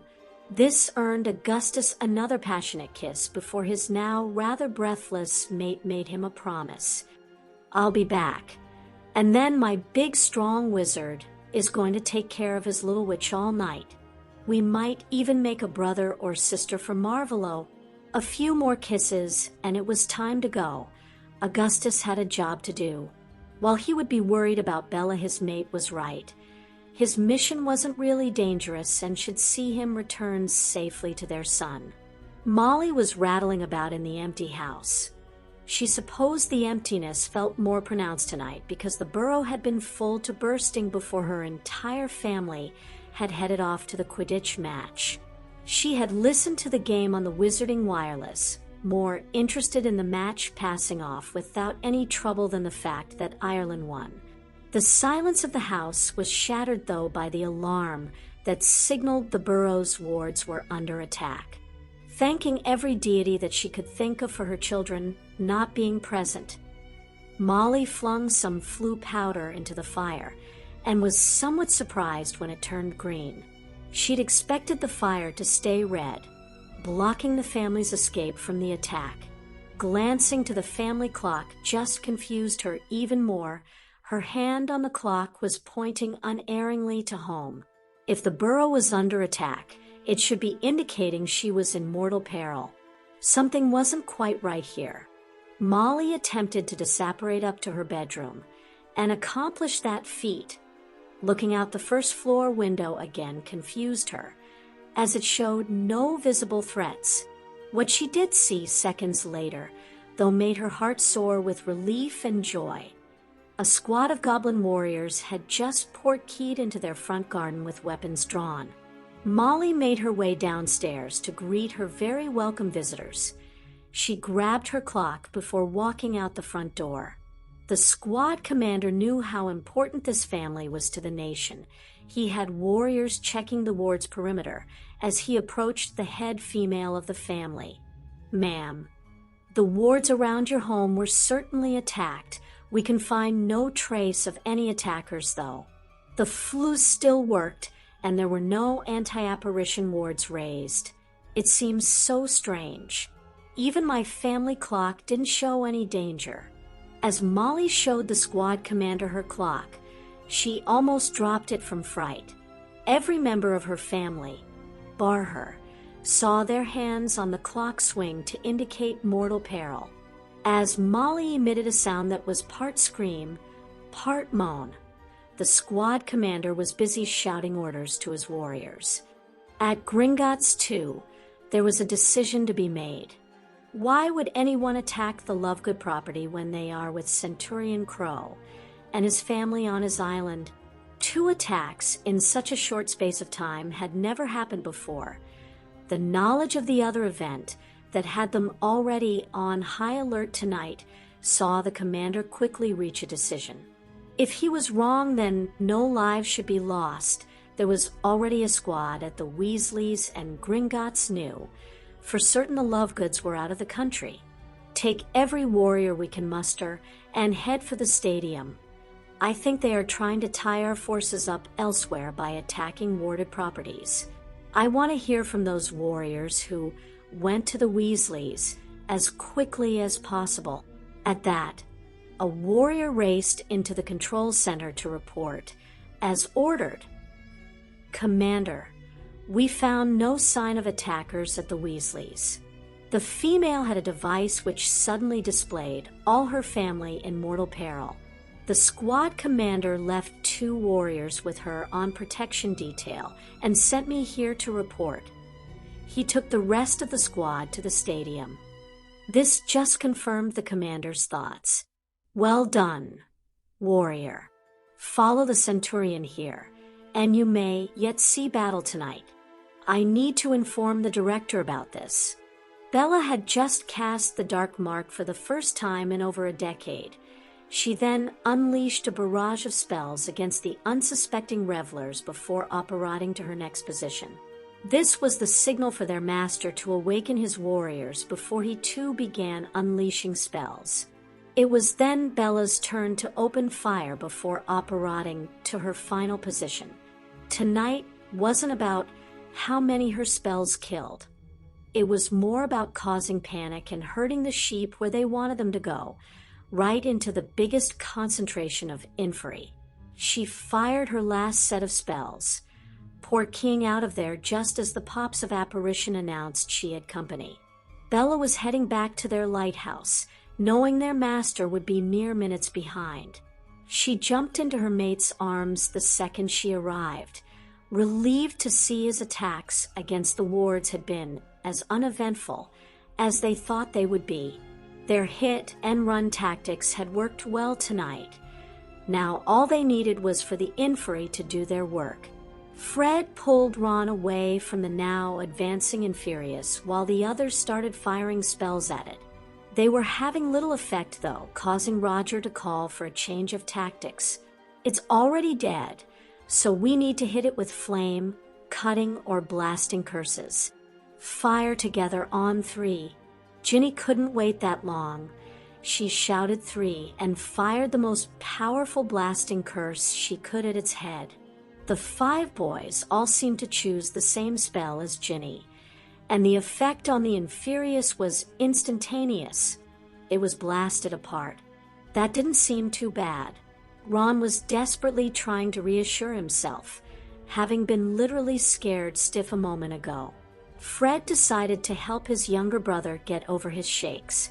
Only because you gave us a warning, Ron. Well done. Fred's right. We could bring it down because we could see it. I don't really want to enter those trees to get to the stadium, though. Cedric's point was well received. No one wanted to play hide and seek with any more of these things. The curses and explosions around the campsites seemed to have stopped too. All the screaming was now coming from amongst the trees. All 6 thought that was another absolutely excellent reason not to enter those trees. Where's the order of the AVs with those lovely swords when you need them? George's comment also gave him an idea. He was a wizard after all. He approached the edge of the trees and lifted a fallen branch, a branch that was soon transfigured into a razor-sharp axe. He actually felt better having a physical weapon in one hand and his wand in the other. That was until a dead hand clamped onto the back of his neck. He was spun around, and the hand's partner seized his throat.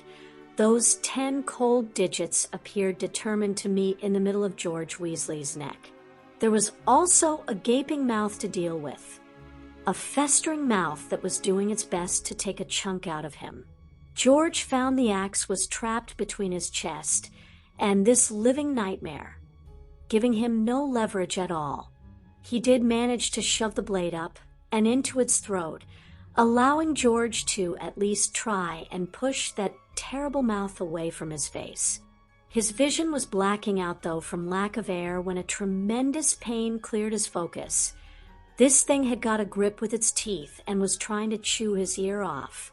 The two were so close and struggling so much that none of the others could get a curse off. They had learned their curses needed to be powerful to be of any use against these Inferius, and the risk of hitting George instead with a reducto was just too great. Fred couldn't stand back any longer, and, with a wild yell, leapt on the creature to physically attack it. This crazy move saw the 3 of them bundled to the ground. The big bonus being the Inferius found itself being violently pushed onto the axe blade. That sharp blade sliced through the undead creature's neck and removed its head from its body. As the head flopped from its neck, those teeth were still clamped shut to George's ear. That was until Ginny stepped forward and, with a yell as wild as Fred's, kicked out at that head as hard as she could. It may have taken part of her brother's ear with it, but that disgusting and dismembered head sailed back into the trees. Fred dragged the now headless body off his twin before seizing the axe out of George's hands. The thing that had dared to attack his twin would never move again by the time Ginny managed to pull a berserk Fred away. He had hacked the already dead body to bits. Ron practically dragged a choking George back into the little clearing in front of the tents while Cedric and Roger continually scanned the area for any more of these things. As Ginny then led Fred back to their little group, it was the Ravenclaw, Roger, who began levitating anything he could get his wand on to start forming a barrier. Fallen logs, rocks, anything at all was soon being transformed into thick, twisted brambles with wicked thorns. We don't want to give them any cover, just slow the bastards down. They won't be able to sneak up on us using this, just get trapped, so we can blast them to bits. Cedric was soon helping Roger with this task, while Ginny and Ron kept their eyes peeled, ready to shout out a warning and open fire. Fred was down on the ground beside his injured twin, a blanket quickly snatched from the tent, helping to lessen George's shaking. While George's right ear was a bloody mess, his throat was also bruised and swollen, making speaking difficult. He still tried, though, and in typical Weasley twin fashion, attempted to make a joke out of what had just happened. "Looks like Mom will be able to tell us apart now. Well, since the only one I allow to chew my ear is Angelina, that's just going to have to be the case from now on. Wait until I tell Angelina that one. I might tell her myself, after tonight. I know exactly what you mean, brother mine. Go and help the guys. Just leave me my axe. At least we know that works against the ugly bastards." Fred left George lying in the middle of an area that was now surrounded by the wickedest-looking brambles he'd ever laid eyes on. He helped the other four patrol what was now their safe zone, all of them mentally trying to drown out the screams that were still coming from deeper in the woods. That first Inferius had actually done them a tremendous favor. Without their group almost running into it, they would have raced into the middle of what sounded like a war zone. Draco was right in the middle of what felt like a war zone. He'd been overjoyed when Harry got him tickets. Now he was wishing he was still lying on that beach beside Pansy. The free tickets saw Blaze's father accompanying Draco, Blaze, and Theo to the final. Harry even loaned them a tent. All had been having a wonderful time until the dark mark appeared in the sky, and the curses started killing people. Draco knew at once who would be behind this, and also what fate awaited him if Voldemort or his crazy aunt got their wands on him. They had been one of the first groups to react and head for the safety of the stadium. The stadium may be safe, but the route to it was proving deadly. Running the gauntlet through an army of Inferi would certainly result in the ranks of the dead being swollen tonight. A dark wood full of Inferi would easily be Draco's Bogart memory from now until the day he died. He certainly never wanted to be part of anything worse than this. He had seen people snatched as they were running, their family and friends struggling to cast any spells for fear of hitting the person grabbed. Sometimes there were enough people there to overpower the creature, and sometimes the creatures were the ones doing the overpowering. The Aurors had been on the scene pretty quickly, but initially had to stop scared witches and witches firing off flame curses at every shadow. After a long, hot summer, the woods were tinder dry, and their aim was anything but true. These wild flame curses were doing more damage than help in this close-quarters battle. Their time working with the Marauders had never been more welcome. The information they had been teaching students soon kicked in and provided the tactics they needed for their group to survive. Finding a small thicket of trees suitable for their purpose, they quickly established a defensible position. They had tried to coax others to do the same, but they were too busy racing headlong into trouble. Frightened people were so desperate to escape from the perceived threat behind them, they blundered straight into the waiting arms of the Inferi. Other than stun people into submission, there was really nothing more they could do. Who was going to listen to a bunch of kids when they were under attack from Voldemort? Having watched his son teaching tactics to the younger Hogwarts students at the fair, Blaze's father was happy to go along with their ideas and had his wand ready to defend their position if needed. They would pick off any Inferius that came within range, but could only convince one family, whose son was in the defense club Draco helped teach, to join them amongst their little tree fort. It was only the arrival of the goblins that the battle swung in their favor. The Aurors were then able to concentrate solely on escorting everyone to the safety of the warded stadium, while the goblins took over the hunt for the Inferi. There were some angry warriors in those woods. They hunted the Inferi the way a poacher goes after game. For all the terror these undead horrors had brought to the magical people running around in the dark woods, the warriors might well have been picking off rabbits on the village green. No Inferi stood a chance against those flashing blades. They were being systematically hunted down before being hacked to pieces. When more reinforcements arrived from Gringotts, the warriors set up a skirmishing line and swept the woods clean. Aurors and healers were close behind to provide light for the warriors to work with and aid for any wounded. Only when the reinforcements reached them did Draco and Blaze have their group stand down from the little thicket of trees. Their small fort had provided a defensible position and shelter from the carnage they had witnessed taking place all around them. Their group began to make its way to the safety of the stadium, picking their route through the now swept woods. Not one of them, though, put their wand away. Bill and Percy were combing through the survivors, looking for the rest of their family. Their father, Amos, and Charlie were searching in the other direction. A Patronus message would be sent the instant one of them found the 6 teens. Spotting the director, Bill still at least retained the sense to drop his conjured sword on the grass before approaching. "Well met, Assistant Ambassador.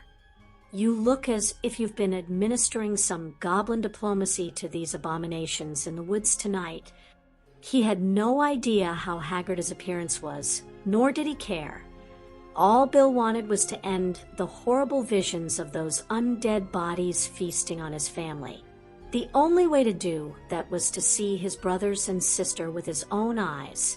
A Patronus message from his father, saying they were fine, would certainly take the edge off, though. "Forgive me, Director, I'm not exactly at my best right now.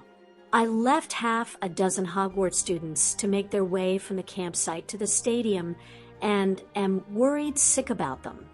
I was wondering if you had heard anything." Ragnarok could clearly see the anguish making that decision was causing this fine young wizard. If anything happened to that group, it could easily break both father and son. A father and son who were very important to the nation. "I shall assign warriors to search for them." The goblin leader was cut off by a loud shout and a little redhead moving at speed, crying her eldest brother's name. Ginny slammed straight into Bill, her desperate hug accompanied by a question. "Where's Dad, Charlie, and Amos?"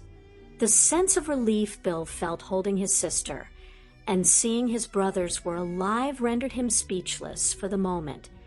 It was left to Percy to answer Ginny's question.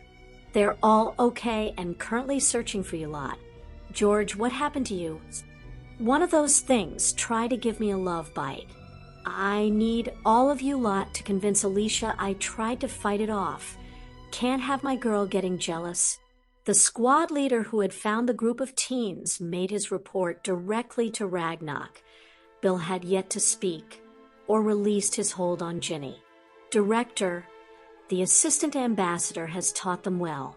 They stayed in a clearing and erected a barrier around their group, creating a most effective defensive shield and killing ground. They had permanently downed 4 of the undead by the time we got there." Percy sent off his Patronus, informing the others that all were safe and they would meet at the first aid tent. Bill had snapped out of his funk enough to thank everyone involved for rescuing his family. The squad commander wouldn't hear of it, though. They didn't need rescuing. Assistant Ambassador, just to be told it was now safe to leave their defenses. They used their heads and fought like warriors. Ragnock had a word for Bill before he left. There were protected houses around Ottery St. Catchpole where the wards were attacked tonight. First on that list was the Weasley property. We're now sure it was merely a ruse to keep our forces away from here, rather than any serious attempt to breach our wards. Your mother has a warrior protection detail, and also a device that indicated you were all in mortal peril. You should contact your mother as quickly as possible to let her know her family is safe. The first aid tent held 20 beds but was clearly swamped. George was regarded as walking wounded, so took a seat outside. Even within the few minutes they had been here, all could see that George's injury was minor compared to some that were being carried in. One thing not in short supply was healers. Amelia's contingency plans swinging into action as soon as the alarm was raised. The healer was working on George just before Arthur managed to get there. While the family reunions were taking place all around them, the healer had some bad news for George. While healing his neck was the work of a few minutes, his ear was an entirely different matter. Injuries caused by dark magic are notoriously difficult to treat, and magic doesn't come much darker than Inferi. I need to clean the wound up to prevent the danger of infection. Unfortunately, I can't repair the damage or regrow what you've lost. You are going to have part of your ear missing for the rest of your life. Having watched as people were carried in with chunks of their face missing, George wasn't about to complain. After hearing about the supposed attack on the burrow, Arthur knew his wife would be going spare, even although Molly's family clock would be telling her they were now out of danger. Arthur was well aware she wouldn't believe that until they returned home. Arthur made a port key to the burrow, right at the front gate, so as not to surprise the guards now posted there. Charlie was going to take all the younger ones home. Cedric and Roger would be able to use the fleur at the burrow to get to where they wanted to go. Percy decided to stay and help Bill. The goblin involvement guaranteed there would be work for them to do. With a final hug of his 4 youngest, Arthur stood back and watched Charlie take them home. He and Amos would certainly have work to do now, too. Amelia was suffering from a tiredness that seeped all the way through to her very bones. No pun intended. Her anger, though, would keep her going for a few more hours, yet it would need to. They had taken over one of the hospitality suites at the stadium to hold this meeting. None of those attending were feeling very hospitable, though. Both the Irish and Bulgarian ministers were here, with representatives from their ministries, too. She could see some of the Bulgarians looking down their noses at Ragnock, and a hastily summoned Barchoke. She decided to nip that in the bud from the off. Can I start by offering our appreciation to our goblin friends? While my Aurors would certainly have prevailed in the end, their methods and expertise at swiftly dispatching the Inferi saved many lives. One of the Bulgarian party asked, rather aggressively, how the goblins knew to respond, since he was unaware of any call for assistance being sent out. Amelia was just about to demand he explain himself when Barchoke prevented an international incident kicking off. Tempers were understandably frayed in here tonight. While we had warriors on high alert in the event an attack was made on the stadium wards, Gringotts still monitors and protects many places the length and breadth of Britain. We got our first alarm when the Weasley residence was attacked. This was news to most of the people there. Even Amelia hadn't heard the full story. When the Lovegood residence was next to be attacked, the controller on duty was naturally suspicious. He knew the Lovegoods were currently holidaying with my family on a tropical island and suspected a ruse to keep our forces busy. That ruse would only be necessary if the attackers were going after a bigger target. He gambled on sending warriors to protect the fans at the stadium. Ambassador Weasley's wife has a wonderful family heirloom that shows the condition of her family. It showed they were in danger. When the warriors sent to protect the Weasley family found no actual attack, the squad commander left a few guards before heading for the stadium, where the rest of the family were in danger. Barchoke then turned his attention directly to Amos. The third property under our protection in Ottery St. Catchpole was then attacked. Though we sent a small squad, the chief warlock's wife was startled but in no danger. I believe she fled to the burrow to await news with Mrs. Weasley. Again, Amelia offered her thanks before continuing with her briefing. This whole attack reeks of a well-organized plan. They seemed to know where the wards ended and placed the Inferi outside the ward boundaries. The dark mark in the sky and curses firing into the campsite got the fans moving. As everyone knows, there was a grassy avenue either side of the small woods. These avenues were the next targets. People were being hit with killing curses out in the open. They would naturally seek shelter in the woods. That's where the vast majority of the Inferi were waiting. How could this be set up right under your noses? Amelia didn't get angry at what was a fair question. She was saving that anger for someone who deserved it. Voldemort obviously got a lot more information out of poor Bertha than they were led to believe by that lying fucking toad. Umbridge, we have been on site for the last month, and this entire area, including those woods, was swept for threats daily. We can only assume that the Inferi were already buried in place before then, and being already dead, they wouldn't register as a threat until they became active. All were beginning to see just how well this plan had been executed. Privately, the Irish and Bulgarian ministers were thinking they wouldn't have dealt with the situation any better. The big question still had to be asked, though. What are the casualty figures? Amelia's head was bowed as she gave out the horrific news. The number of dead is approaching 100, and that figure is expected to rise still. Wizard, witch, child, British, Irish, Bulgarian. The Inferi didn't discriminate.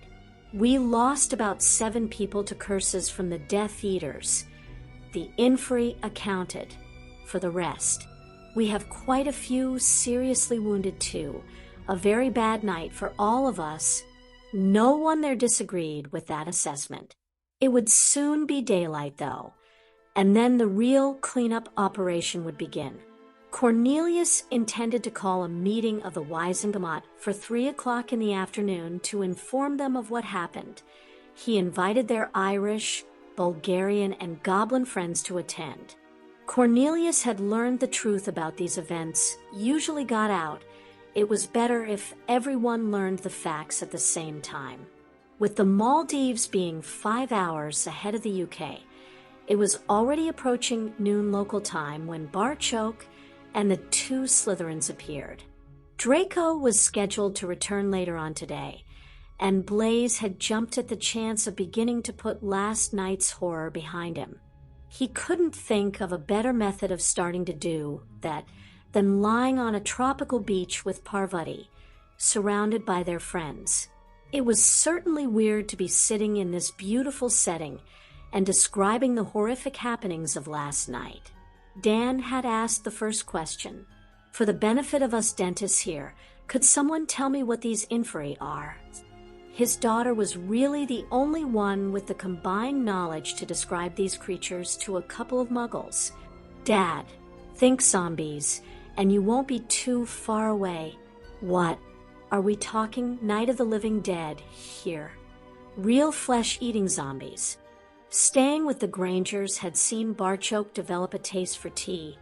The goblin was sipping a cup of that wonderful brew at the moment while trying to answer people he now considered family. I don't know what a zombie is, Dan, but an Inferius is an animated corpse that will claw and bite at its victim until they are dead. I saw George Weasley with part of an ear missing, and he was certainly one of the lucky ones. This analogy met with Draco's agreement. The Slytherin found himself shivering in the tropical heat as he spoke about last night. We could certainly have used you for, and those blades of yours last night. Perhaps people would have listened to you. They ignored us and just kept running into more danger. We tried coaxing, ordering, even screaming at them. Nothing worked. The Aurors were trying to keep people safe and fight the Inferi at the same time.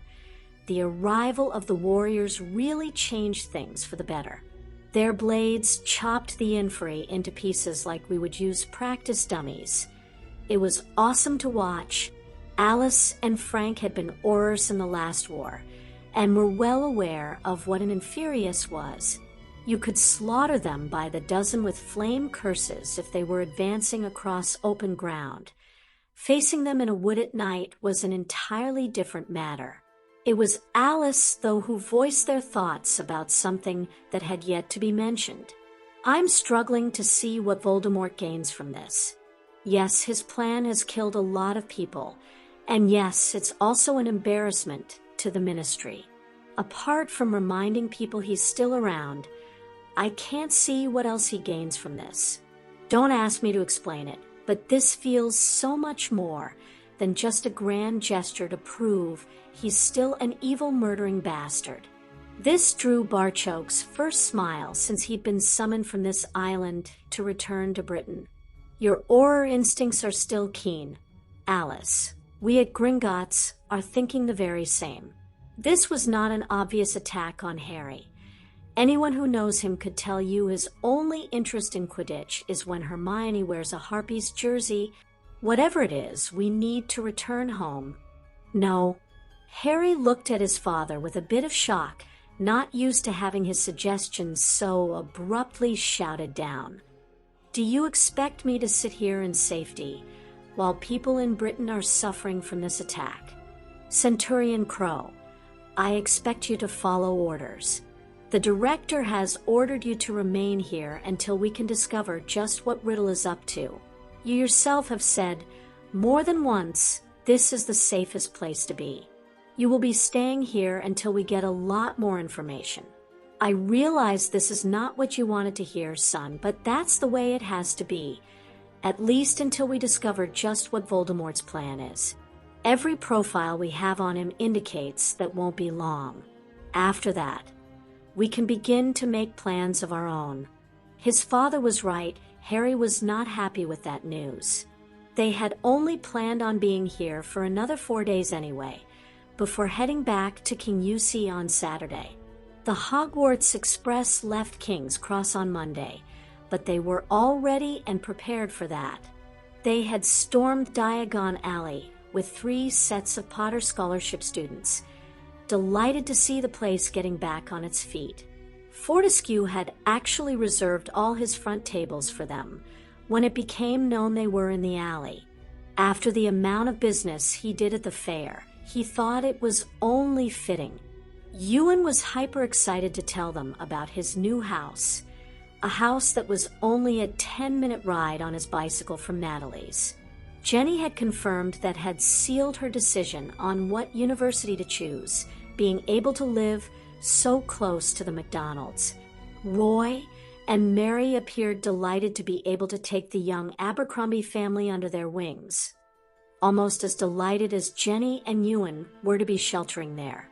Harry's idea of the Potter scholarships becoming like family was now paying unexpected bonuses. With all their business in Britain already taken care of, there really was no other pressing reason to race home. With the director ordering him to stay here, he simply didn't have any other option. Looking around at his friends and family, his eyes lingering on babies Jamie and Astrid, Harry actually smiled. All in all, there were worse places to be stuck than here in this company. Dolores would have loved to have such an option. She was currently stuck between a rock and a hard place. An enraged Minister of Magic was loudly tearing strips off her. And Ludo, you two sat there and told me that poor Bertha only knew general details and that everything would be publicized anyway. Was knowing exactly where the wards would extend to general details? Did I miss that the campsite for the event would be on a muggle's farm being publicized? These bastards knew every little detail and must have set this whole thing up at least by the start of summer. Cornelius, old chap. Can I just say in my defense, I didn't actually know any of those facts. And you think that excuses you, Ludo? You're supposed to be a head of department. Not only should you know all those details, you should have been involved in determining every single one of them. A wizard can't spread himself too thin. It was Amelia who interrupted Ludo this time. Funny you should say that. My information tells me that's exactly what you've done. She might have used the word funny, but there was absolutely no mirth coming from Amelia. You took a load of bets on the outcome of the final. Bets you can't cover. Who says I can't cover them? Oh, so you do have the 20,000 galleons, Ambassador Barchoke says you owe to citizens of the nation? He was instantly dismissive of that argument. What? You're worried about gambling debts with goblins? I would have thought you had more to deal with at the moment than that. Amelia? Ludo suddenly had a face full of a very angry witch. I have far more important things to deal with, but here's our problem. You, however strange it might seem, are a department head at the Ministry of Magic. Your behavior, while you hold that position, not only reflects on the rest of us, it's held up as an example of how the ministry carries out its business too. They bet on Crumb catching the snitch, but Ireland winning the game. It was a mug's bet. I covered as many of them as I could get my hands on. It was Amos who interrupted this time. Amelia looked ready to draw her wand and begin cursing this fool. Since I'm not a gambler, excuse me here if I'm pointing out the blindingly obvious. How can that be a mug's bet? Wasn't that the actual result of the match? Exactly what fool of a seeker would catch the snitch when it meant their team would lose? The smug look on Ludo's face was like a red rag to Cornelius' temper. Enough. Exactly how much do you owe? Well, I got lucky when a few wizards I owed gold to didn't make it out of those woods. Amos found himself having to physically place his body between Amelia and Ludo. She appeared angry enough to tear the cretin apart with her bare hands. Cornelius didn't miss, though. The Minister of Magic had Ludo in his sights. Ludo, you will give Amelia all the details of those you owe gold from betting on the outcome of the final. The ministry will honor those bets. Why, thank you, Cornelius. Pretty decent of you, old chap. Once you have given Amelia those details, you will make your way to my office, where I will accept your letter of resignation. This shocked the former Quidditch player. Why in the name of Merlin would I do that? Because if you don't, I will sack you and then hand you over to the goblins so they can extract what you owe them. Ludo was trying to be confident. He certainly didn't feel so. The Wisengamot would never stand for a wizard being handed over to the goblins. If you resign, I will inform the Wisengamot that you were in no way responsible for last night's disaster. You felt, since you were the wizard in charge, your honor dictated you had to go. Should you fight me on this, I'm sure we could at least make a charge of gross negligence stick.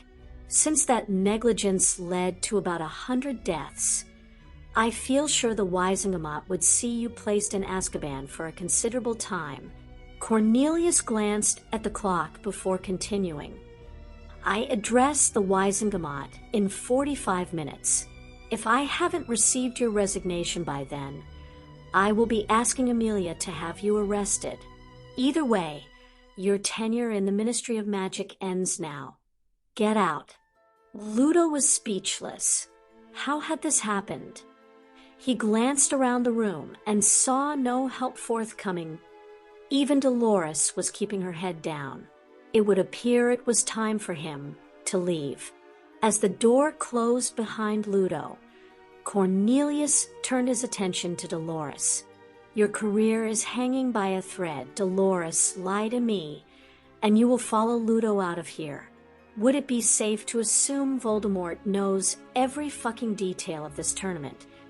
No one had ever seen Cornelius Fudge this angry. Few knew he could even get like this. Dolores could only nod, her voice having deserted in the face of this unparalleled fury. Both Fudge's fists slammed into the table, making her almost jump out her seat.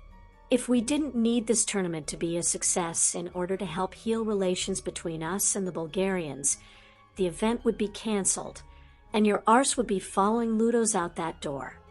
And straight out the ministry, too." He then proceeded to tell her how things were going to be from now on. "You will start working on changes at once, and you will be based at Hogwarts for the duration of the event.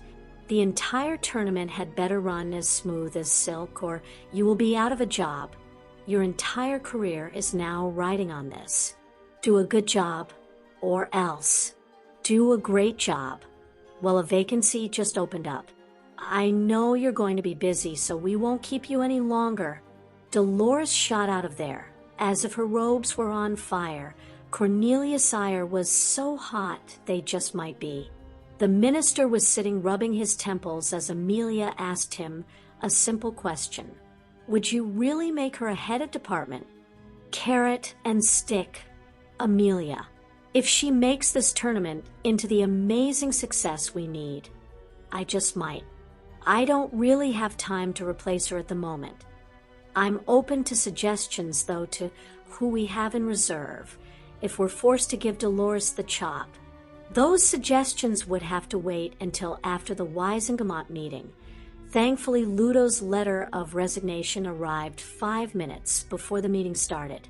Amelia had a large map of the area, which she was using very effectively to tell the story of exactly what had happened after the cup final to all in the Resignations chamber.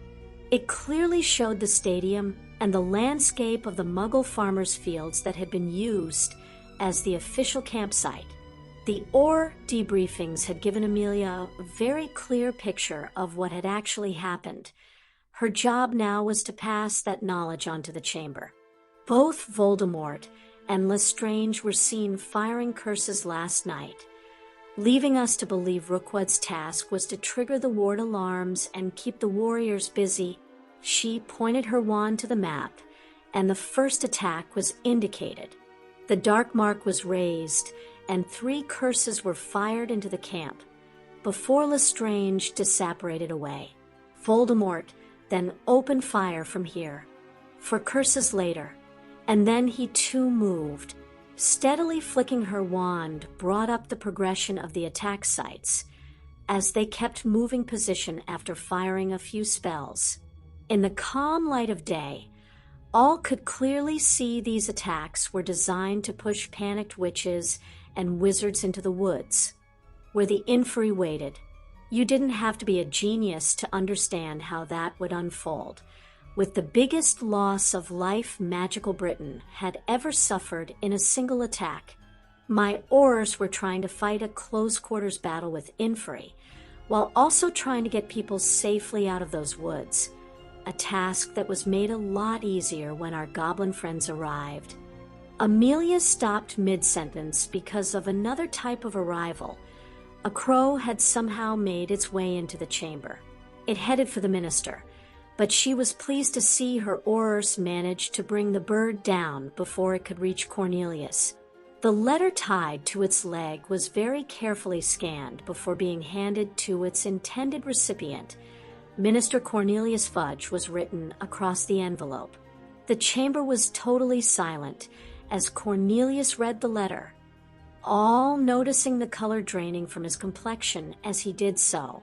It was a clearly shaken minister who stood to address the chamber. The bottom of the letter claiming that copies were being sent to others too, the Daily Prophet amongst them, left him no choice. He had no reason to believe that threat was a bluff, so the Wisengamot and their guests were better hearing this news from him. I have just received a message from the criminal who carried out last night's atrocities. I think it's only fair you get to hear what this madman says. Cornelius then read out the letter to a captivated audience. Last night was something that should never have happened. I certainly didn't want to do it. Every drop of magical blood spilled is a waste and a loss. I was simply left with no choice but to react to these repeated attacks against me and my beliefs. Our country has embraced views that are so dangerous. They will end a way of life I'm prepared to fight to the death to protect. In order to return the balance that has been lost, I am offering this simple solution. Kill Harry Potter, and I will leave Britain for good, safe in the knowledge that saner heads will then see our beloved country once more in the right hands. While Harry Potter lives, I will continue to wage war on an unjust Britain, since he hides himself behind wards like the coward he is. I will simply have to wage my war the best way I can. The responsible witches and wizards of Britain must ask themselves this question: what is one life when you could save so many unnecessary deaths? I await your answer, Lord Voldemort. The chamber was now in an uproar, and not just because Fudge said the scary name out loud. Chapter 87. This was easily Harry's favorite time of the day. He actually didn't know how he was going to survive in Hogwarts without it. He was now as addicted to this as he was to Hermione's hugs. They'd done their morning exercises, dueling practice too. After a shower and breakfast, Harry was sitting with a baby in his arms. Today it was Jamie. His name might be James, but the family called him Jamie. This actually appealed to Harry, rather than having him as a constant reminder of a man he couldn't remember.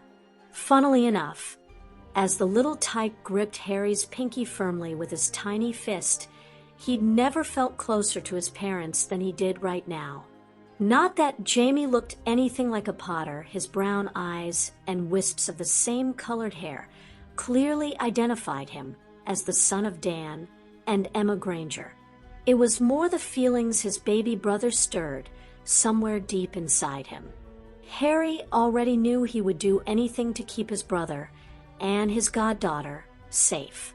His mom and dad had given their very lives to ensure he had a chance at life. He was certainly their son. Harry was positive he wouldn't hesitate to do the same for the baby currently in his arms, or the little blonde baby girl who competed with Jamie for his attention. At least he would get to see Astrid at Hogwarts. It was going to be really hard being away from his baby brother. Hermione was trying to console both of them by saying that they would be finished Hogwarts before their brother was too. He suspected Hermione was feeling the same as him, and that her efforts to be cheery weren't really doing her any good either. He certainly understood Jenny Abercrombie's decision to choose a university close to someone she knew. Harry was already sure access to Jamie would figure in the decision he and Hermione made after leaving Hogwarts. He was trying not to think of the mayhem Voldemort had caused back in Britain. Jamie clasping his little finger was actually helping with that. Harry found it impossible to maintain his anger with this tiny person snuggled into the crook of his arm. He would just have to save that anger for when he could use it. A direct order from Ragnarok meant Harry couldn't go near Britain at the moment anyway. Betsy popped onto the porch at the front of the beach chalet, carrying a sheathed sword in each hand. Master and Mistress has visitors. There is no time to dress properly, but you will need these. Emma took Jamie as her teenage children strapped on their swords. Surely you won't need them on the island. Harry had now spotted the visitors and understood why Betsy had appeared. The director is visiting, so we need to wear our swords. They don't exactly match our shorts and t-shirts, though. With Hermione on his arm, they headed off to meet the rather large party of guests father had brought to the island. At least they knew all but 2 of the 10 people he'd arrived with. The young couple bowed to Ragnock before Harry spoke, deliberately using English because of their guests. Well met, Director. You do me great honor by visiting my island home, especially since for you it must be the wee small hours. I'm delighted to be here, Centurion, though I wish the circumstances were better. This was sent to the minister and quite a few other outlets around Britain.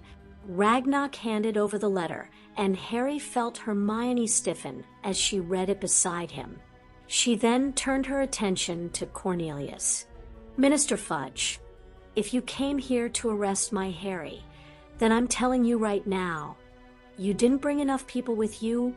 The shocked silence this declaration caused was broken by Barchoke and Ragnock roaring with laughter. The sight of Hermione more than ready to face down the entire crowd being one of the funniest things they had seen in ages. An angry and tired Bulgarian minister grabbed Cornelius by the arm, wanting a private word. You let a mere girl speak to you like that? No Vonder Britain is in the state it's in. Cornelius just smiled at his Bulgarian counterpart before explaining a few things he needed to know. You're wrong, Borislaw. Miss Hermione Granger is no mere girl. She's Harry's mate, a friend to the nation, and holds their highest award for bravery. She is also an Order of Merlin first-class holder, and in this instance, perfectly correct. We would need a lot more people if we were here to arrest Harry. Just take a look around us. Borislaw then followed the British minister's advice, finding they were now casually surrounded. The people doing so didn't make it obvious, but they would be in real trouble if they reached for their wands. The minister then addressed the assembled group. Let me make the introductions here. Well, of those you haven't met before. This is Borislaw Oblinsk, the Bulgarian Minister of Magic. The other wizard you won't know is Brendan Murphy, the Irish Minister of Magic. Harry, is there somewhere we can sit and talk? We're all pretty done in here, but this simply couldn't wait. How private does this need to be? Cornelius just shrugged his shoulders. In around 4 hours, most of magical Britain will wake up to this news with their morning cup of tea. That was one of the reasons we couldn't put off informing you. Harry led them toward the beach where he could see tables, chairs, and sunshades already being set up. However, he wanted a word with Arthur, Bill, and Percy before anything else started. We heard George was injured in the attack. How is he? This saw Bill shaking his head, though he was wearing a wry smile, already cracking every bad ear joke you could ever want to hear. The 4 boys used their training and kept themselves, Ginny, and Ron safe. I'm really proud of them. They could so easily have panicked, like the vast majority of the people there. That was Amos' cue to try and thank Harry for including Cedric in the training. He'd been trying to thank Bill every 10 minutes since they found all of them safe. Hermione was using the time to catch up with Penny. She appeared rather overawed at her surroundings. Oh, I think I'm going to love my new job, especially if it brings me to places like this. Susan couldn't help but notice how tired her aunt looked. If anyone needed to spend a few days here, it was Amelia Bones. Susan was well aware. However, the chances of that happening were now nil. Her Aunt Amelia was supposed to join them here for the last few days of their holidays.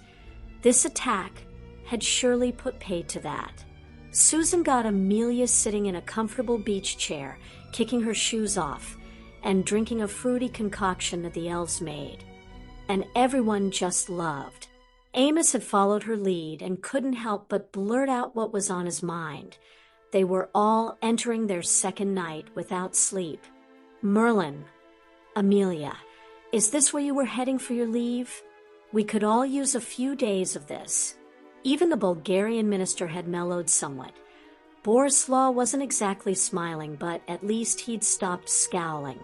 It was hard not to relax in this location.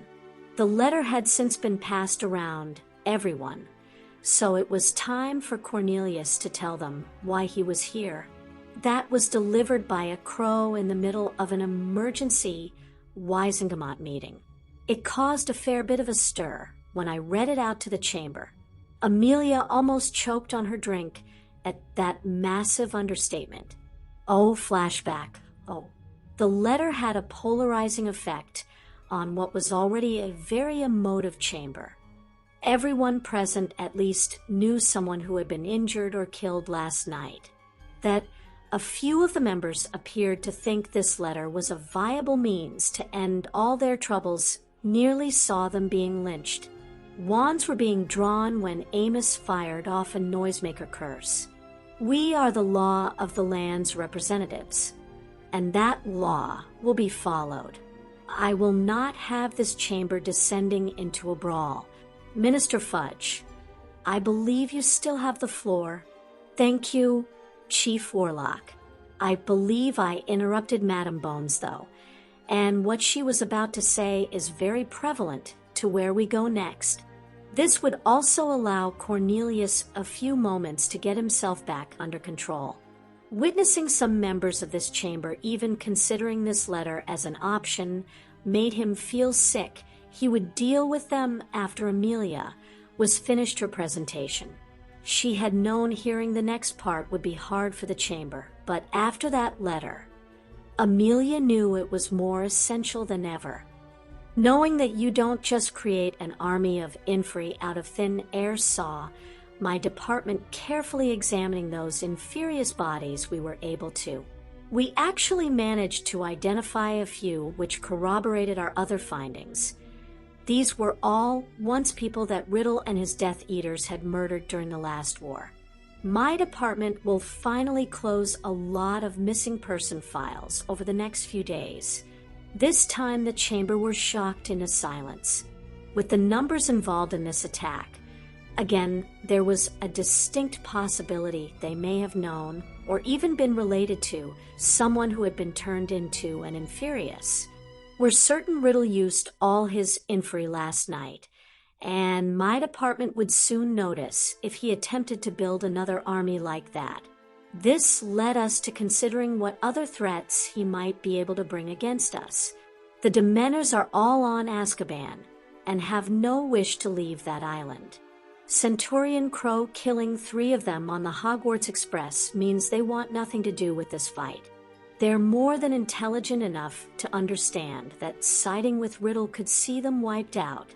Amelia checked her notes before continuing, going over the allies the Death Eaters had in the last war, threw up some shocks. The werewolf community, for instance, also want nothing to do with this fight. They can see one of their own teaching at Hogwarts and escorting his order of Merlin, first class, or a girlfriend to the ministry ball. Compared to that extremely positive example, Riddle has nothing to offer them. He has nothing to offer, nor the manpower to control giants or trolls. Variations of the same themes apply to all those he would naturally look to as allies. That leaves us just Riddle and his 2 followers, Lestrange and Rookwood, to deal with. She was now staring hard at the chamber, her gaze lingering on those few members who seemed to think this letter was the answer to their prayers. Let's get one thing straight here. And now, my department will deal with Tom Riddle, only if you get to him first. This was growled in a deep and dangerous voice. Amelia had been deliberately averting her gaze from that section of the chamber since Cornelius read out that letter. If she felt sick at the crass way some in the chamber had reacted, it must have been 100 times worse for Ragnarok and Harry's father. She turned and bowed to the goblin leader, recognizing that's where the growl had come from. Director Ragnarok, should the nation apprehend this terrorist before my department gets their hands on him, I would be honored to toast your success with grog. I would gladly get drunk for the first time in many years, knowing I was amongst fellow warriors and friends. Ragnarok actually stood and returned her bow. I hope we get that opportunity, Madam Bones. All our intelligence is coming back blank, leaving us to believe this criminal is in a bolt hole miles from anywhere. Unfortunately, our country is overly abundant with isolated locations like that. Barchoke found himself on his feet without even realizing he had risen. The ambassador tried to be diplomatic, but his anger was mighty. This was his family that was being discussed. I feel I must speak here to defend my son. This abomination called my son a coward, not something I can leave unchallenged. Who was it who bested Riddle at the Battle of Bones Manor? Who was it who ran away from Diagon Alley when my son charged down the steps of Gringotts, ready, willing, and able to do battle with this criminal? My son is a centurion, a baron, and holds both our nation's highest awards for bravery. All of it earned. Meanwhile, this murdering, lying, soulless bastard has to invent his own supposed title and animates corpses to do his fighting for him. Who here would kill my son and let this traitorous, murdering lump of future dragon shit just leave the country? The Goblins' challenge was there for all to see. Anyone answering positively would soon be up to their neck in more shit than they could handle. Barchoke then emphasized that point further. I feel I must also warn you before you begin to make any decisions. Killing my son will not be an easy thing to do, and they will need to go through me first to get to him, Ambassador. My resignation will be made here and now while I swear to fight for justice at Harry's side. I would expect a fair few of my Aurors to join me there too. Amelia's declaration actually brought a smile to Cornelius' face. While nowhere near as proficient with a wand as our esteemed head of the DMLE, I would still offer that wand up to help Harry in his fight. I promised him that in any battle with Voldemort, he would have every wand I could muster to support him. If I am no longer minister, I will still honor that promise to stand with him. I could not be minister of magic to any country who even considered these lies. Isn't it our job to consider all the options available? The shout from the Wisengamot was not totally unexpected. It was time for the minister to let his anger out to play. I have spent all of today receiving messages of support from ministries around the globe. We have another 2 ministers of magic with us today in our chamber, both of whom lost citizens in this attack too, and have pledged their country's support for our efforts to catch these criminals. How long do you think that support would last if we even acknowledge this? No ministry in the world would give in to terrorist demands. And that's exactly what this letter is. Cornelius let that sit for a minute before getting down to the real nitty-gritty. We sit in this chamber in complete safety, and then go home to our protected houses. Our children leave on Monday to a Hogwarts that has the strongest wards protecting the castle and sentries, while our sick are safe in a St. Mungo's that's just as heavily warded. Meanwhile, you want us to debate our murdering one of the most prominent citizens of the very nation who gave us these great boons. The minister knew what argument would be coming next, and Cornelius had it well and truly covered. Before some of the more ill-informed of you mentions gold-changing hands, I feel I must point a few home truths out. First, it was the aforementioned Centurion Crow and his mate, Miss Granger, who provided half the gold toward Hogwarts, their 2 best friends chipping in the other 50%.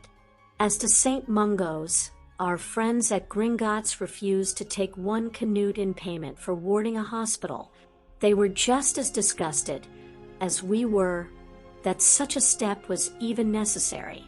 Witches and wizards of the Wisengamot, that is friendship, that is honor. Two concepts Tom Riddle knows nothing about. Taking a few deep breaths, Cornelius centered himself to finish his argument. In this chamber, as in our country, no one is above the rule of the law. Chief Warlock, what does our laws tell us about this situation? There was no hesitation this time from Amos. Here was something he was every bit as passionate about supporting as Cornelius and Amelia. For Riddle's supposed solution to be officially discussed in this chamber, it has first to be proposed by a member, and then seconded by another. You will also then need to elect a new Chief Warlock, because I want no part of that. My son is still alive because he trains with Centurion Crow every week. That training gave him and his friends the skills they needed to survive last night, putting down 4 Inferi in the process. My son and I will fight at Harry's side, having made his way down to Amelia. Cornelius again addressed the chamber from her side. Members of the Wisengamot, there you have it. The question is, would any of you like to make that proposal? They had been joined by Amos as the 3 most politically powerful figures in Britain stared down any opposition. It was like watching an auction for some hideously expensive item. People were sitting completely still in case a twitch of their eyebrow was construed as a bid on their behalf. The darker elements within the Wisengamot were well known, and faced being obliterated from all sides if one of them was stupid enough to open their mouths. Cornelius slowly let out a breath he didn't even know he'd been holding. Any such proposal was always going to be defeated, but even discussing such a proposal in the chamber would have been rightfully considered a grave insult by the nation. The minister didn't think he was overstating things when he thought their government might not survive that happening. There would either have been a war against the nation, with Centurion Crow fighting at the front of their warriors, or Gringotts would have simply closed its doors. All it had needed was for one stupid member to demand their rights to discuss that option, and they were screwed, both at home and abroad. They may have teetered on the edge, but now it was time to pull back from the precipice. He handed the vile note to Barchoke before continuing. Now, to get back on track, I have to announce receiving Ludo Bagman's resignation and reluctantly accepting it. While in no way accountable for what happened last night, Ludo felt it was the honorable thing to do. As the tale was told, Harry really didn't know what to say. Amelia tried to help him out. We all really prefer the direction our nations are moving in. None of us wants to go back to the bad old days. Riddle knows you have been the catalyst for these changes. That's why that letter was sent. Again, his lack of intelligence of these changes shows. Any member of the Wisengamot trying to act on that would have been torn to shreds by their fellow members. And they all knew it. Harry thanked them all profusely before turning to his father. Does this mean we can go home now? I think we should still wait until we had planned to leave for KUSI. Give things a day or so to settle down. There shouldn't be any trouble once you reach Hogwarts. Penny couldn't help but chuckle at that. Between the castle looking after him and Crow's marauders ready to take out anyone who says a bad word against these 4, Hogwarts is probably as safe as this island. Not as pretty, though. Harry then invited their guests to stay for lunch, breakfast, or whatever meal their body clocks said it was time for. The Irish minister answered for all of them by saying he might never want to leave here ever again. Boris Law then introduced a somber note to the sunshine. As much as that food pleased me, there are duties I must carry out. My country half just entered 3 days of mourning, and I will take the bodies home. Your Dark Lord half made a big mistake. Some of my countrymen may have been, how do you say, sympathy to his cause, not anymore. Using Inferi to slaughter innocents will send disgust around the world. This was a view shared by Brendan. He certainly got it wrong with the Irish. What he did at the cup final just got us mad, fighting mad. Cornelius, you need any help with this, then I can promise you the Irish will be there. The elves prepared a buffet where people could help themselves, but Minister Fudge had one more thing to mention before they could relax and enjoy the food. Arrangements were at a very advanced stage to bring a prestigious tournament back to Hogwarts, a tournament that will see the best of Hogwarts compete against 2 visiting schools. One of those schools will be from Bulgaria. Since we now suspect Riddle has all the details of this tournament, it's being changed as we speak. The competing schools were originally due to arrive in Scotland for Halloween. They will now arrive in time for the Merlin Ball, with the first task taking place around Halloween. These details will also be in the Daily Prophet, spoiling the big reveal at Hogwarts on the 1st of September. The mere thought of visiting schools threw up many questions from this inquisitive group of Hogwarts students, most of which were answered over a lovely brunch. Barchoke had taken his son aside. There were things he needed to discuss with Harry before he headed off to Hogwarts.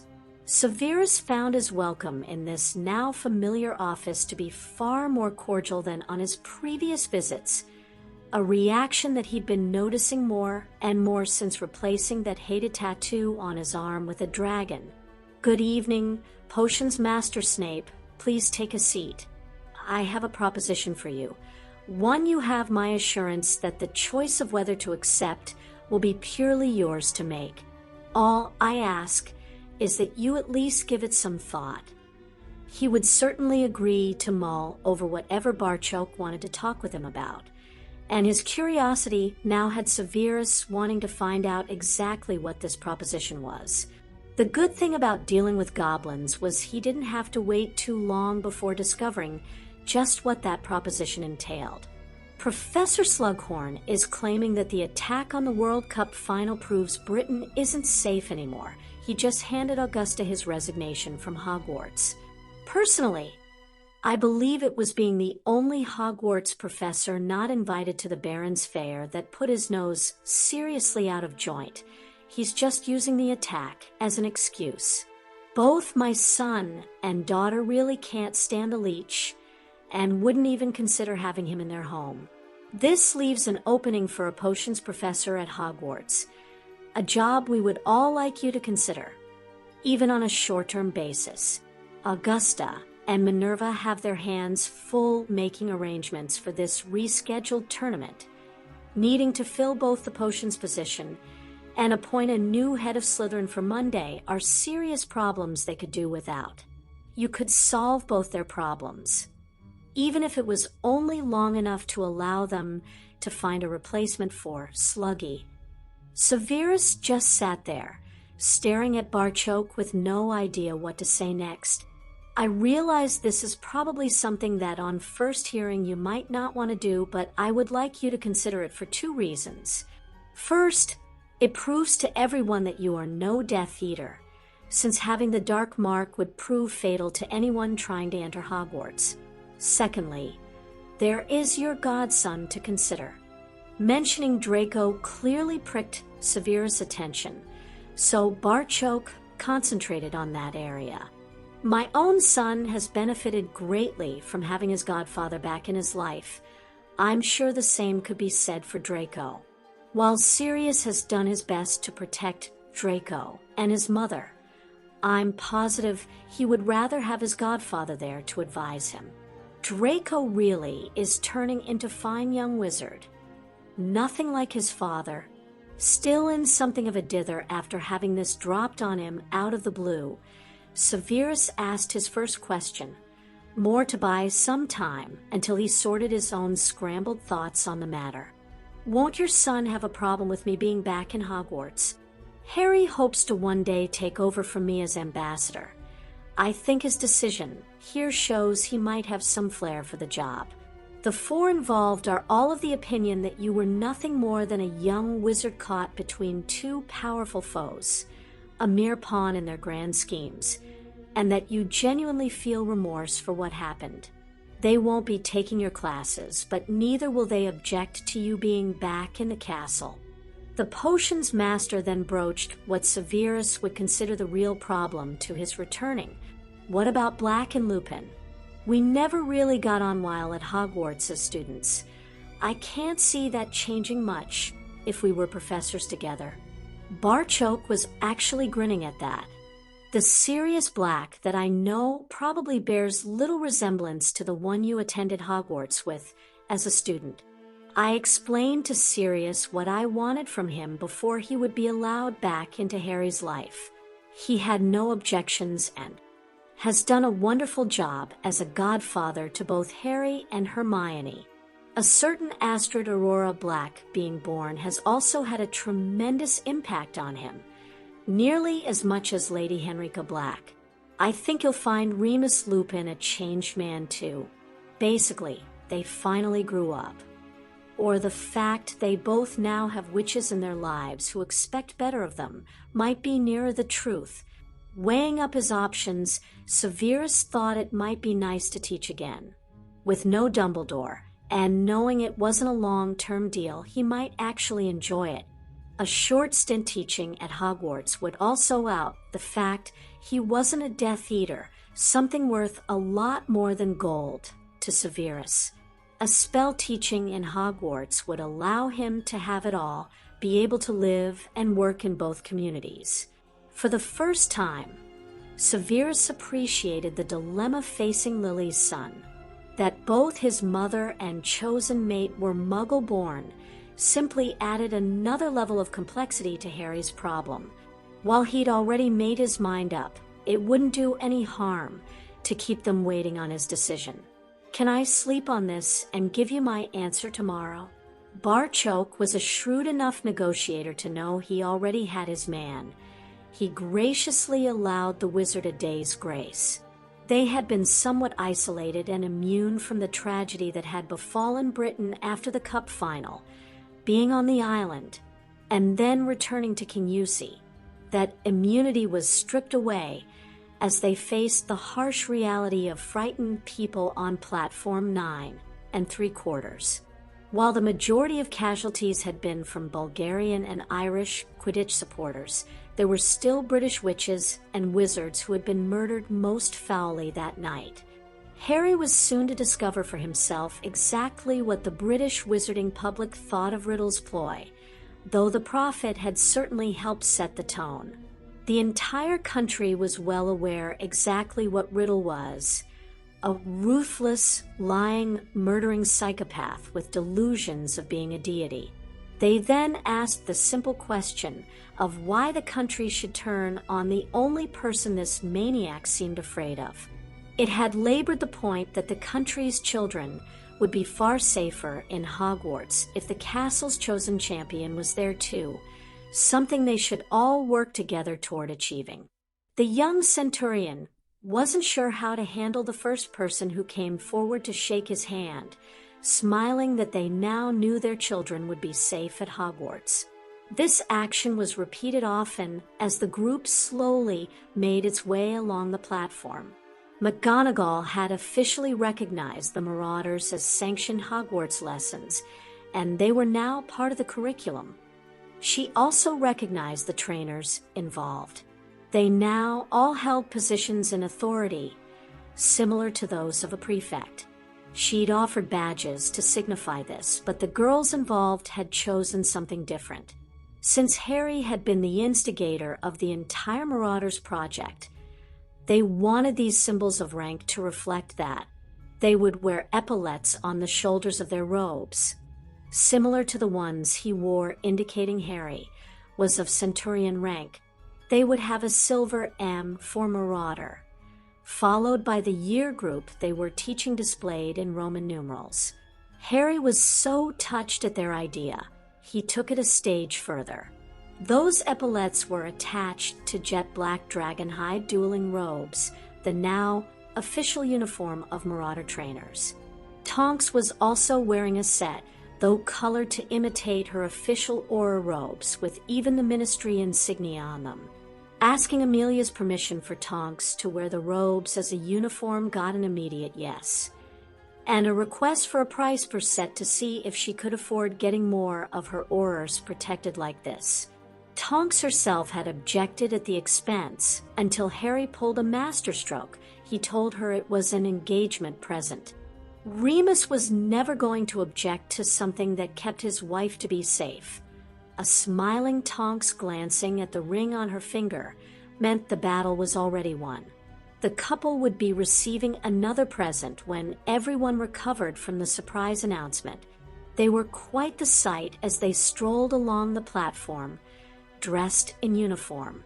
Even the Weasleys had arrived early, and there was now 16 trainers in black dragon hide on the platform.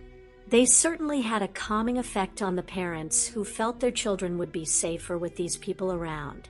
Amelia had flooded the platform with auras, but these trainers would be in the castle every day along with their children. It had soon gotten out just how well some of these trainers had acquitted themselves at the World Cup, not something Amos was likely to stop boasting about anytime soon. And they had all witnessed the demonstrations at the Baron's Fair. The parents certainly wanted their children learning these skills.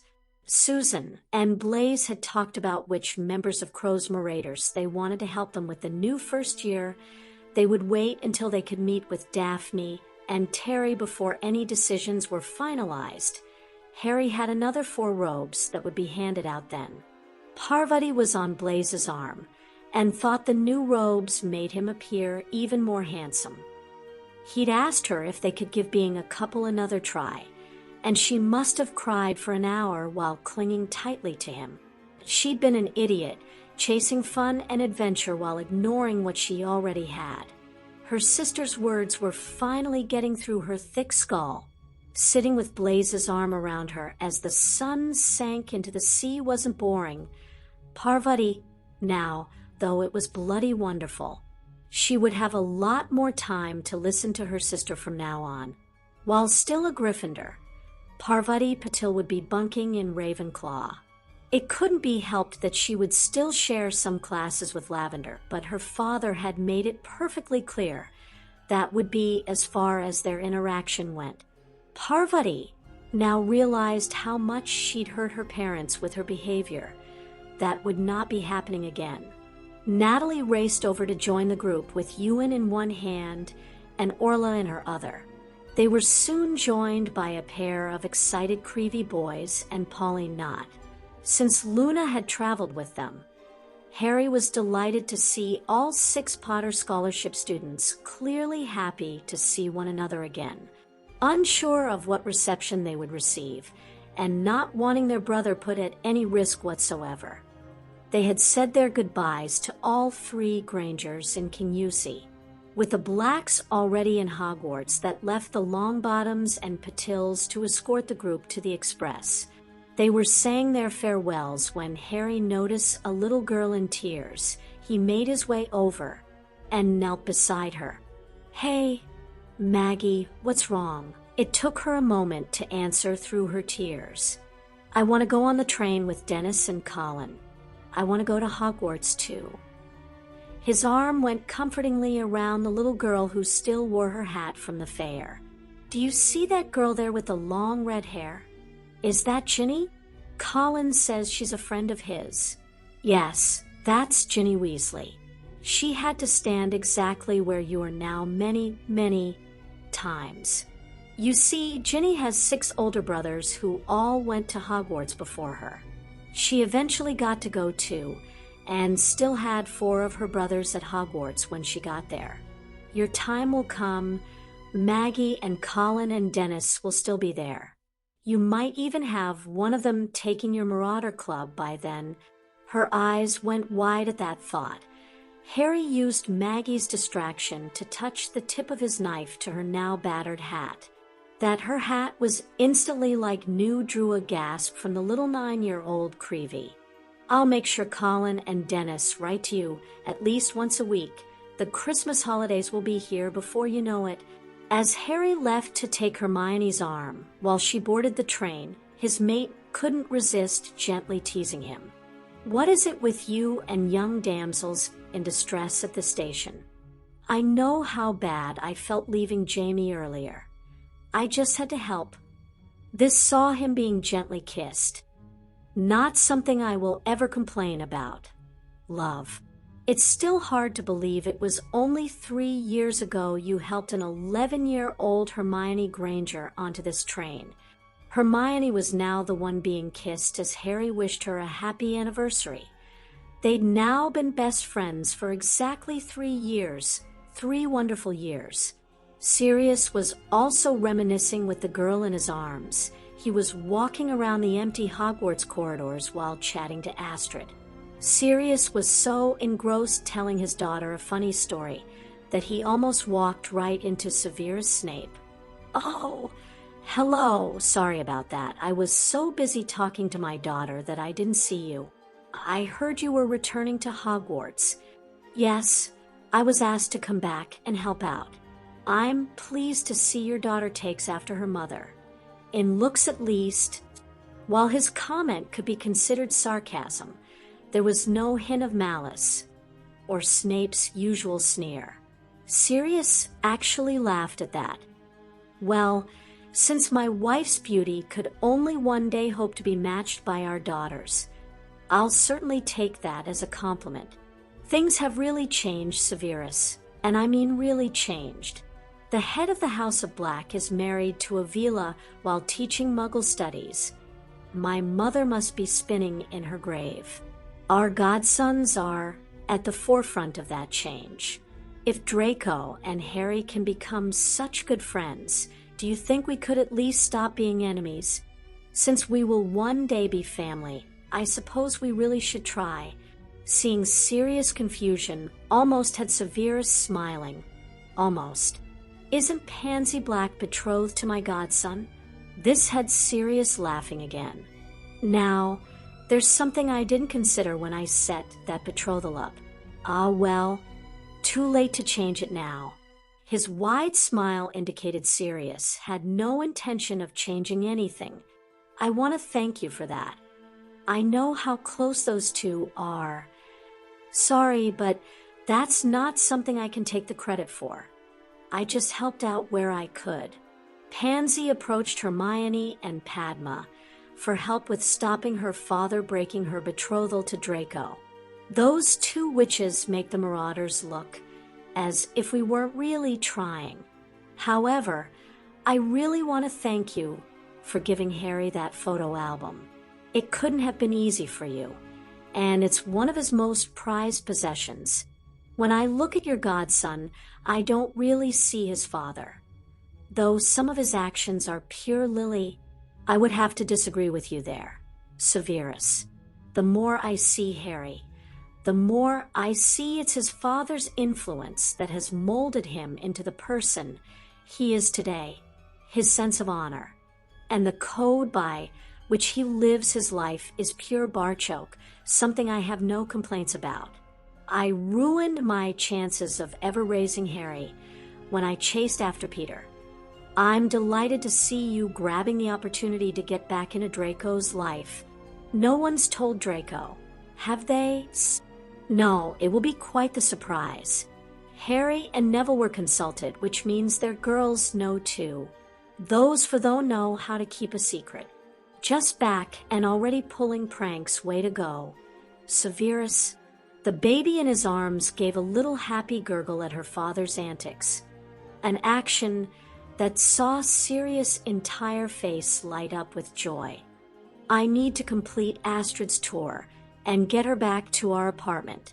With Henrika actually teaching more classes than me, Astrid and I will be spending a lot of time together. I need all the help I can get to make her a daddy's girl. You've met her mother. She's pretty special.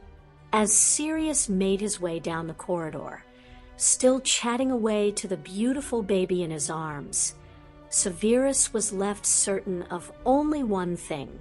There had been some really big changes during his time at Gringotts. Dolores was sitting in her Hogwarts apartment, struggling to get her shaking under control. As she glanced around her new accommodation, it wasn't the decor that interested Dolores.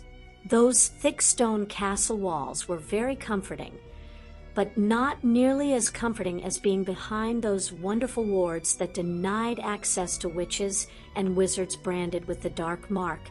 Her own home didn't possess those wards, hence how Lestrange and Rookwood were able to bypass that security and enter her bedroom. Dolores had never met Voldemort, and if Lestrange was any guide, she never wanted to. That was one crazy witch, and she was certain only Rookwood's presence saved her from getting up close and personal with Lestrange's knife. They wanted information. Information Dolores didn't have to give. With most of the details still to be worked out for the revised tournament, there really wasn't any information she could give them. At that point, Dolores thought her life was over. There was not one shred of doubt in her mind that Bellatrix would have happily carved her into little pieces if Rookwood hadn't suggested they needed eyes and ears inside the castle. Dolores was ordered to write a report and then place it behind a rock well outside the castle wards on the path from Hogwarts to Hogsmeade. Since she wasn't a professor, she could easily leave the castle and stroll down to the village any given Saturday. They wanted a report every second Saturday and would be watching the route to see where she bent down to take a stone out of her shoe. This was the dilemma responsible for her shaking, trying to decide what to do next. The way Dolores saw it, she had three choices. She could do as they ordered, which would see her end up in Azkaban if she was ever caught. There was also the option of going to Bones. However, the Ministry would probably just use her as a decoy in the hope of catching Voldemort. She was not Baron Crow. There would be no public uproar because Dolores Umbridge would simply be considered expendable. Her final choice was just to stay safely in the castle, hoping against hope that Voldemort would be defeated before she had to leave next summer. She had at most 2 weeks before the decision was made for her.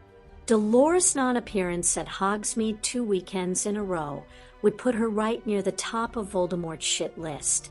Thinking it would be expected of her, since they had worked in the same department, Dolores had visited Bertha in St. Mungo's. She never wanted to end up like that. Dolores now knew for certain that some things were certainly worse than death. She'd seen one with her own eyes. Harry was handing out marauder robes to the 4 new trainers, delighted with the choices that had been made. Luna and Colin's experience looking after the younger Potter scholars had made them a natural choice for this responsibility. Since Ginny had also thrown herself into helping the younger students, she too was a good choice. Lyra Burns was a Slytherin who had taken to the marauders like a duck to water. She had embraced the concept of no barriers and worked really hard every week. The 4 Slytherin trainers all agreed. She was the strongest supporter of their cause in the House of Snakes, so Lyra now took that number up to 5. The 2 Gryffindors pushed their house representation up to 5-2. Luna's inclusion meant the Ravenclaw contingent was still the largest, 7 Marauder trainers in all. With only Cedric, Susan, and Hannah from Hufflepuff, they might have looked to increase that number. Susan was adamant, though, that they had picked the 4 best people for the job. Crow's Marauders were considered mature enough that the 4 friends thought they could handle the group themselves. They would still have the quartet of Crows who would now be helping the first years in their group if they needed any help organizing a particular exercise. Draco, Pansy, Hannah, and Morag would continue with their own Marauders, taking over next year, when the 4 prefects entered their NEWT year and bowed out. Their long-term plan saw Marauder classes running until the students being taught reached their 5th year, with lesson plans being passed down the line from trainers to trainers. Producing future trainers was crucial to the continuation of the program, which was why Harry had introduced the robes. Witnessing the awe that Dennis now held his elder brother in, Harry would bet there would be a letter getting sent home tonight, was exactly the reaction he'd hoped to achieve. Here was something for the students to aspire to, something to aim for that could be in their grasp in only 2 short years. News of the 4 new trainers being appointed spread a little happiness along the train. Albus Dumbledore read the latest news from Britain, and it ignited a little flame of happiness in him too. It was now time for his return. Chapter 88. There were a fair number of students who could now see the Thestrals pulling the carriages to Hogwarts, simply because they had attended the Quidditch World Cup final. They had found themselves sucked into the horror that followed. With so much death around, very few who had been in those woods that night had not witnessed at least one person die. The prefects and marauder trainers started work early, comforting those who were upset and ensuring everyone made it up to the castle.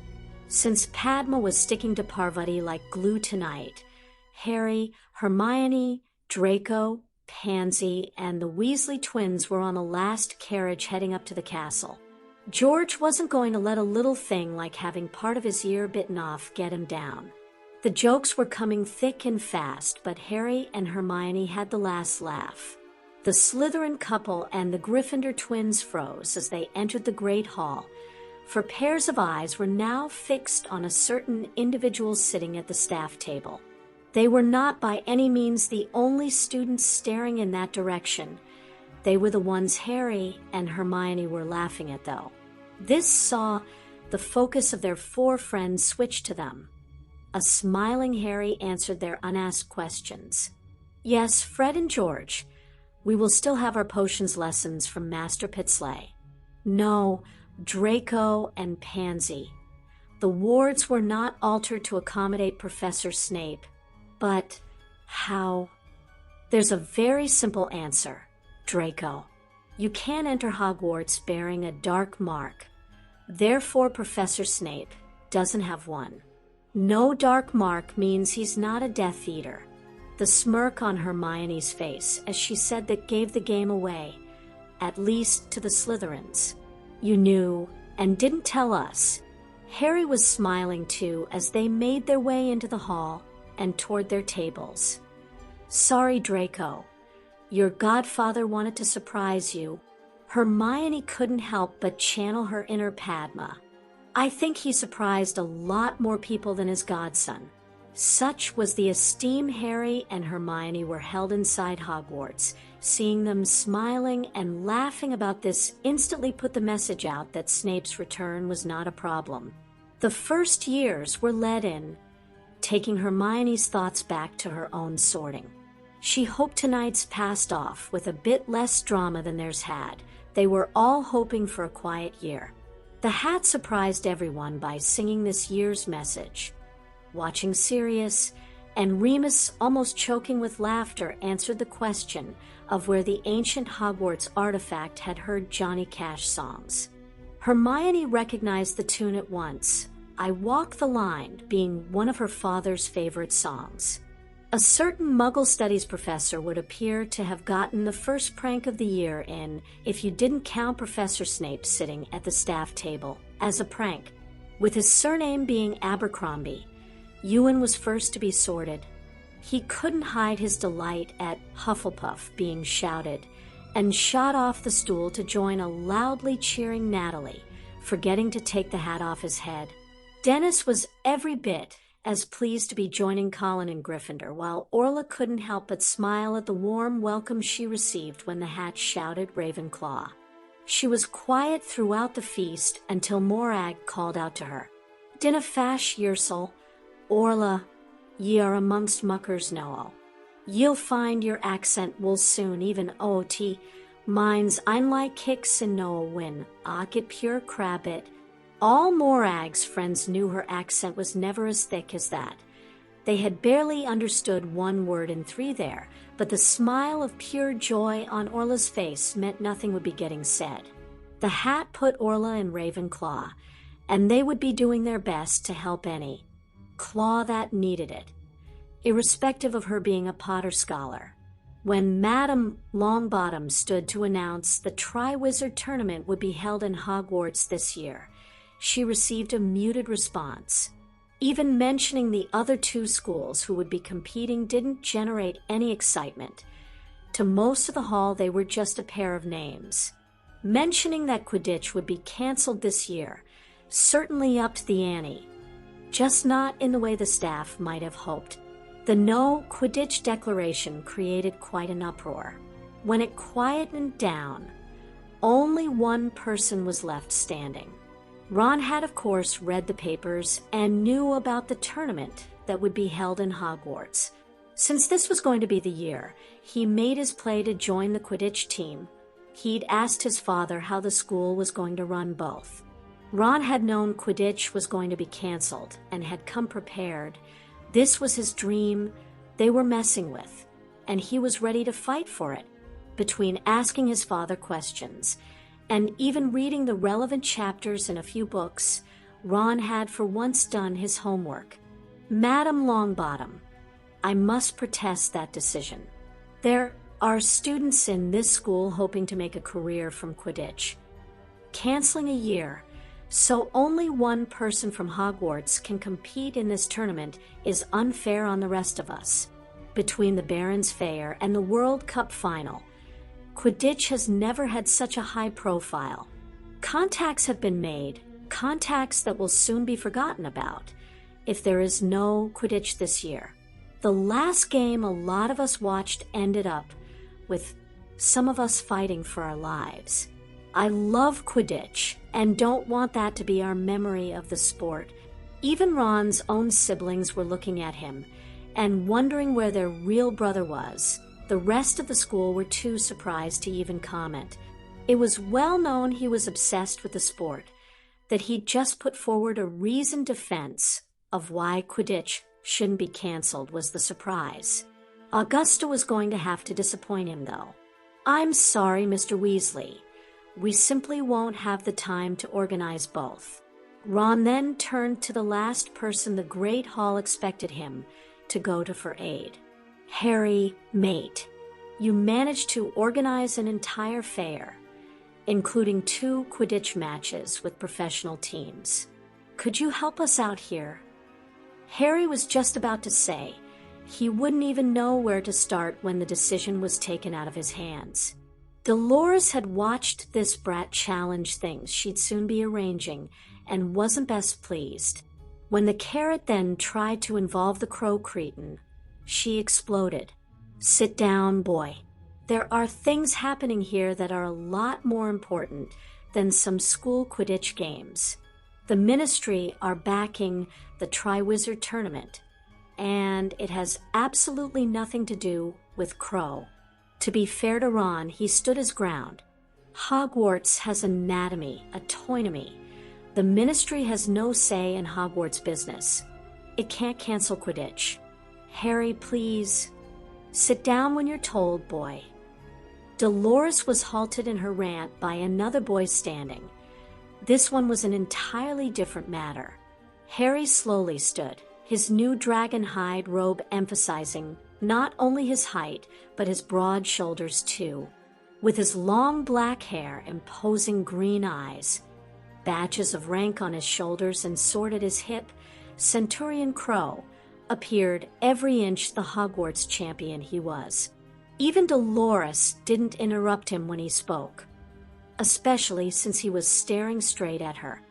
3 years ago, this very night, Hogwarts appointed me her champion. I was asked many times what that meant, and I had to honestly answer that I hadn't a clue.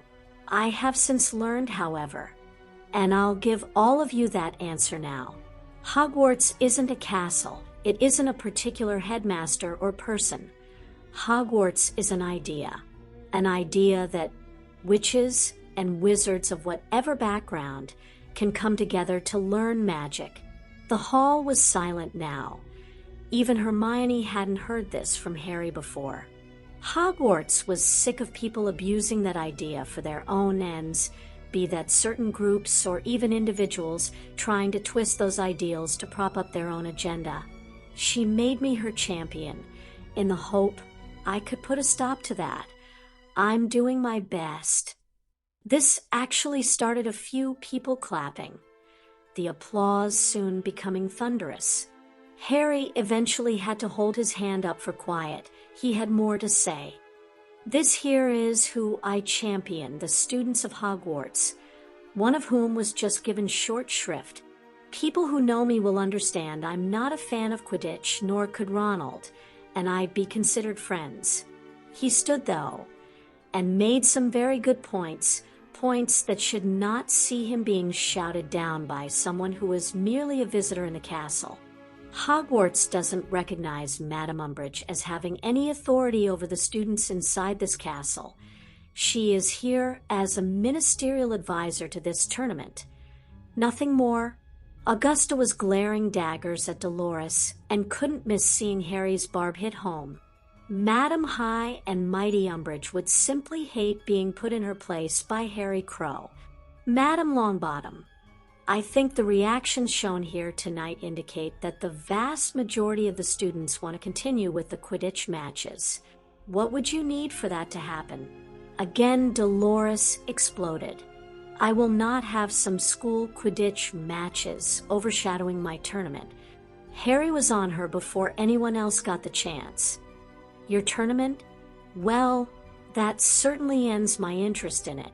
It can't be much of a tournament if Hufflepuff playing Ravenclaw overshadows it. He once more turned his attention back to Augusta. I'm assuming these two schools will bring more than one student with them? What if we invited them to put up Quidditch teams too?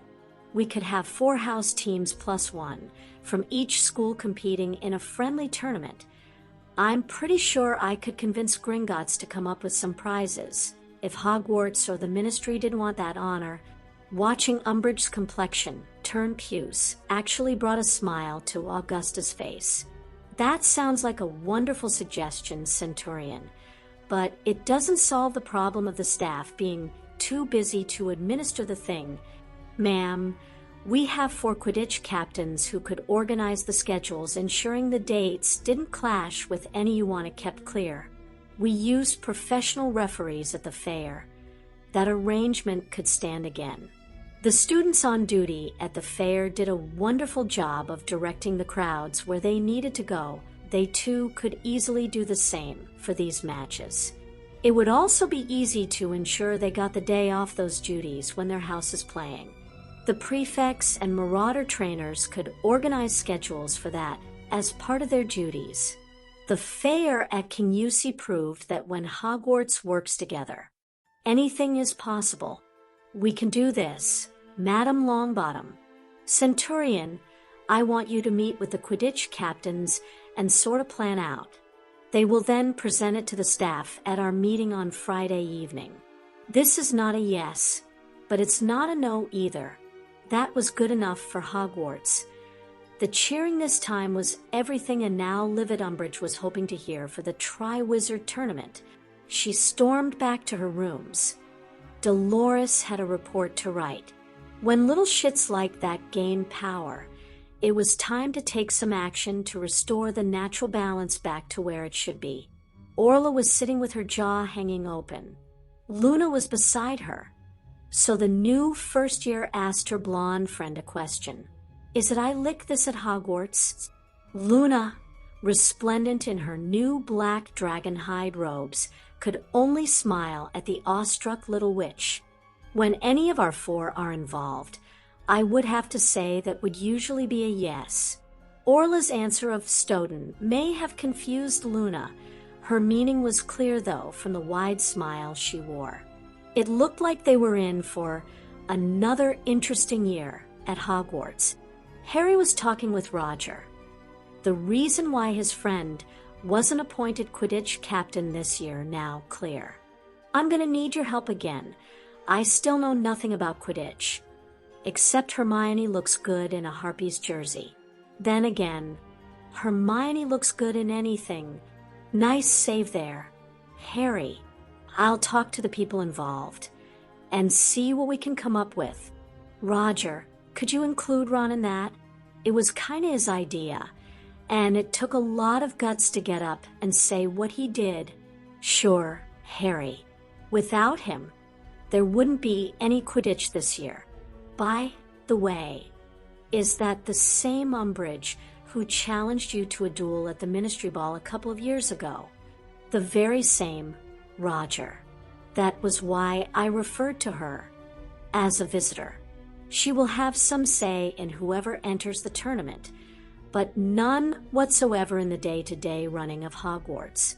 I get the feeling Madame Longbottom and Professor McGonagall will soon be pointing that out to her. They found themselves then being joined by Cedric.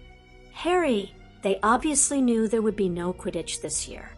I'm the only Quidditch captain currently in Hogwarts, since the other three all left at the summer, and the Hogwarts staff didn't appoint new ones. It was actually Hermione who offered up a simple solution from a non-Quidditch perspective. Since this won't be an official Hogwarts tournament, couldn't the players just get together and pick their own captain? Fred and George had arrived by that time and thought that was a great idea. Except for one thing. Both of their girlfriends would be up for the job. People were dropping over to say goodnight before they headed off to their own houses.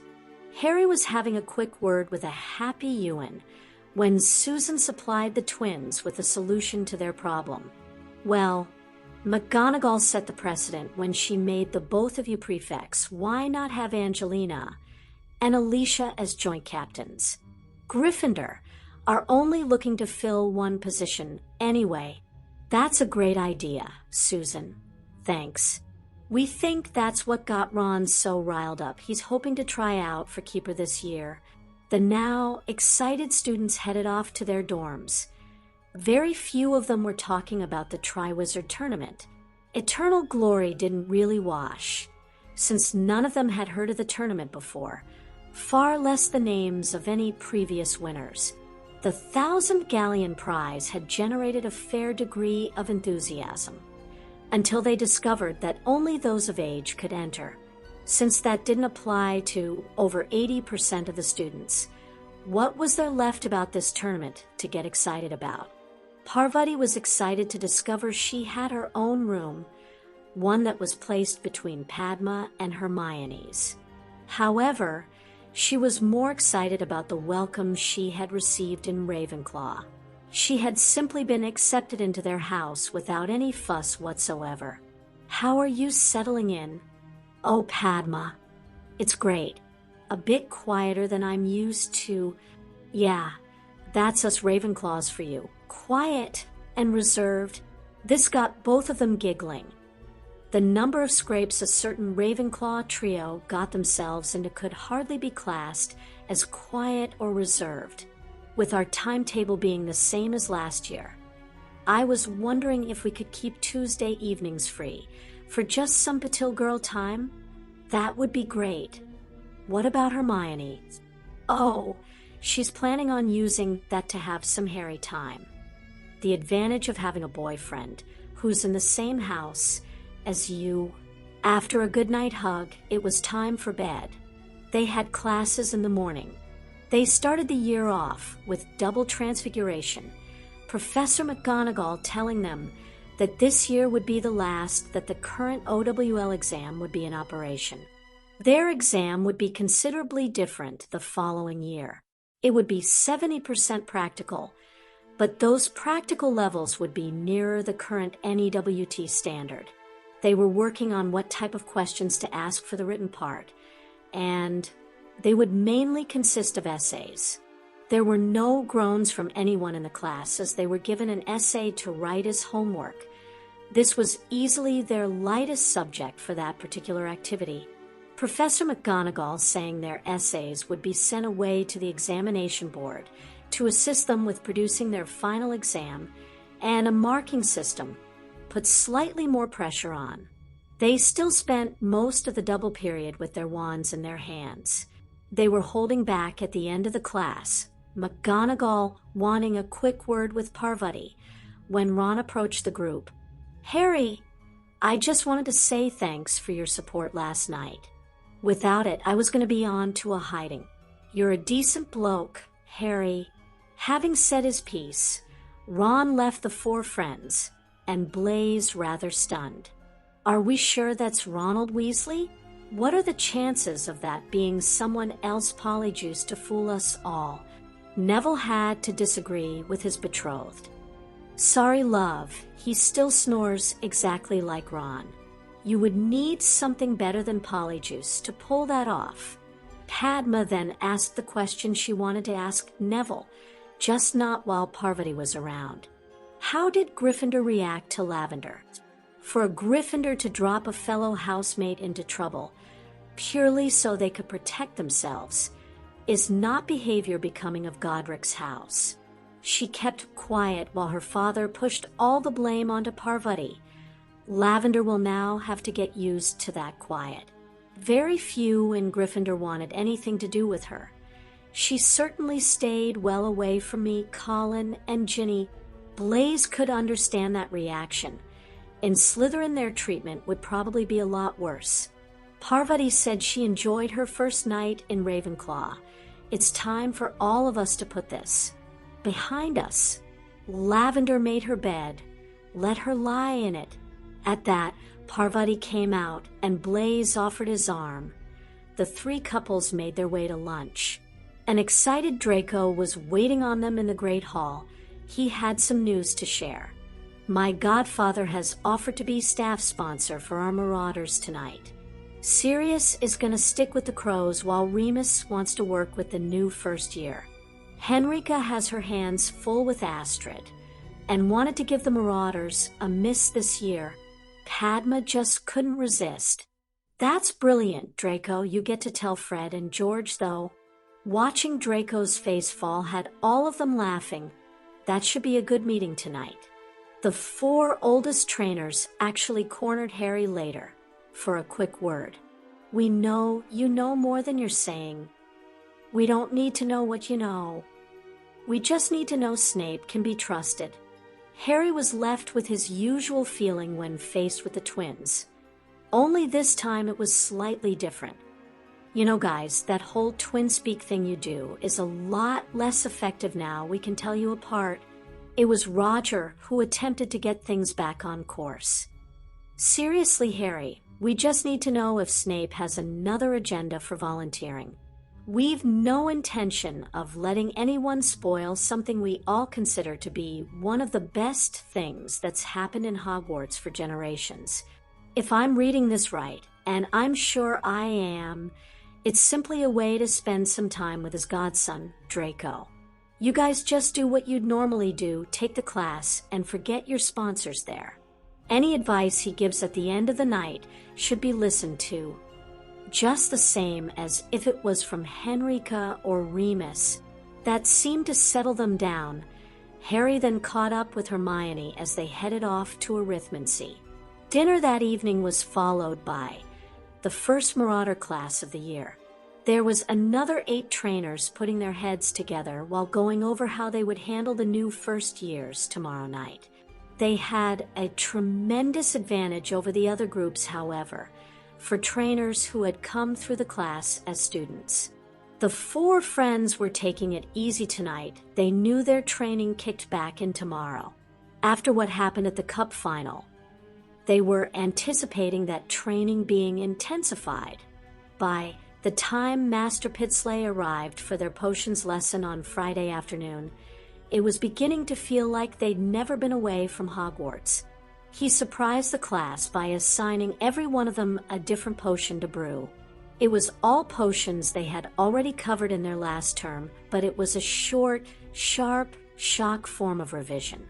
With the use of their wonderful potions books, and looking back at the copious notes everyone made while originally preparing their potion, all managed to brew what they'd been allocated to a standard that pleased their tutor. It was a smiling Master Pitsley who then informed them what potions they would be brewing first thing Monday morning. They were all looking forward to the weekend, though the 4 would have a slight change to their training schedule. They would still work with Bill in the mornings, but their afternoons would now see them taking those lessons from Sirius in the Black's apartment. This would allow all of them to spend some time together, while Harry, of course, got to see his goddaughter. There was still the not-so-small matter of settling whether there would be Quidditch played at Hogwarts this year. Harry had attended the preliminary meetings but intended to let the captains sort this one out with the staff themselves. Roger, Cedric, Alicia, Angelina, and Adrian Pusey of Slytherin set off, with much cheering from their fellow students urging them on. They had crossed the T's and dotted the I's of their proposal, with only the dates needing to be settled. With McGonagall's love of the sport well known, no one was taking bets on it not happening. Severus couldn't believe what was happening. Here was as graphic a demonstration as you could ask for on how much things had changed. The Quidditch captains were making a quite compelling case for why there should still be Quidditch played at Hogwarts this year, and they were being listened to by the staff. In the past, Albus would have fed them some patronizing spiel, patted them on the head before sending them on their way. Hogwarts ran the way he wanted it to. End of story. Augusta was also on the mark, putting Umbridge in her place before the meeting even got started, pointing out that, since Dolores was a guest of Hogwarts, she could attend the meeting if she wanted but would play no part in the discussions or any decisions made. Watching two of the captains took Severus back to the other night, and his first look at this defense club, to say he was amazed would be an understatement.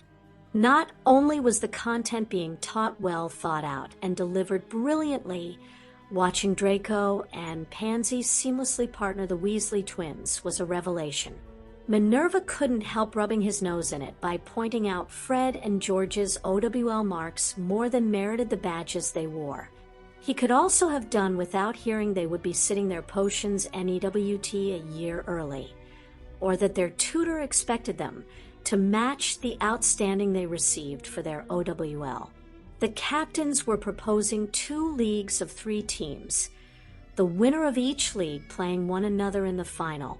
Their schedule of 2 games in the weeks leading up to the first 2 tasks, followed by the last 2 league matches, and the Quidditch final being contested in the run-up to the last task made perfect sense to everyone in the meeting, adding that the students themselves would organize and steward the matches too ticked all the boxes.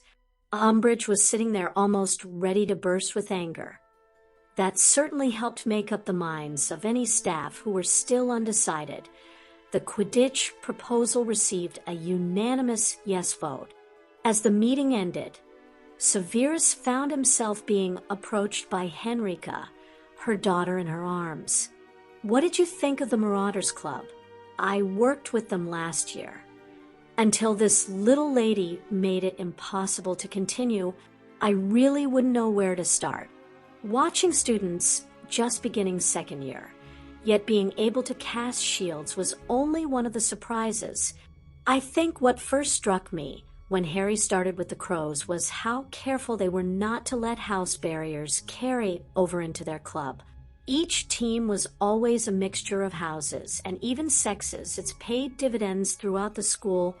Watching Draco and Pansy work with the Weasley twins is something that will take a while to fully accept what my eyes are telling me. Draco, Pansy, Hannah, and Morag take over the running of that club next year. This was an idea that started because of Dumbledore's latest disaster of a defense professor. It's now something they want to see continued for generations to come. It's something I hope is still running when Astrid and Jamie come to Hogwarts, living under Gringotts. It would be hard not to know that Jamie Henrika was referring to would be Jamie Granger. That Miss Granger's parents had chosen to have their son being born in Gringotts rather than St. Mungo's or some Muggle medical facility was looked upon as another plus sign in their admiration of Miss Granger, a which they'd taken to their hearts. She had made as much of an impact on goblin culture as her mate had on the wizarding version. Given that Harry had that whole boy-who-lived thing of a head start, Hermione's popularity was a quite remarkable achievement. I don't know how long I'll actually be teaching in Hogwarts, but it's a program I'm happy to be associated with as long as I'm here. Two men who refuse to admit they're just happy to spend some time with their godsons. You and Sirius are more alike than either of you would care to admit. Once more, there was no malice in Severus' words. Lady Black, I see no need for you to be insulting. Henrika's musical laugh further infuriated an already livid Dolores. Seeing this beautiful witch standing there with a baby in her arms, and she had a pure-blood lord for a husband, did something to Dolores' insides. Whether or not it was jealousy didn't really matter. Her mind was now set on its path. The one to Hogsmeade, that is. Dolores would be looking for a rock to hide her report under this Saturday. When you had creatures breeding with purebloods and werewolves as professors, it was time to take some action. The fact she wouldn't actually have to meet with Lestrange was certainly a bonus. Dolores was sure the Dark Lord would be most interested in how a former Death Eater had managed to enter the new Hogwarts wards. Hermione was worried. Today was her birthday, and Harry hadn't mentioned it at all. The chances of him having forgotten about her special day were nil, leaving Hermione to think he was planning something. And that's what had her worried. Being a goblin, Harry considered a person's birthday to be their most important day of the year. As she was the most important person in the world to her mate, there was no telling what Harry had up his sleeve by way of a surprise. Meeting Padma first, Hermione was greeted with a hug, kiss, and best wishes for a happy birthday. Her best friend would certainly be in on anything Harry had planned, but Padma was very good at keeping secrets. Padma easily read the worry in Hermione and tried to put her mind at rest. Trust me, Hermione, you'll love it. Now, let's not keep our men waiting. They made their way down the stairs to the Ravenclaw common room, where Padma then made herself scarce so the waiting Harry could wish Hermione a proper happy birthday. It was a good 10 minutes later when the two couples met at the main doors, Neville offering a now ruffled but smiling Hermione best birthday wishes before the quartet set off for their morning run. The girls were running in front, Padma trying not to giggle at the wide smile Hermione was wearing. So, getting kissed as a 15-year-old is apparently a lot better than when you're 14. May can't come quickly enough. If I'm gonna feel like that, I don't need gifts or whatever Harry has planned for today. Just him waiting for me in the morning is all I'll ever need. I know that, and so does Harry. That's why he goes all out to make your birthday special. You will love it. Just play along and do what he says. Doing what she was asked found Hermione getting dressed smart but casual. They had just finished potions where Master Pitsley had given her a rare book on the subject as a birthday gift. After receiving presents from friends all day, Hermione was actually relieved Harry appeared to be taking her out of the castle tonight. When Tonks appeared dressed similarly, with Tonks you were never sure what she was going to wear, here was further confirmation of her theory. If they were leaving the castle, then Tonks would certainly be coming too. Arriving in Gringotts by Harry's portkey saw them being greeted by Father, Hermione dispensing her usual hugs on the ambassador.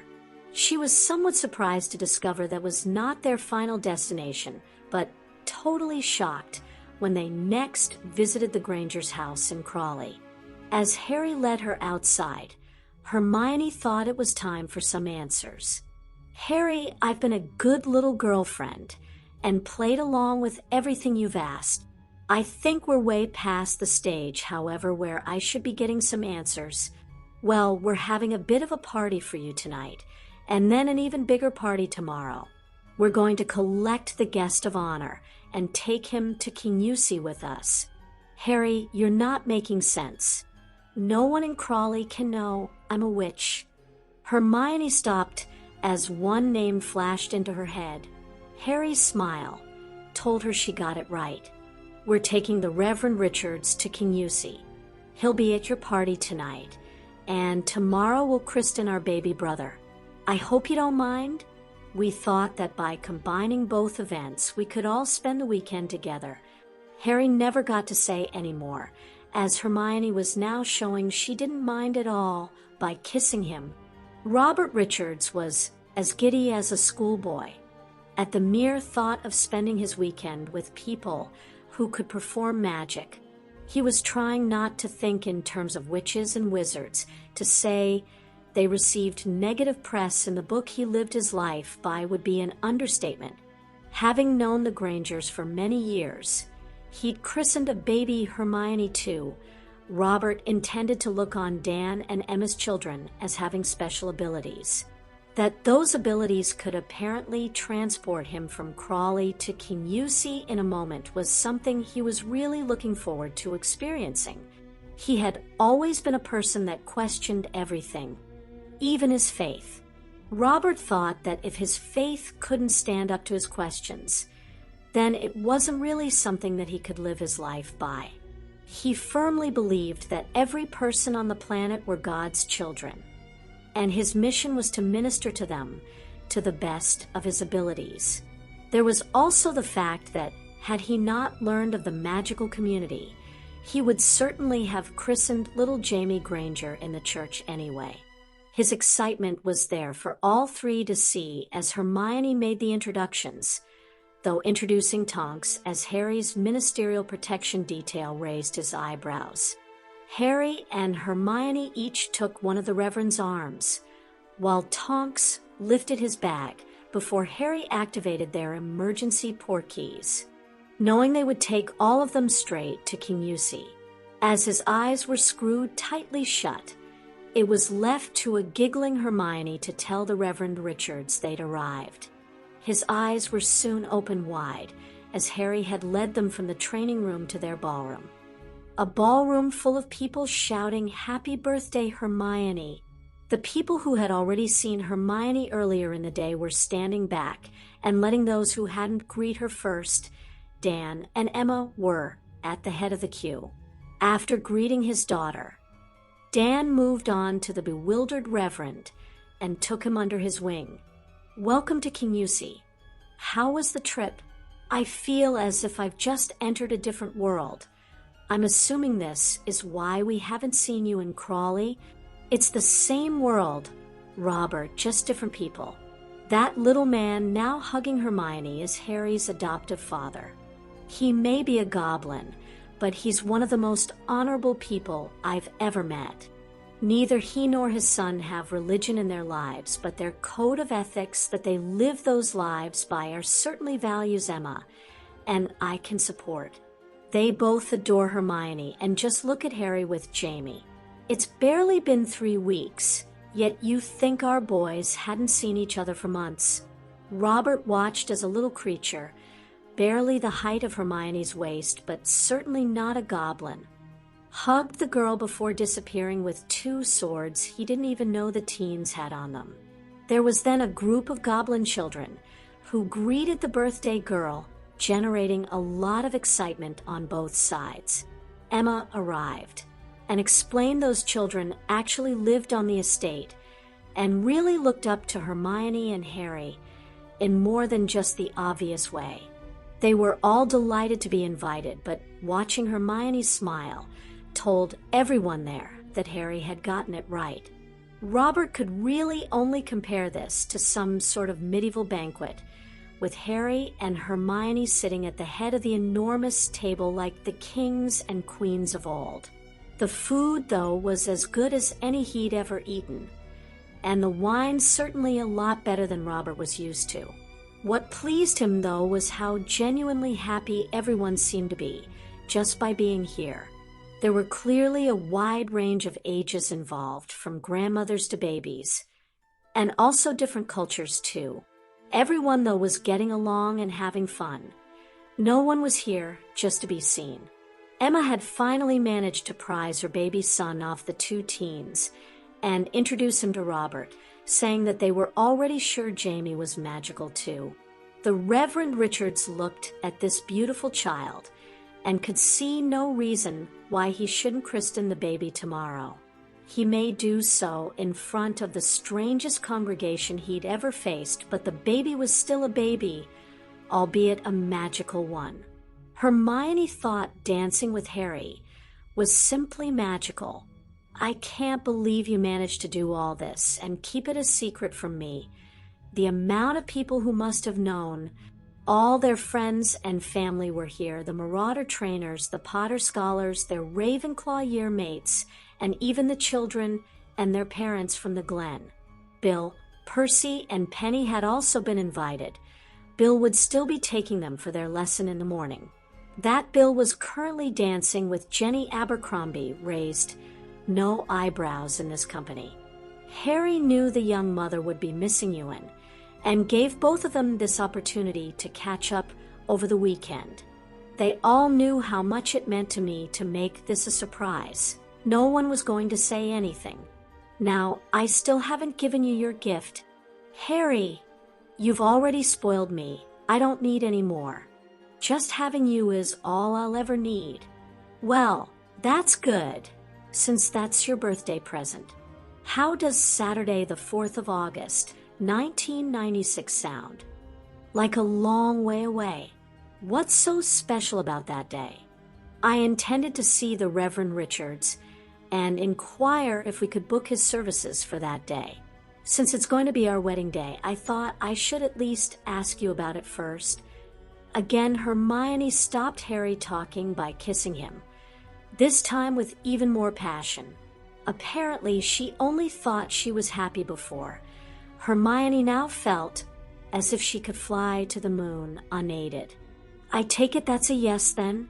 I need to speak to Dan and the Reverend Richards. You just have to pick your bridesmaids. Padma, Luna, and Sapphire. Something tells me you've already thought about this. Can you hold off speaking with them until tomorrow? I need to talk to Padma first. I want to give her and Neville the option of making it a double wedding. Would that be okay with you? Hermione, even if they don't want to make that decision before tomorrow, they can make it a double wedding anytime, up until the day of the ceremony. I don't think we can have our best man and chief bridesmaid suddenly asking the Reverend if he could marry them too, as Neville and Padma were dancing past. Harry smoothly switched partners so they could pass this information on to their best friends. When the couples were reunited for the next dance, Padma and Neville had lots to talk about.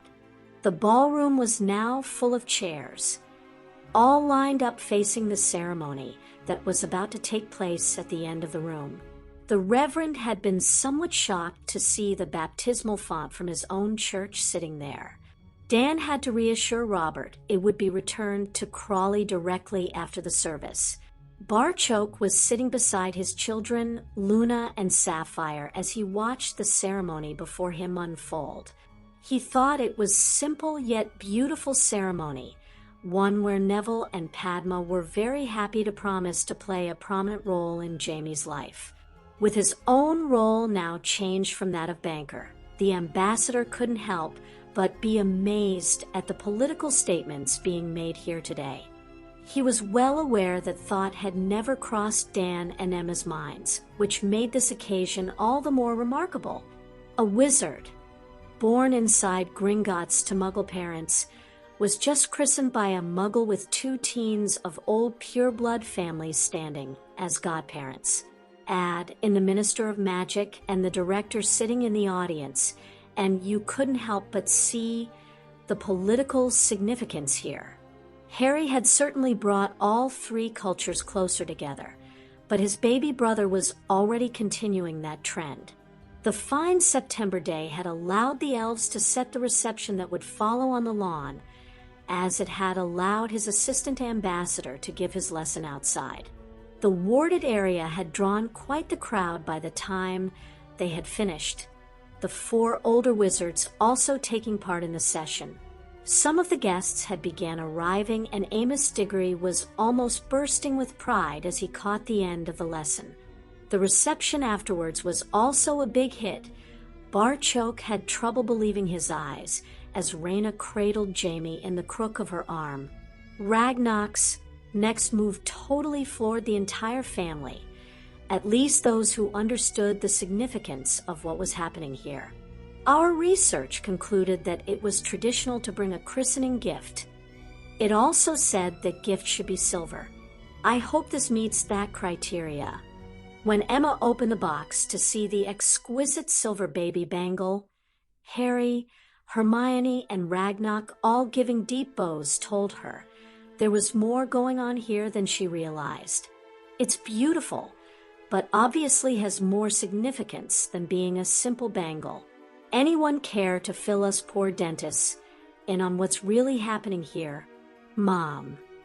The design of Hermione's bracelet signifies she's under my family's protection, as does Amelia's brooch. That bangle is the director's family design and places Jamie under that family's protection. It is a great honor, one that every goblin will instantly recognize. Raina still had a smiling Jamie in her arms. The youngest Granger was loving all the attention he was receiving today. This beautiful baby has already broken so many barriers. We hope he'll grow up in a world where those same barriers are consigned to history. He will be raised in an environment where magical, muggle, or goblin are merely words, not distinctions which define who we are. How could we not offer our support to that? The Reverend Richards had stuck close to Dan all day, hearing that those squared away any lingering doubts his conscience was having about this matter. Here was the key that unlocked his continued support of these people, that everyone had come to KUSI to support this child. Wishing for him to grow up in an environment that was based on love and rejected hate was certainly something his beliefs could relate to. This was probably just as well, as he found himself agreeing to a few more engagements in KUSI before the day was out.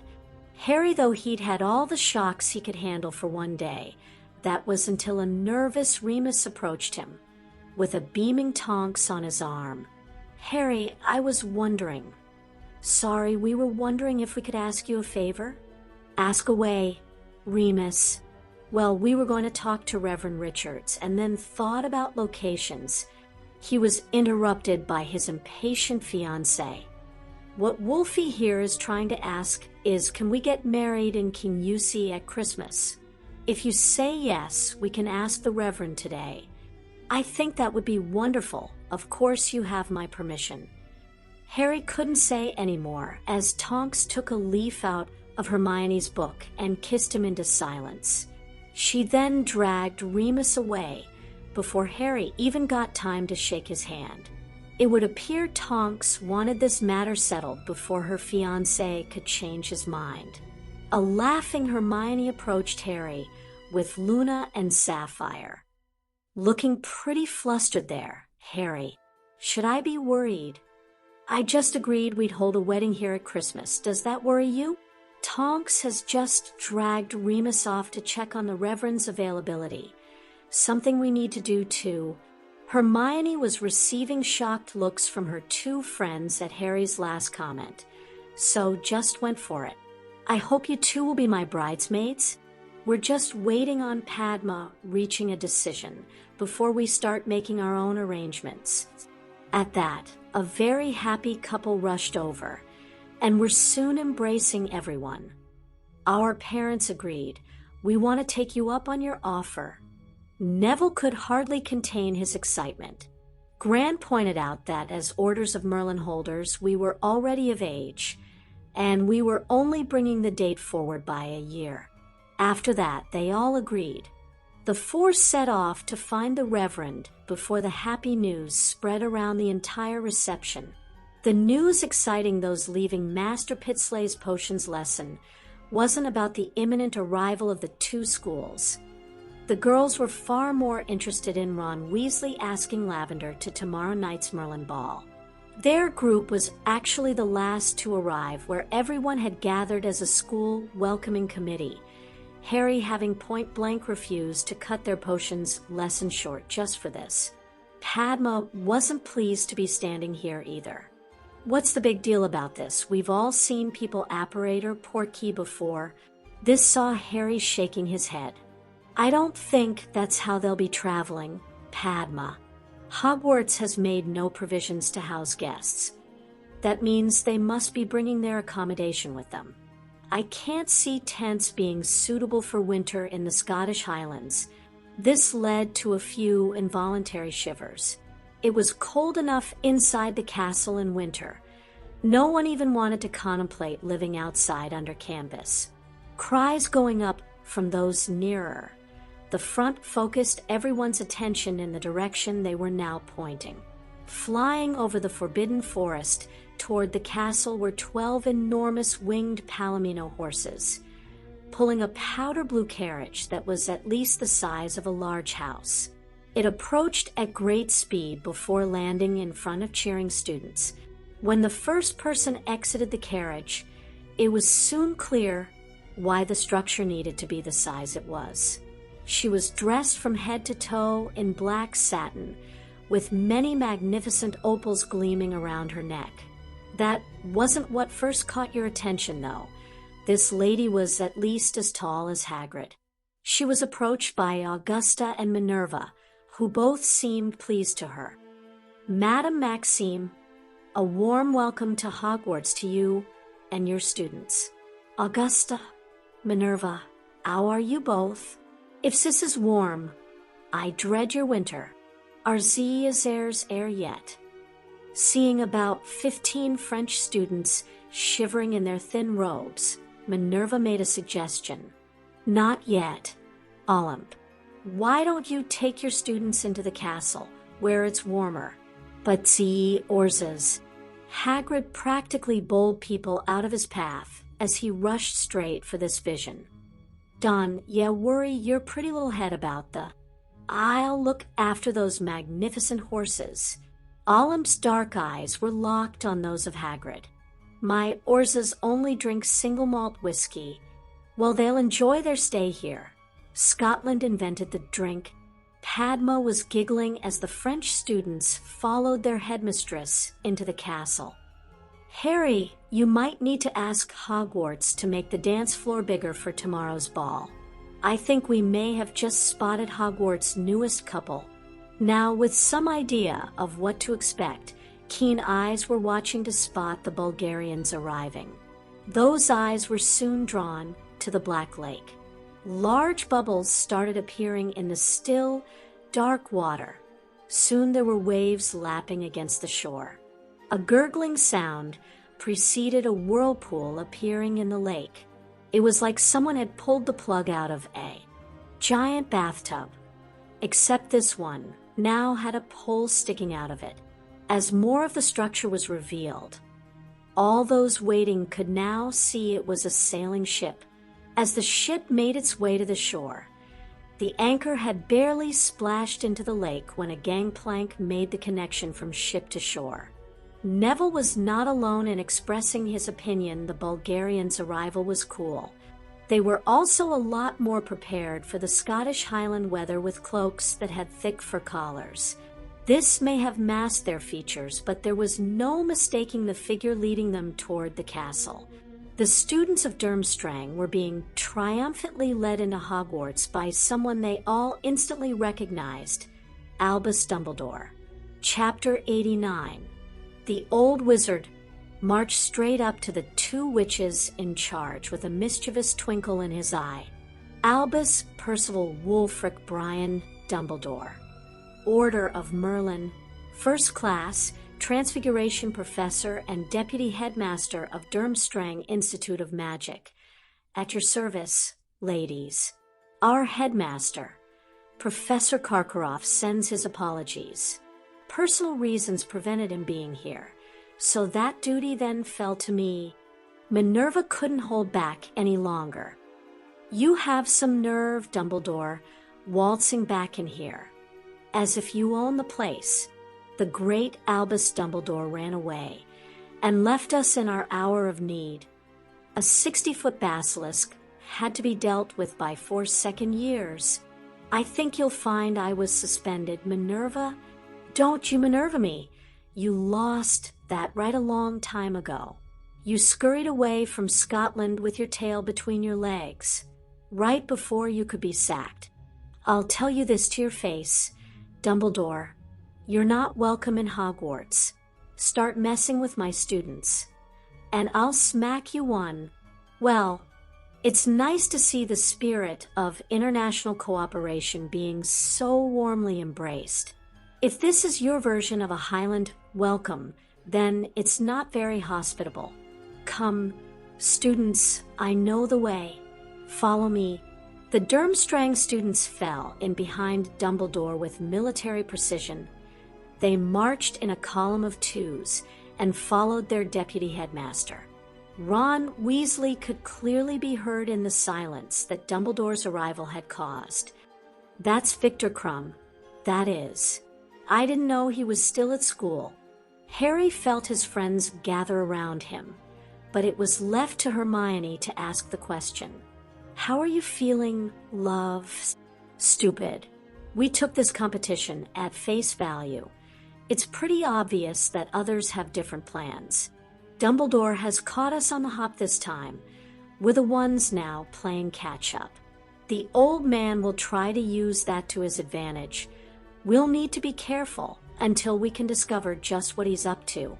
Does anyone believe the old man being here is a coincidence? This was met with some derisive chuckles before Padma just had to comment. Roger will play for the Harpies before I believe that. Hey Patil, no need to be nasty.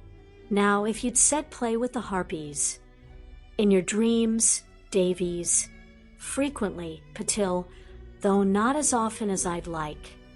This saw the group of friends chuckling as they made their way to dinner. It wasn't often someone verbally got the better of Padma, but Roger had even managed to make her blush. They arrived in the Great Hall to find the Beauxbatons students gathered around one of the fireplaces for warmth. The Durmstrang students, though, were already seated and making themselves at home at the Ravenclaw table. They overheard one of the boys talking to Cho, telling her they had been told this was where the prettiest witches were to be found. Cho may have been eating that up with a spoon, but Hermione wasn't about to swallow cheesy lines like that. She didn't even sit down, turning to Harry. I think I've lost my appetite. Don't leave. Pretty Vitch, sit with us. The Durmstrang student, though, had made the potentially fatal mistake of, in his attempt to convince this, which, grabbing Hermione by the arm and pulling her toward him, he soon had that error pointed out to him by the point of Harry's knife at his throat. You must have a death wish. Lay hands on my mate again, and I'll cut you to pieces. Harry had been on edge since the second they had spotted Dumbledore. This incident on top was simply too much. His entire "we need to be careful" sentiment was now clearly forgotten. Hermione's reasoned voice, however, soon had him back in control. Harry, they've been set up. Who do you think told them to sit at Ravenclaw? Dumbledore must have been hoping for a confrontation. We all know he doesn't give a shit for the students under his care. They're just pawns to be used by him to get whatever that twisted mind of his wants. Although back in control, Harry did not move his blade. The other Durmstrang students also found themselves facing a plethora of wands, ensuring they would take no part in this confrontation. You will apologize to Hermione at once, and let this be a warning to all of you. I don't know how things are in Durmstrang, but I'll tell you how they work inside Hogwarts. You grab a witch like that, you're going to find me coming looking for you. The incident had kicked off so quickly that only now were the staff arriving at the scene. Centurion Crow, please put your knife away as soon as this person apologizes. Madam Longbottom, If he doesn't do so soon, I intend to push my blade home." Hermione instantly received her apology, and Harry's knife disappeared into its holster. This was also the cue for all the wands covering the other Durmstrang students to be lowered too. While delighted his little opening ploy had worked, Albus was left cursing the Granger girl for seeing through it so quickly. This was the second time she had done so with his plans, but he'd work with what he had. "Madam Longbottom, one of my students has been attacked. I would like to know what you intend to do about that. Since your student laid hands on Miss Granger, Centurion Crow's mate, who has a ring on her finger that you can see in the dark, I would say the Centurion's reaction was measured and appropriate. He would have been perfectly within his rights to challenge your student to a duel. Remember, Dumbledore, goblins fight duels to the death. Losing a student to a duel on the first night of your visit would be poor management, even by your low standards." Watching as the student in question paled considerably, Augusta then turned her ire onto Albus himself. "I don't know what you've been telling your students or what your real agenda is here. Know this, Dumbledore, I wholeheartedly agree with Professor McGonagall on this. You start messing with my students, and the both of us will smack you repeatedly. I can hardly remember the last time we issued a detention in Hogwarts. Far less had an incident in the Great Hall." Albus couldn't help but notice the students dressed in the black dragon hide, or that Harry was clearly their leader. "I suppose it helps when you have Potter's private army imposing themselves on the school." Harry wasn't about to let Dumbledore set his obviously prepared agenda. He decided to see just how much the old man knew of what had been happening inside Britain since his absence. If nothing else, this tactic might just throw the old wizard out of his rehearsed stride. "Did you know we caught Peter Pettigrew alive? He was questioned under truth serum. Peter told us everything. You cast the Fidelius charm on my home and knew all along that Sirius wasn't the secret keeper. It was plain from the shock on Dumbledore's face that he didn't know that information. It would have been hard to get hold of, however, since Harry just made it up. The Ministry had pushed for swift justice with the Death Eaters caught attacking the Bones residents. It was only later everyone realized that questions should have been asked. With 2 pregnant women in the family, and every single member involved in at least one of the battles, the deed was done before that question occurred to Barchoke, or anyone else. The extended family were all too busy thanking their lucky stars they all survived unscathed. Harry, however, now pushed home his clear advantage, not having to fake his anger in the slightest. "I told you what would happen if I discovered you were behind my parents' murders." All his bravado had disappeared, and Albus knew he was arguing for his life here. He wouldn't survive being implicated in the murder of the Potters politically and probably physically too. Harry was now too close, and those blades of his were deadly. The old wizard was practically pleading with Harry now, begging to be believed. "No, Harry, I didn't know Pettigrew was a Death Eater. I also thought Sirius had killed him, along with all those muggles. We didn't know who to trust after that, which is why I left you with your muggle relatives." A fist to his jaw sent Dumbledore crashing to the floor, the sword of Gryffindor swiftly pinned to his chest, making sure he stayed down there. Sirius had silently exploded with rage, and at a speed that meant he'd been on Dumbledore before anyone could prevent it. At the moment, Moony's strength was the only thing stopping Sirius killing the old man, with his bare hands too. "Let me go, Moony. This bastard cost me 10 years in Azkaban, and Harry's just made sure that's where Dumbledore's heading. We all heard him admit his guilt, and Astrid needs her father. I may have let my nephew down, but I'm determined to do better with my niece. that one of his darkest secrets was now publicly known really through Albus. At least the bloody press weren't here this time to capture it for their front page. How could this have happened? Again, Harry pressed home their advantage, using it to try and stop his godfather committing murder. Mooney's right, Sirius. We've got him this time. Madam Longbottom, could you please flew Amelia Bones? Hem. Actually, that won't do you any good. Augusta was getting closer and closer to strangling this bitch every time she made that infuriating noise. Madam Umbridge, what business is this of yours? You forget, Madam Longbottom. I am now the Ministry's lead advisor to the tournament. As such, I know what arrangements have been made for the visiting schools. In his youth, Headmaster Karkaroff made a mistake and joined the Death Eater movement. He paid for that mistake and then moved abroad. It was actually Draco who interrupted Dolores with the truth behind that last remark. Karkaroff informed on every Death Eater he knew about to get as light a sentence as possible. The bold Igor then fled the country in genuine fear of his life. Only knowing she was winning this argument allowed Dolores to keep her temper.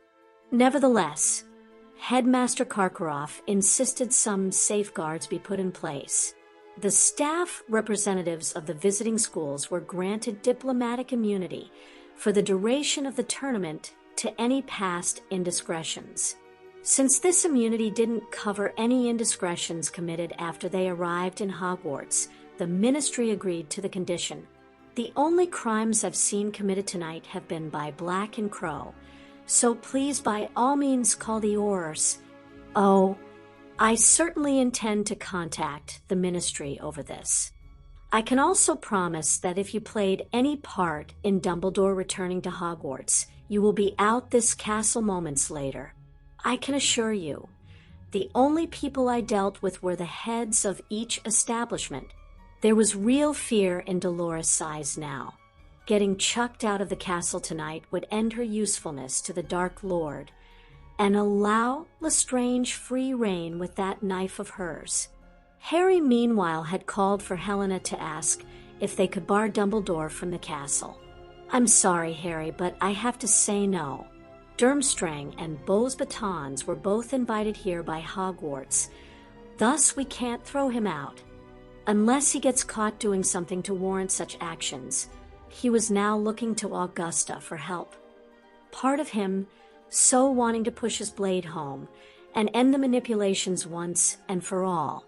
Dumbledore must have recognized his predicament because he never said a word. That Sirius had hit him hard enough to fracture his jaw might have played a part in that silence too. Madam Longbottom, at least tell me that invitation didn't cover the Merlin Ball. No, it didn't, Centurion. The original invitations had both the schools arriving just before Halloween. Dumbledore, you are not invited and certainly not welcome to our celebrations. For once in your life, do the decent thing and stay out of Hogwarts tomorrow. Harry then turned his attention to the Durmstrang students, his sword still resting on Dumbledore's chest. He noticed they were once more well covered by wands. Your headmaster is a marked Death Eater. Even trying to enter the Hogwarts wards would see him die. Your deputy is a manipulative old goat who, as you've just heard, seems to take great delight in interfering with people's lives. He doesn't care whose lives those are, or what damage he causes. Only getting what he wants counts with Dumbledore. The reputation of the Durmstrang Institute of Magic is hanging by a thread. You are all invited to tomorrow evening's Merlin Ball. If you can't behave like gentlemen, I would strongly advise you not to attend. Padma was holding one of those wands covering the Durmstrang students. She just thought of something. Hey, that's DM. You have to admit it was pretty dim to give Dumbledore a job. An even dimmer move, though, was to grab Hermione. One of the Durmstrang students then rose slowly, making sure his empty hands were clearly visible. Harry recognized leadership in this wizard, while whispers around the hall identified him as Victor Crumb. That, you say, V did not know. V can see the truth in your words and in all your anger. All V ask is a chance to prove V are gentlemen. Please, don't judge us on this. Victor indicated their fallen deputy headmaster, obviously desperate not to be classed the same. A slight bow from Harry was returned by Victor, and acted as the signal for every wand directed at the Bulgarians to be lowered. Harry's sword made it into his sheath, and his arm was offered to Hermione. They surprisingly headed for the French delegation as the staff now cleaned up behind them. Harry could see Henrika, Tonks, and Remus all working on Sirius to calm him down a touch. They stayed well away from that task. Only Hermione on his arm was allowing Harry to keep his own temper in check. Now they had confirmation of just what that old man had done. He was staying clear of his godfather at the moment, just in case they set each other off and murdered a certain old wizard. They approached, noticing at once that all the French students had their hands near their wands. Harry bowed deeply before addressing them in perfect French. Madame Maxime, students of Beaux Batons, my apologies that you had to witness the last 10 minutes. My family and Hogwarts herself has some very serious issues with Albus Dumbledore. That incident should, however, not have happened like that. You are most assuredly welcome guests here. He switched to English, realizing he hadn't introduced himself properly to either camp. I am Centurion Crow, Baron of KUSI, Order of Merlin, First Class Award for Bravery, Goblin Nation, and Hogwarts Champion. This is my mate, Hermione Granger, Friend of the Nation, Order of Merlin, First Class Award for Bravery, Goblin Nation, and the witch I will marry as soon as our parents will let us. Our friends just call us Harry and Hermione. That saves a fair bit of time. Harry had tried to inject a bit of levity into what must have been quite a traumatic introduction to Hogwarts for the French and Bulgarians. Their headmistress picked up on something else, though. What? Hogwarts has already chosen a champion? Ow, can this be? Oh no, madam. Hogwarts chose me as her champion 3 years ago. It has nothing to do with any tournament. I will not be competing in anything Dumbledore or Umbridge have a hand in, like the students from Durmstrang. All I would ask is that you please not judge us on what you've witnessed here tonight. The ball tomorrow should give you all a chance to see the real Hogwarts, a school we're very proud of. Oh, and honor dictates we must wear our awards tomorrow. I wouldn't like to give the impression we wore them all the time. With another deep bow, the couple left the hall, Padma and Neville covering their friends' backs, without making it obvious they were doing so. The four would eat in the room of requirements tonight. Harry would speak to Helena about having Dumbledore monitored on every occasion he set foot in the castle. He suspected, however, that the Lady Ravenclaw would have already taken care of that. While Harry was talking with a delegation from Beaux Batons, a poleaxed Albus found himself looking at the last person he expected to see kneeling beside him with a wand in his hand. Only after having some healing charms cast on his injured face was Albus able to speak. Severus, what are you doing here? Wondering the same thing about you. It was a mistake to come back to Hogwarts, Albus. You have no sway in Britain any longer, and a host of very powerful enemies. A mere promise of immunity won't stop the powerful and resourceful figures lined up against you for long. Severus now had the old wizard on his feet and was shepherding him out the hall. Albus, though, wanted information. What happened to you? Where did you go? How are you able to be inside Hogwarts? I spent some very pleasant time in Gringotts, and I'm able to be here because I'm not a Death Eater. Not sure whether Black's blow had done more damage than he thought. Albus asked for confirmation. But Severus, you carry the dark mark. They were leaving Hogwarts now, but Albus still clearly saw the smile Severus wore as he answered. Do I? This hit like another blow. You've discovered a way to remove it? I thought that was impossible. Just because you don't know how to do something doesn't mean no one else does. You didn't know how to remove a Horcrux from a toddler, or how to heal the Longbottoms. These things still happened. My time in Gringotts taught me a lot, and not just about potions. Severus, you must tell me everything. No, Albus, I don't. But you made oaths. I have made oaths. And I fully intend to see Riddle dead, while Lily's boy lives a life that his mother would be proud of. Can you say whatever plans you'd hatched would have had the same outcome? Don't even bother with any half-truths or greater good shit. Neither of them will work on me. I got you out of there in one piece. Take my advice and stay out.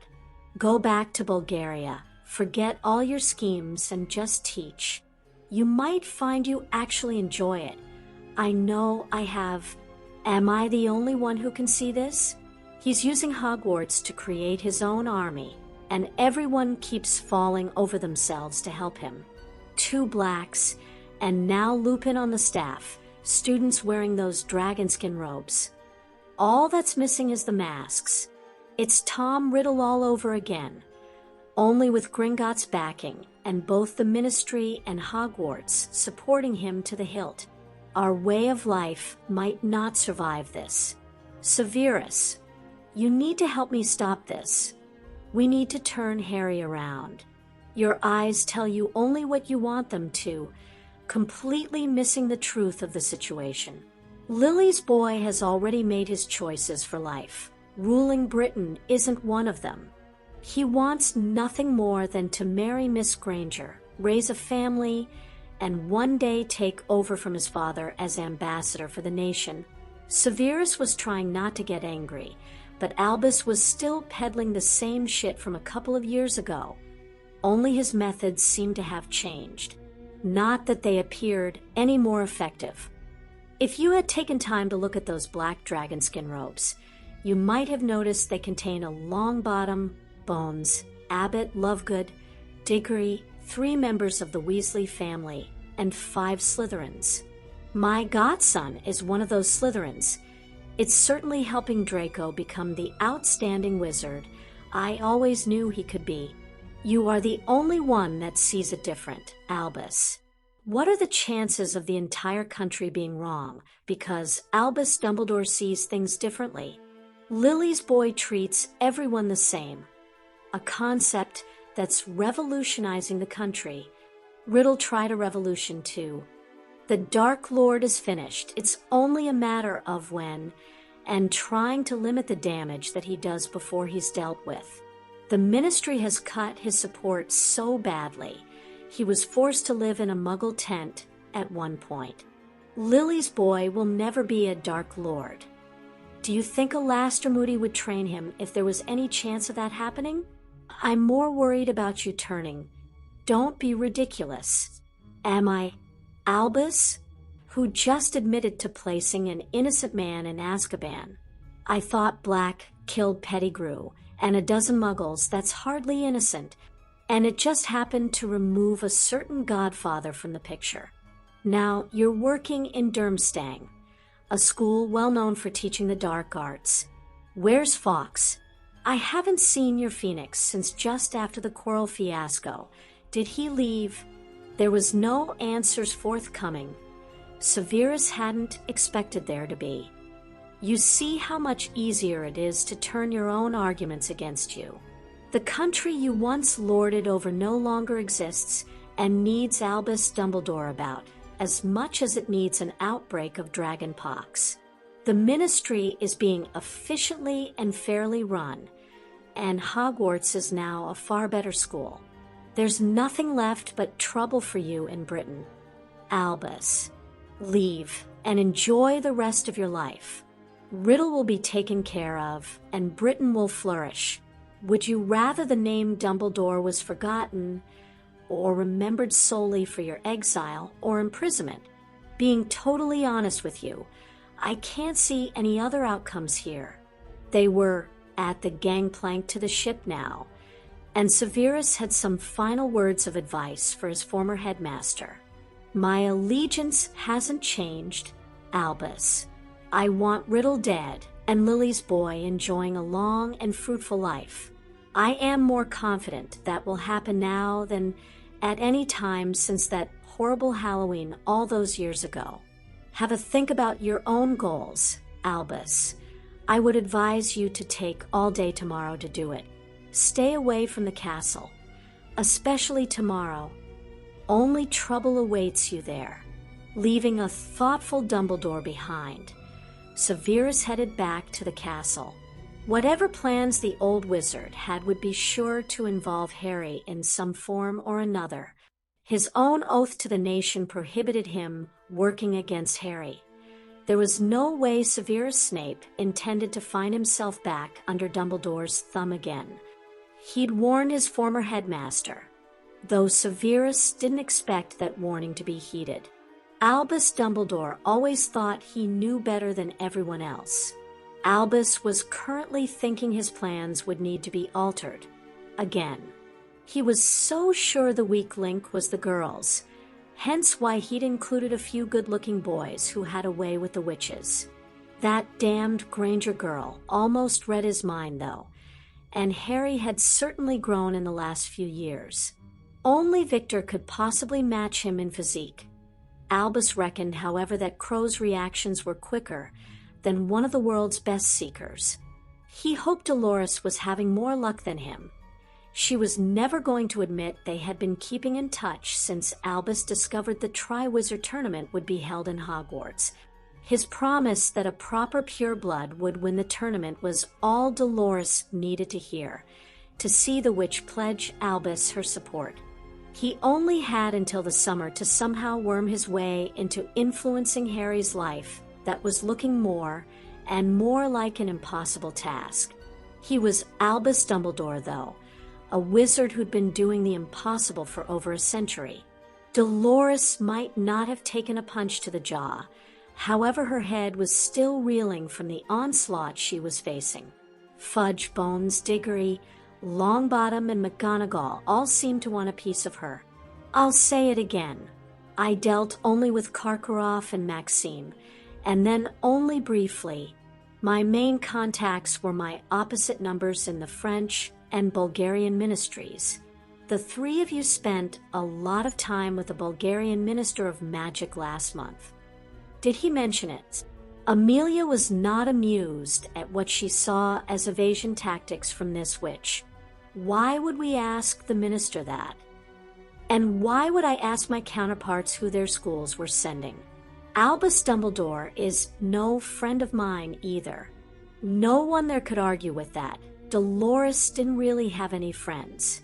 All three ministry officials accepted invitations to this weekend's events in Hogwarts. If nothing else, they wanted to witness the events for themselves. Knowing the time for their morning runs around the Black Lake was soon coming to an end made today's decision a little easier. From tomorrow, they would run inside the room. The portals of the Durmstrang ship felt a little too much like eyes. Eyes that watched their every move. Eyes were watching their every move as the four friends entered the Great Hall. Those black dragon skin, dueling robes seeming to make the two impressive medals each wore jump right out their chests. The quartet strode toward the staff table, where custom dictated they formally greeted Hogwarts' other pair of Orders of Merlin, first class holders. The wizards from Durmstrang, who were this morning sitting at the Slytherin table, thought Crow then ruined a very impressive entrance by returning to the Ravenclaw table with a baby in his arms. The Beauxbatons contingent, primarily composed of witches, were sitting with the Puffs this morning. They thought the scene was adorable. Neither group was quite sure what to make of the female goblin who accompanied the red-headed wizard into the great hall. The fact that she ran to the Ravenclaw table and started throwing her arms around students was especially strange. No one from Durmstrang or Beauxbatons said anything, however. They were left thankful for their silence, as people from the tables they were sitting at rose to affectionately greet this goblin, apparently known as Sapphire. None of them missed that she seemed closest to Crow and his mate. Another good reason to be glad they'd said nothing. Information on Crow wasn't exactly hard to come by. Just ask any student, and they could quote you chapter and verse. Yet the person who effectively ran the students of Hogwarts was sitting with a baby in his arms and a goblin at his side. This was going to take some getting used to. Sapphire sat beside Luna and holding Astrid as the four left with Bill for their scheduled training session. They noticed there were visitors at lunch, but didn't pay them too much mind until Cornelius rose to speak. The draw to select the Tri-Wizard champions, who will each represent their school, will take place in this hall tomorrow after dinner. The draw will be made by an ancient and powerful magical artifact, the Goblet of Fire. At that, Mr. Filch wheeled in a trolley with a large gold and crystal cup on it, of a size that even Hagrid would struggle to empty it of butterbeer in one go. It doesn't look too impressive at the moment, but at 8 o'clock tonight, the goblet will ignite, burning for 24 hours. I know we will all be otherwise engaged tonight, but the goblet will sit in the entrance hall all day tomorrow. An age line will be drawn around the cup by Professor Flitwick, bringing unwelcome consequences to those underage who try to cross it. Be warned, too, those of age. Once you place your name in the cup, it cannot be withdrawn. If chosen by the goblet, you must compete or face paying a most severe penalty. Excitement over. The four friends headed off for their lesson with the Blacks. Luna and Sapphire accompanied them today, the lessons being a mixture of politics, history, and preparing them to take up their positions in the world. It was a far more relaxed environment, almost like a discussion amongst friends than lessons. There was always a point to these discussions, though. All for always left feeling they'd learned something useful. There would be no prizes won for guessing the topic of today's discussion, Dumbledore and what to do about him. Irgit had left last night with an urgent message to Gringotts, Bill confirming this morning that the nation's reaction was just as angry as theirs. While they were holding their discussion, it was comforting to know the ministry and the nation were both doing the same. At least the old goats seemed to be heeding their warning and staying away from the castle today. None of them believed he would actually return to Bulgaria. Cornelius was struggling to believe the room he and his wife had just entered. It was nothing short of magnificent. He noticed the older Hogwarts students appeared to be expecting nothing less. Their French and Bulgarian visitors, however, were an entirely different matter. Even Madame Maxime couldn't hide her surprise. That might have been the sight of Hagrid in some sort of hairy suit, though. Amelia was beside him, providing more information. Since the ball's inception, Harry has provided the clothing for the new first years. He also had dresses and suits made for all his friends. Notice how no one even mentions the fact that his friend, Sapphire, is on Harry's other arm. Amos, too, was most impressed with the setting. This makes the Ministry Ball look like a tea party. We're going to have to rethink that event before these students start attending. If I was used to this, I would be expecting something spectacular for the Ministry's premiere event. At the moment, we can't compete. After a really lovely meal, Custom now dictated that the dancing was started by those orders of Merlin holders. The 4 couples took to the floor as the second part of the evening got underway. As he did last year, Harry then danced with Sapphire next. Hermione was smiling as she watched them having fun. That was until her view was blocked by a rather large Bulgarian.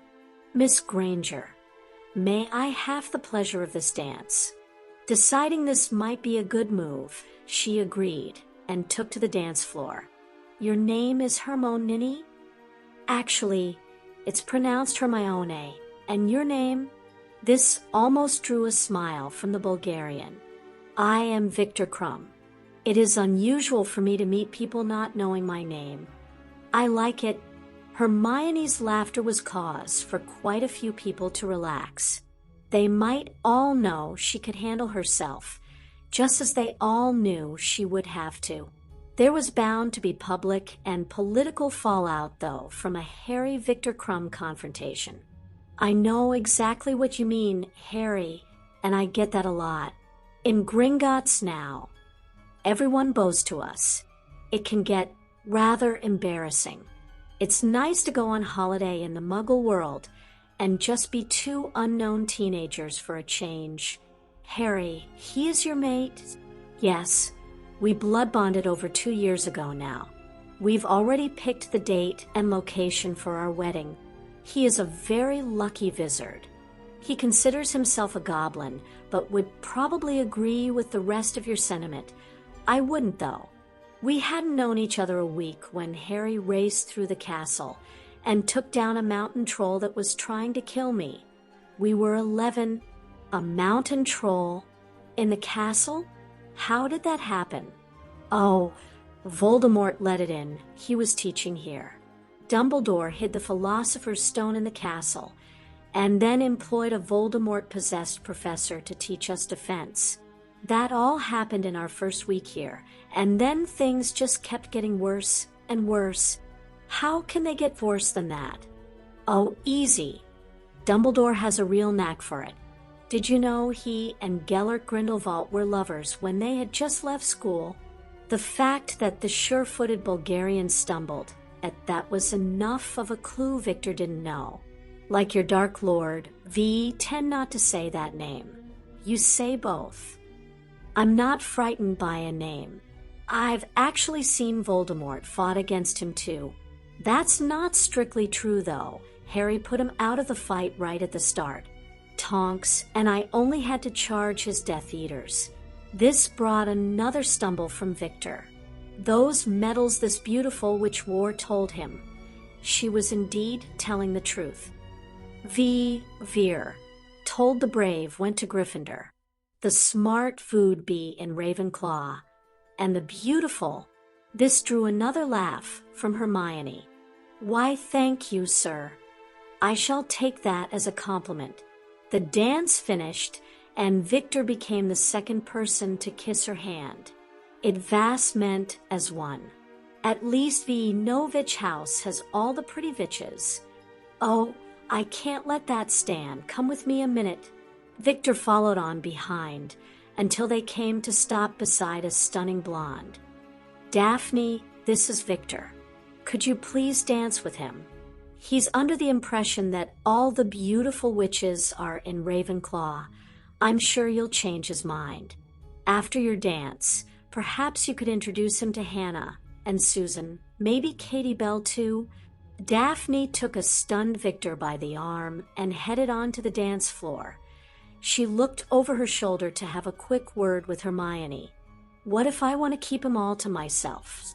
This drew some laughs before Hermione answered her back. "That will be up to Victor."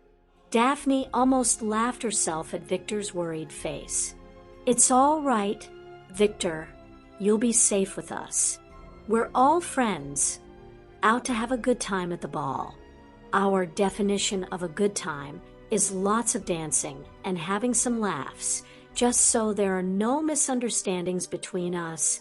Thank you for that. This is unusual for me, being treated as normal wizard." This set Daphne giggling, a sound Victor thought he could easily get to like. We have 4 of our friends who are Orders of Merlin, first class holders. 3 of them are also friends to the Goblin Nation, and Harry is both a centurion and a baron. They don't like to be treated any differently. We'll simply pass that on to you two.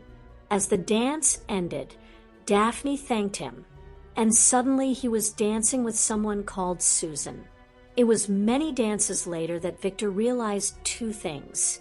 He was actually having fun, and there were many beautiful witches at Hogwarts. Not all of them Ravenclaws. Harry was back dancing with Hermione, asking her when she started playing matchmaker. She thought for a minute before replying. Victor actually reminds me a bit of you. People he meets don't see Victor, they see Crumb, the Quidditch star. I thought introducing him to some of our friends might just open his eyes and lower that wall you strong, silent types seem to have. This drew a chuckle from Harry. Lower my wall. You can practically read my mind, just as I can yours. Now tell me what you're really up to. Victor seems like a nice guy, and obviously someone the other Durmstrang students look up to. It certainly wouldn't hurt to have him as a friend if he wants to. I got the distinct impression he was looking for a lot more than that from you. This saw Hermione smile at him. Then he's going to be disappointed. You, Centurion, are all I'll ever need. You are mine, and I am yours. Harry ended his declaration with a loving kiss. Marco wasn't feeling the love. He could still feel the shame of having Crow's blade at his throat. He wasn't stupid, though, far from it, and only someone stupid would tackle Crow head-on. No, his revenge was going to take an entirely different form. Crow claimed he was the school champion, here to protect the students.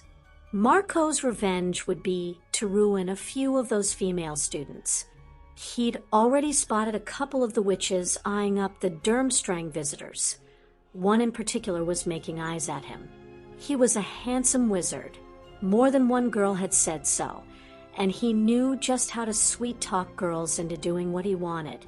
Marco would be sparing with his dances and attention tonight. This would let him see just who was willing to chase him. Once he focused on the one he chose, they would soon be putty in his hands. Then it would be time to move on to his next conquest. That would not start tonight, however. This was purely reconnaissance.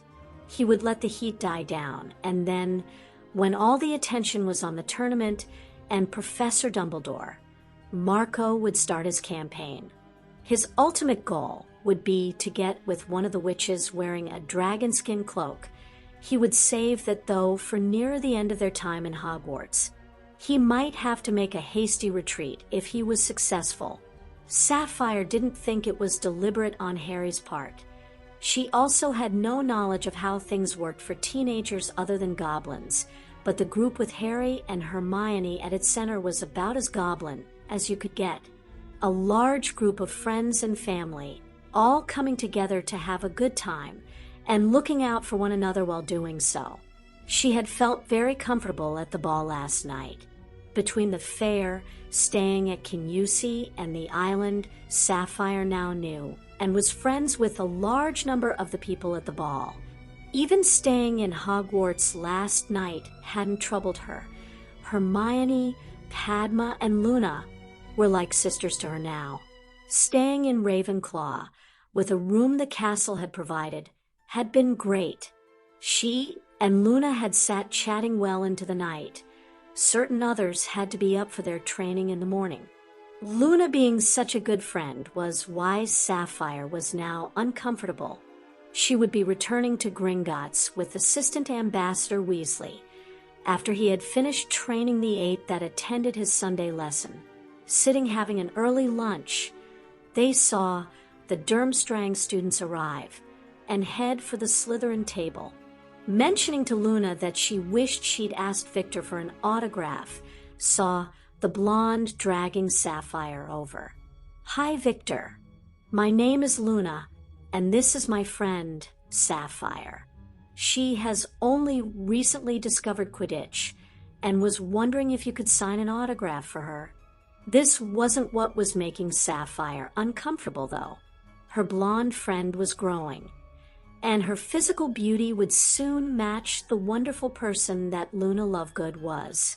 Others were recognizing this too, and Luna had been on the dance floor for most of the ball. The looks a couple of the Durmstrang students were giving Luna was the reason for Sapphire's discomfort.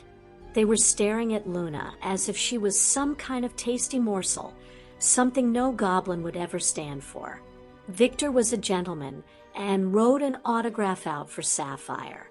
He then spoke, though she just wanted to get Luna away before Harry came in and started a riot. Hermione had said there wasn't a word in the goblin language for protective because they didn't need one. Harry was certainly very protective of Luna. Will we see you back at Hogwarts for any of the tasks or the Quidditch matches? Oh, Harry and Hermione don't watch the Quidditch. They won't miss their training for tasks or matches. I suppose that's why they are so good at what they do. During the Baron's Fair at the summer, Harry fought the greatest blade in the nation to a draw, twice. This drew the eyes off Luna, as she'd intended. They said their goodbyes before heading back to Ravenclaw, Sapphire switching to her native tongue, so as not to be understood if overheard. Luna, there's a couple of them sitting there that make my skin crawl. You might want to put the word around the girls. You think I should say something to Harry? He could certainly have them closely watched. It might be better to speak to Hermione, though. No goblin male would stand by while a female family member was being gawked at like that. They were undressing you with their eyes, and not caring who saw them doing so. They were very lucky Harry was still at training. This resulted in a shiver from Luna and a determination to speak with Hermione. The four then entered, and it was time for Sapphire to say goodbye to them too. She'd had a lovely time, but now it was back to Gringotts. The minister was right about one thing. The Goblet of Fire was far more impressive when it lived up to its name. There still wasn't the enthusiasm for the tournament in Hogwarts that the organizers might have hoped for, the vast majority being far more interested in the Quidditch matches, especially since the Puffs and Lions would now get a chance to play against Victor Krum. There were probably more names in the cup from Durmstrang and Beau's Batons than there were from Hogwarts. With Dumbledore now back in the castle, it was an uneasy dinner that most would have happily skipped. As there was now a ministerial delegation sitting at the top table, Harry felt duty-bound to at least sit through the ceremony. When the goblet started spluttering, it was the minister who stood. As the cup nears making its decision, all that is left to say is good luck to those of you who have entered your names. With a flurry of flames, the first piece of singed parchment was spat out the cup before gently floating toward the Minister of Magic. All eyes were now on Cornelius as he read the name.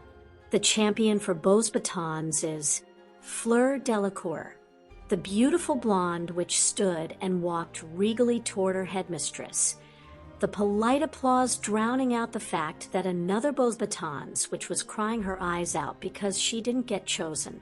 As the flames spat out a second piece of parchment, again they waited on the minister reading the name.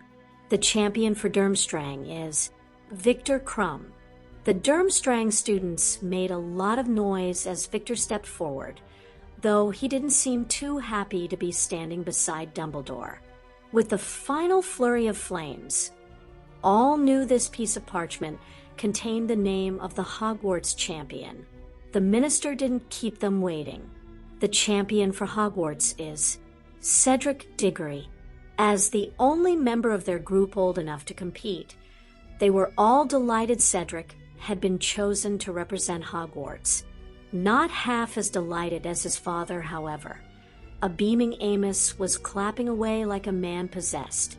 As the noise died down, they began to notice that the minister was still staring at the goblet. Knowing the goblet should have extinguished after it threw out the last name, Cornelius had a sinking feeling in the pit of his stomach that things were about to go horribly wrong. Sure enough, the goblet spat out a fourth piece of parchment before the flames died. With a shaking hand, Cornelius grabbed the piece of parchment out of the air and read aloud the 2 words written there. Harry Crow, Chapter 90. Harry Crow. The minister's words hung provocatively in the air, no one quite knowing what to make of them. It was perhaps predictable it would be Padma's voice that broke this expectant silence. Her anger, though, was not something people were used to experiencing from the normally pleasant witch. What is going on here? We all know Harry would never put his name in that stupid cup. Could somebody simply walk up and stick his name in there, and then suddenly he's the chosen one? The minister was actually the first to react. I don't know, Miss Patil. You can rest assured, though, it is something that will be getting thoroughly investigated. Centurion Crow, could you come forward, please? As Harry kissed a nervous Hermione and stepped forward, Albus made his first suggestion of the night. Perhaps we should take this discussion somewhere a little more private. His suggestion was jumped all over by Augusta. That's not the way we do things in Hogwarts anymore. This affects everyone in this hall. Let them hear what happens. Harry, I already know the answer, but I must ask the question. Did you put your name in the cup or get someone else to do it for you? Understanding the position she was in, Harry gave Augusta a warm smile as he answered. No, Madam Longbottom. My feelings on this tournament are well known. I want nothing to do with it. Of course he would say that. Harry was on umbrage before she could say any more. I would be careful there. You are getting awfully close to calling me a liar. You couldn't handle me on my 12th birthday and still carry the scar to prove it. What makes you think you can take me now? Call me a liar. And that's your only option. Dolores slid her scarred hand into her pocket and also found herself on the receiving end of a glare from the minister. No one in this castle doubts your word, Centurion. I asked you out here to determine what happens next. As the ministerial lead organizer for the tournament, it fell to Dolores to pass on the news. A person's name coming out of the goblet constitutes a magically binding contract. They must compete in the tournament or lose their magic. This resulted in gasps of horror from around the hall. Madame Maxime appeared particularly upset. Why were we not told this before? Had I known, I would never let my students near something as dangerous as Sat. Cornelius and Amos appeared to be vying for the right to throttle Dolores for dropping them in this mess, but Harry cut them all off by getting in first. A magically binding contract? Are you being serious? Or just incredibly stupid? That is the rules. Again, Harry verbally slashed and aggravated Dolores to shreds. You want to argue contracts with a goblin? You really must be stupid then. The way I see it, I have two options. Dumbledore's eyes were back to twinkling full force. Here was the opening he'd been longing for. Harry, perhaps I can offer you a third option, one you might not have thought about. This drew some very skeptical looks. Harry appeared ready to gut the old man for even using his name, but Albus pressed on regardless. That piece of parchment places Harry Crow in this tournament. If Harry Crow no longer existed, the contract would be void. Declaring yourself as Harry Potter would instantly end your participation in this tournament. Albus was stopped by Harry's reaction to his suggestion, being heartily laughed. That was not something he'd expected. It took a moment to regain his control before Harry could speak. Oh, sorry everyone, but that was just too funny. Did you come all the way from Bulgaria to engineer that? Old man, Albus appeared affronted. I had nothing to do with your name being placed in that cup. Harry, though was ignoring him. Instead, his concentration was focused on Hermione. "I think it's time, love. You okay with this?" Her smile answered his question, as did those of his friends and family who knew. Turning back to the minister, Harry actually appeared a bit sheepish. "Minister, I have a bit of a confession to make. I am currently the head of the Potter family and have been since I was 11. My father and godfather have been helping me keep the secret. The time just seemed right to let it out." All could now see the Potter family ring on Harry's finger. The look of shock on Dumbledore's face was almost worth having him in the castle for. Cornelius, though, had a far more important concern than some ancient wizard suffering an aneurysm. "Does this mean you've made your decision, Harry?" "We think so, Minister. Both Hermione and I are happiest in KUSI. Being made a baron was also something I earned. Our children might one day want to take up the mantle of Lord Potter. That will be their decision.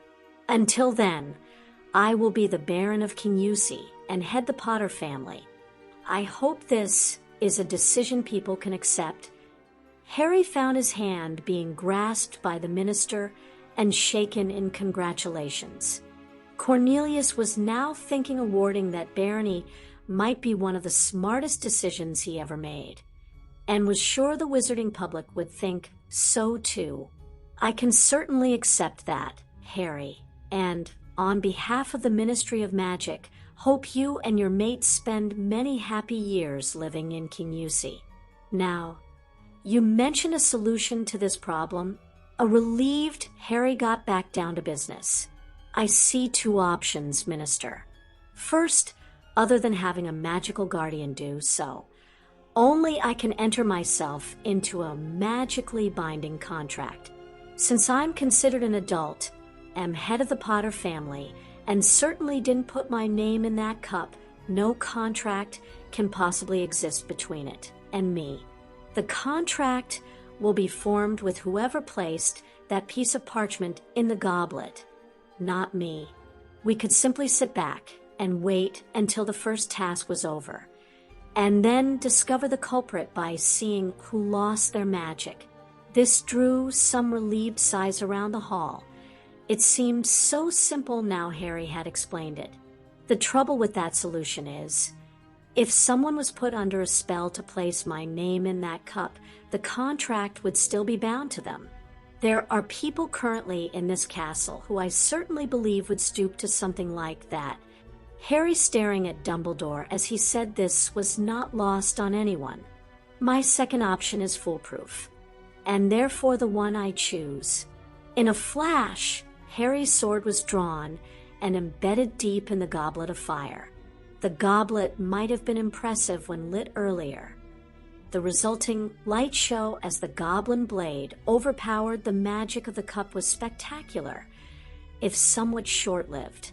The now ruined ancient magical artifact spewed out all the parchment that had been placed in it before they, and the 4 pieces that had been chosen, burst into flames.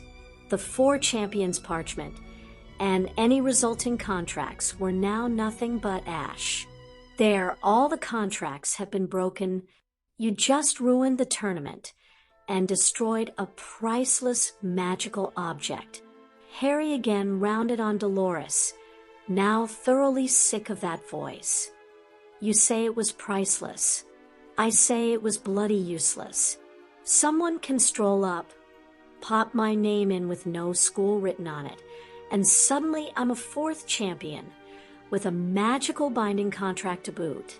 You are about as useful and smart as your ridiculous goblet. We goblins would never let something that can so easily be fooled decide our fates, especially when it involves binding contracts." Switching his attention to Madame Maxine, Harry turned on the charm. "Madam, you will clearly know your students far better than any stupid magical cup. Who would you have chosen to represent Beauxbatons in this tournament, without that horrible magically binding contract coming into play?" Olymp glanced toward where the rest of her students were sitting, noticing the witch who'd been sobbing was now staring straight back at her. It would have been a choice between two for me. I am happy for our champion to be Miss Delacour. Harry just glanced at Dumbledore and received Victor Crumb as a curt answer. There are your 3 champions, and now your competition can begin. Excuse me, Centurion. Why was my opinion not asked? My apologies, Madame Longbottom. I just assumed you would choose Cedric. Shaking her head at Harry's genuine modesty, Augusta proved him wrong. Using your own logic, Centurion, there really is only one name I can choose. Harry felt a hand rest on his shoulder as Cedric couldn't contain his chuckles. She's got you there, Harry. But Cedric, you entered this tournament, I didn't. And you kick my arse in training every week. With Victor here, it's more than likely Hogwarts won't be winning the Quidditch competition. You can give us something to cheer about at the tournament. Chanting of Harry, Harry began coming from the Great Hall as the Hogwarts students agreed with Cedric and their High Inquisitor. They knew who they wanted to represent them. Hogwarts herself had chosen Harry as their champion when he first set foot in the castle. The Harry in question, though, was still to be swayed. But I'm a Centurion, Cedric. It wouldn't be fair to Miss Delacour or Mr. Crumb. A still chuckling Cedric couldn't believe his friend. Do you think the fact that he's an international seeker who just took his team to the World Cup final is going to stop Victor catching the snitch against me? You're a goblin.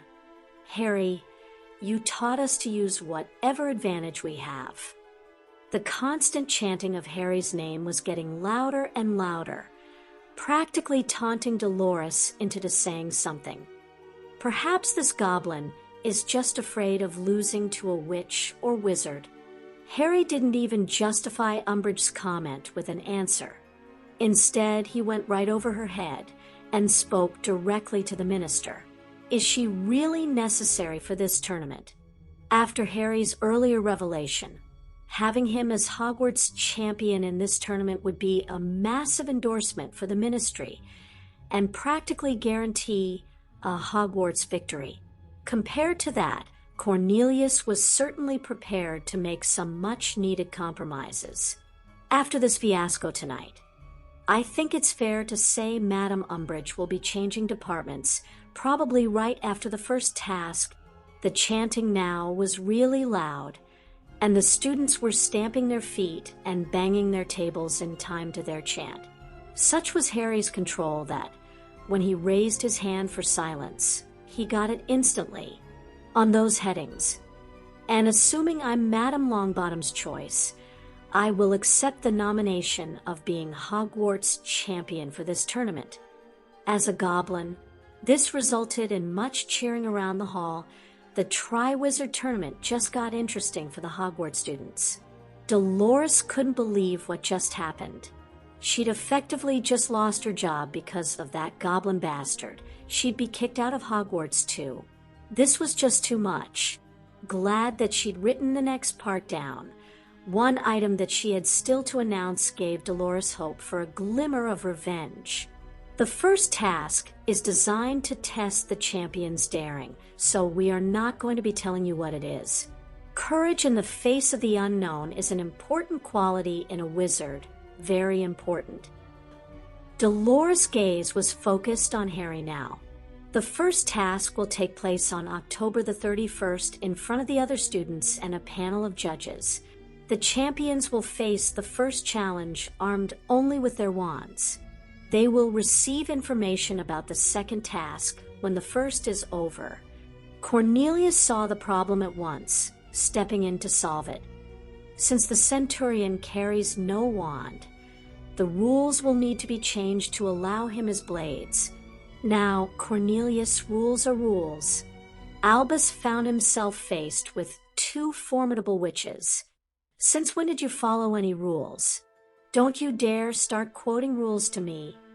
Augusta wasn't pulling any punches, but Olymp went even further.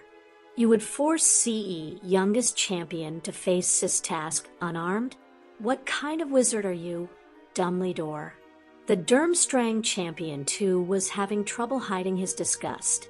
He had watched Harry carefully and saw how he acted with nothing but honor. Victor then thought it was time he did the same. I am happy for the Centurion to have his Vipons. Otherwise, I will leave my Wand behind too. That ended any discussion on the matter. The rules would be changed to reflect they now had a goblin as an entrant. Harry bowed to Victor in thanks before Henrika entered the proceedings. She was still sitting at the staff table, but there was something that needed to be said here. The family were well aware Harry would make his own decisions. He could certainly look after himself, so they weren't too worried about this development. What worried Henrika was the nature of the tasks themselves. Excuse me for interrupting, Minister, but there might be something you hadn't considered. Having studied the nation intensely while researching my book, there was one thing that stood out above all else. Never, ever mess with a goblin's family. I mention this because when reading about this tournament, I noticed the repeated past instances of taking hostages for the champions to then rescue. I can't emphasize enough how much of a bad idea that would be in this case. It was now Centurion Crow who was standing there, tall, proud, and incredibly angry. The Lady Black is of course correct. A goblin would first rescue their hostage before hunting down whoever took them in the first place. That this was done for a tournament would not be considered a valid excuse. Retribution would be sought. Sensing the potential to get this horribly wrong, Cornelius had a brilliant idea. I thanked the Lady Black for her welcome advice and wonder if we could impose on her expertise later. As an advisor, if you could please look over what we have devised for any such unintentional pitfalls. What? She'll just tell Crow everything. Dolores was halted in her latest rant by an enraged Lord Black on his feet to defend his wife's honor. It just wasn't her night. You are now very close to insulting my wife, the Lady Black. She is a professor and respected author. Who are you to cast aspirations on her honesty? You had to do one thing tonight and couldn't even manage that properly. My godson now finds himself part of this tournament, and we have people here trying to deny him his blades during the tasks. I think the sooner you're gone, the more chance this tournament has of being a success. That this actually led to cheering meant Dolores Goose was well and truly cooked. She would drop off her latest report on Saturday, hoping she had done enough to please the Dark Lord. Knowing it was time to quit while ahead, Cornelius was anxious to finish this quickly. He also knew Amos would be bitterly disappointed Cedric wouldn't now be competing, and tried to fix that too. The judges for the competition shall be all three heads of establishments, the ministerial organizer of the tournament and the chief warlock. I shall see everyone for the first task on Halloween, followed by the feast. This would give them just over 4 weeks to have someone in place to take over from Dolores, and then organize the last 2 tasks. With the announcement now over, there was a shift in momentum as people surged forward to congratulate the champions. Of course, Hermione got to Harry first. After their kiss, she couldn't help but pull him up on his tournament participation. So much for our quiet year. It's only 3 tasks, love. That shouldn't disrupt our training and studies too much. Dolores couldn't resist spoiling their moment. There are actually some other engagements, and a ball being arranged to... No, Harry was now in this obnoxious witch's face. I will compete in 3 tasks, nothing more than that. There are no contracts to hold over our heads, so we would have to be asked to do more. My answer is no. Augusta physically pushed Dolores away from Harry before she could cause any more damage. knowing there would be no shifting the Centurion once he dug his heels in. Harry, there will be a meet the press session, and we were thinking of a Yule Ball. After the success of last night, it now seems a great idea. He had to look to Hermione, not understanding what Augusta meant. Yule means Christmas, Harry. His head whipped around to face the old lady he thought of as family. Augusta, I'm counting the days until I can see Jamie again. There is no chance of me spending the holidays here. I know very little about Christmas. What I do know is that it's for family. We will be spending ours with our family. I hope the Longbottoms will be there too. This saw interference from an even more unpleasant quarter. Jamie? I don't think I've heard that name before. Hermione's arm around Harry was the only thing stopping him attacking Dumbledore. There was a line, though, that even Hermione's influence wouldn't be able to stop Harry. Just mentioning their brother's name put Dumbledore close to crossing that line. Jamie is my baby brother, someone you will never get near, old man. I don't want you near any of my family. Augusta once more was in Dumbledore's face. You just can't let things go. Can you, Albus? You admitted in front of everyone you knew Sirius wasn't the Potter secret keeper. Then, mere minutes ago, you tried to have Harry face the first task unarmed. Do we even have to ask how his name ended up in the goblet in the first place? Your kindly godfather persona doesn't work here. We all know you're a despicable old. Augusta needed a deep, calming breath before she could continue. You nearly had me swearing in front of my students. Keep your crooked nose out of our business. You are not welcome anywhere near our families. Taking a deep breath himself, Hermione's arms still around his waist, helping immensely, Harry regained full control and ignored Dumbledore, choosing instead to speak with the Durmstrang champion. Victor, Hermione and I, along with our two best friends, train every morning in facilities Hogwarts provides for us. You and Fleur are welcome to join us. I wouldn't like people thinking the Hogwarts champion had advantages not available to the other two. They all saw Crumb's eyes light up at that. I would love to accept. I was worried how to keep fitness up living on ship. Thank you, Centurion. Offering his hand, he also offered something more. My friends call me Harry, Victor. They shook hands as Fleur approached. I've never done this training before. What is... That was Padma's cue. Oh, you'll love it. We get up in the middle of the night, run for miles, and then either fire spells at each other or clash swords. Harry introduced Padma and Neville to his fellow champions, before confirming she was basically correct in her description of how they trained. Fleur paled before confirming she would still give it a try. With the other two champions doing so, she would be letting Beau's batons down if she didn't at least attempt this. Harry was being congratulated by the rest of his family when Henrika found herself with the Beauxbatons champion standing beside her. Miss Delacour, what do you think of Hogwarts?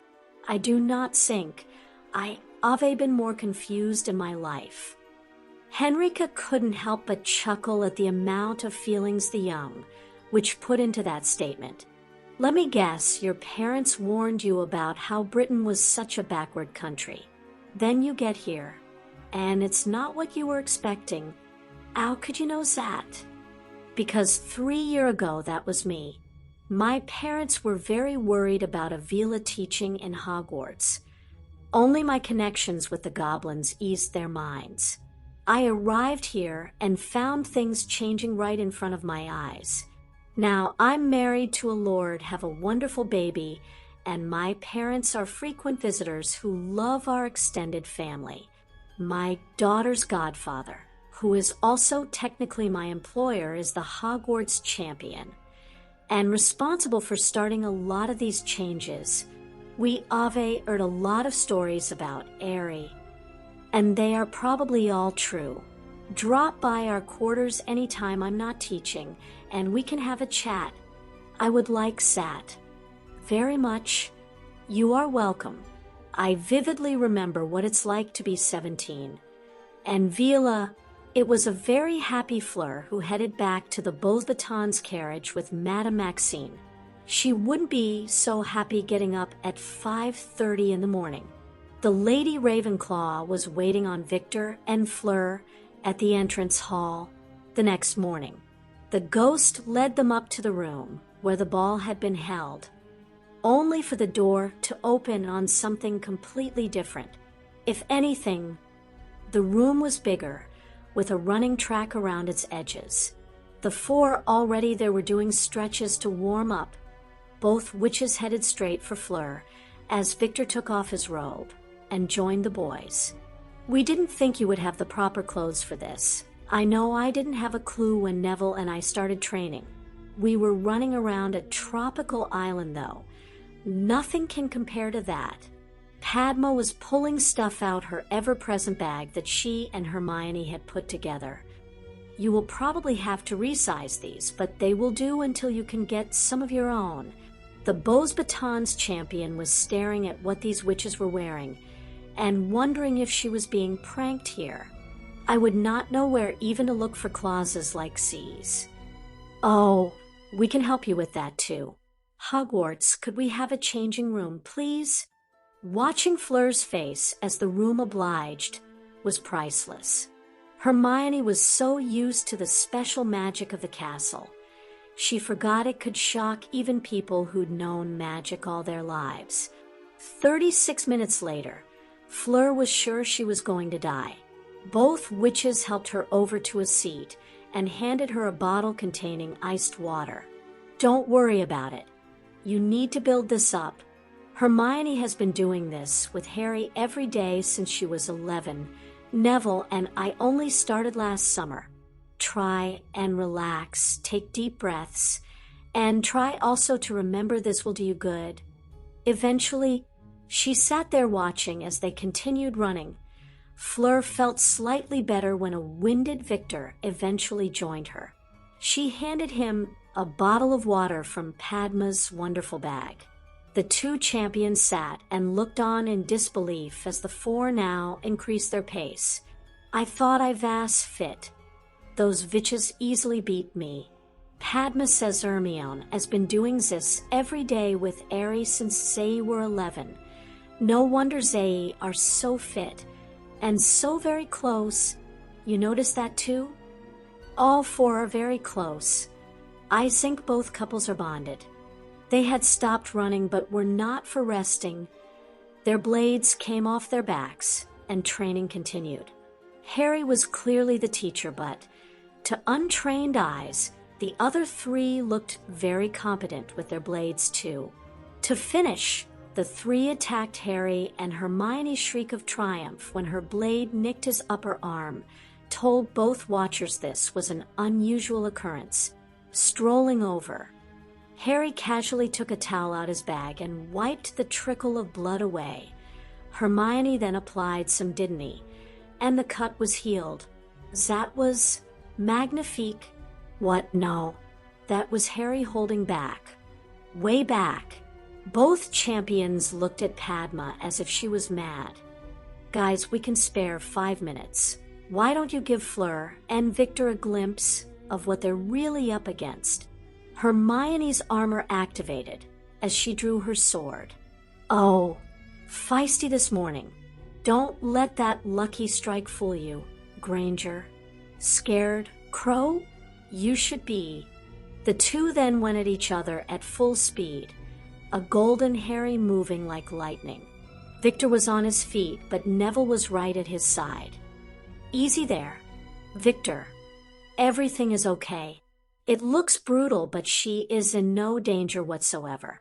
If she was neither Padma nor I would be standing here. Harry is a goblin and would kill any man who laid a hand on Hermione. He certainly won't cause her any harm. Your compatriot was very lucky. No one touches Hermione. It looks so. Yeah, I know. Hermione is now an expert with her blade, but Harry is a master. A yelp from Hermione ended the match. Harry was kissing her before lovingly tending her small cut. Now, that vast magnificent. Harry's eyes never left Hermione as he answered Victor. My people call her their warrior princess. Young or old, they have taken my Hermione to their hearts. Smart, beautiful, brave, and deadly with a sword or a wand. How could they not? He then gently kissed his mate before turning his attention to their guests. We do this every morning, though don't do blade or wand work on our extra training days.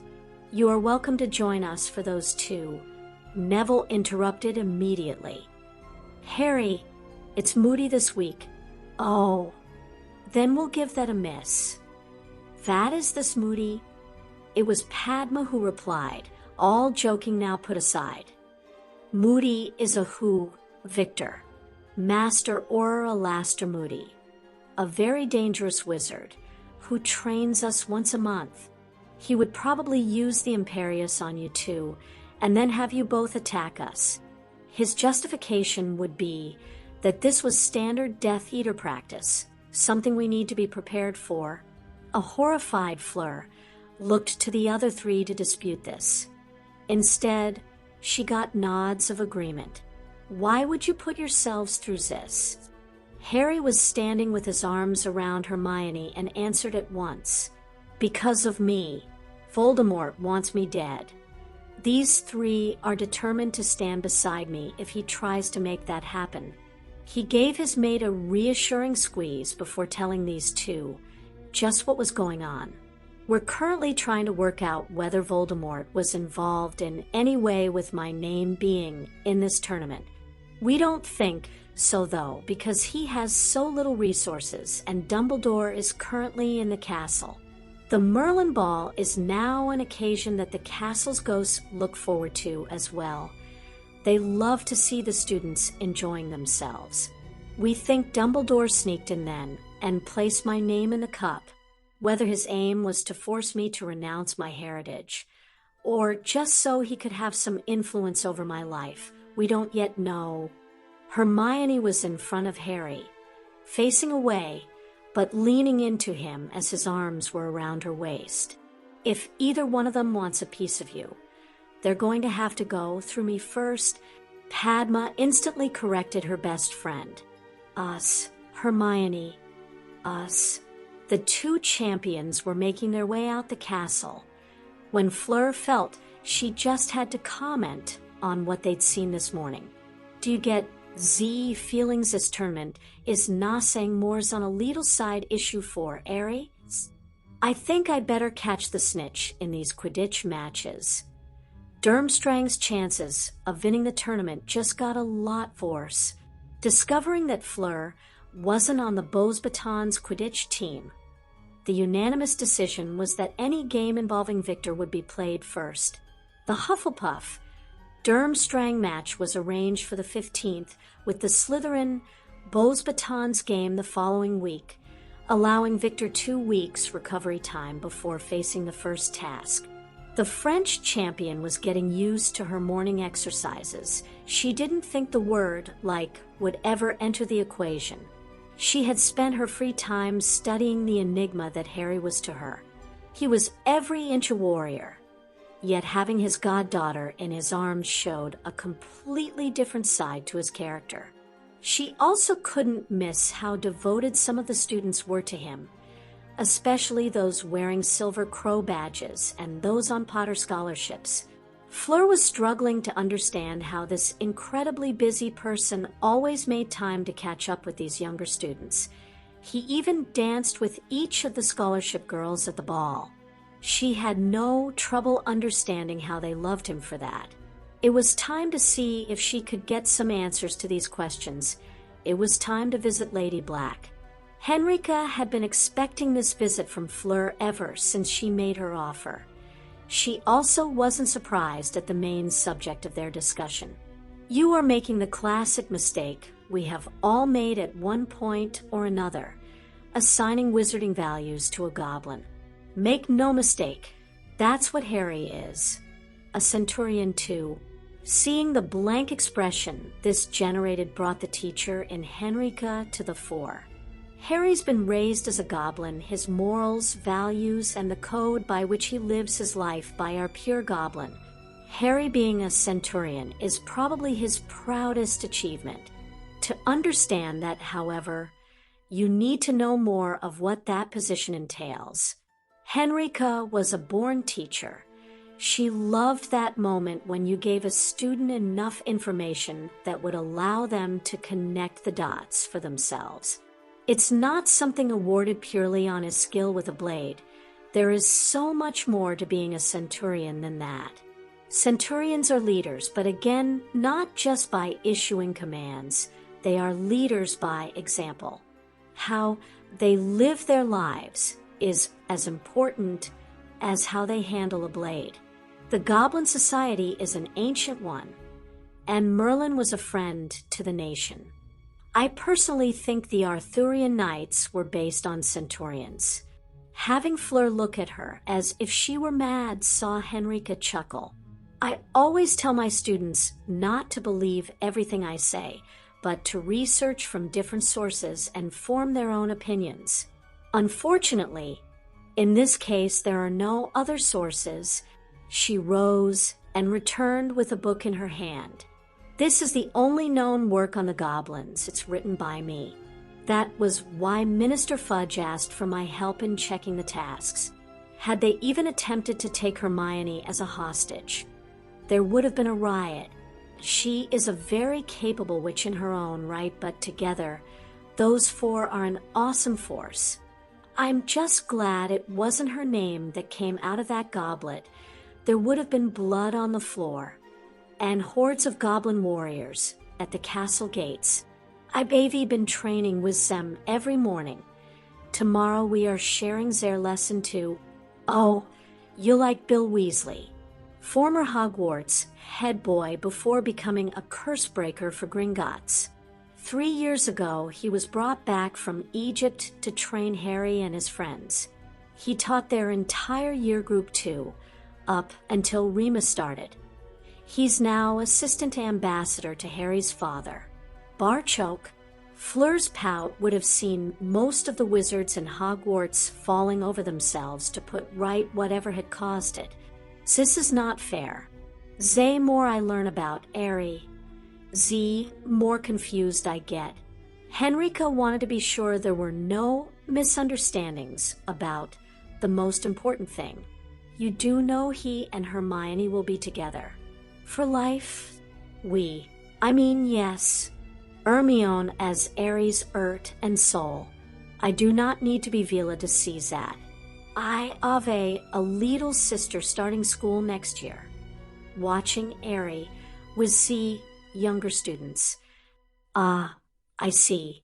Harry counts the Potter scholars as family, and will look after them the way an older brother would.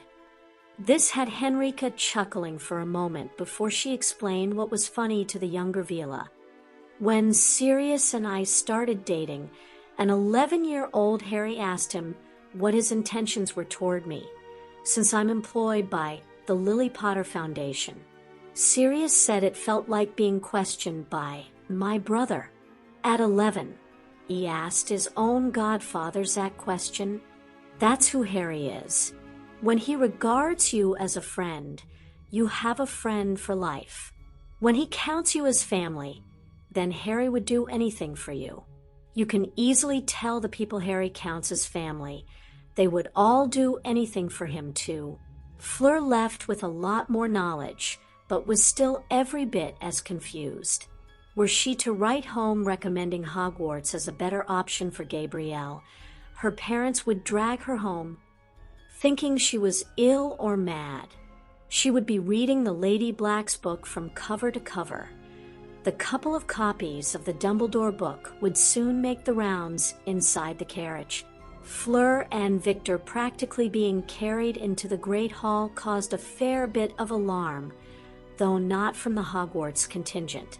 Those long legs of Madame Maxime's getting her there ahead of anyone else. What is the meaning of this? What have you done to my student? The 4 friends let Bill deal with that one. He was supposed to be a diplomat. Absolutely nothing, madam. Fleur is merely exhausted. We tried to warn her this was something you needed to build up to, but she threw herself right in there. She is a credit to your school. Bill's charm was wasted on Olymp. She turned her gaze onto Harry. Are you trying to kill off the other champions before the tournament begins? Is this how you plan to win? Exactly the opposite, Madam Maxime. I offered the other champions access to my training to make the competition more equal. They will just take time to get used to it. And I have already suggested they take whatever break they feel necessary before the first task. Though clearly exhausted, Fleur still tried to defend Harry. He is true, madam. Harry warned us not to try and keep up. I try to do so, and am now very tired. Victor will agree, without this extra training, we have no chance. Harry is very, very good. Victor wasn't going to agree with anything. He had fallen asleep where Harry and Neville had left him sitting. A few Durmstrang students then carried him out the hall. Thankfully, Dumbledore was nowhere to be seen. Olymp then apologized for jumping to the wrong conclusion before escorting an exhausted Fleur back to their carriage. Both champions would spend the rest of their Saturday taking it very easy. Knowing that Crow would be busy training, Dolores chose this time for her trip to Hogsmeade. Her heart was pounding, and with good reason, after placing her report below the same rock she'd chosen weeks ago. Dolores found another letter waiting on her. That this letter would contain more instructions was a safe bet. Dolores was trying to act normal while the note was burning a hole in her pocket. She didn't dare open it until safely back in her Hogwarts room, and rushing straight back to the castle might arouse suspicion. She was going to have to waste some time in Hogsmeade, and anticipating her instructions would make that difficult to do. Dolores, what brings you to the village? This shocked Dolores out of her daydreaming. Albus, should we really be seen together? Nonsense, Dolores. We just happened to meet and are having a polite chat. There is also something I wanted to ask you. Why did you put Harry's name in the goblet?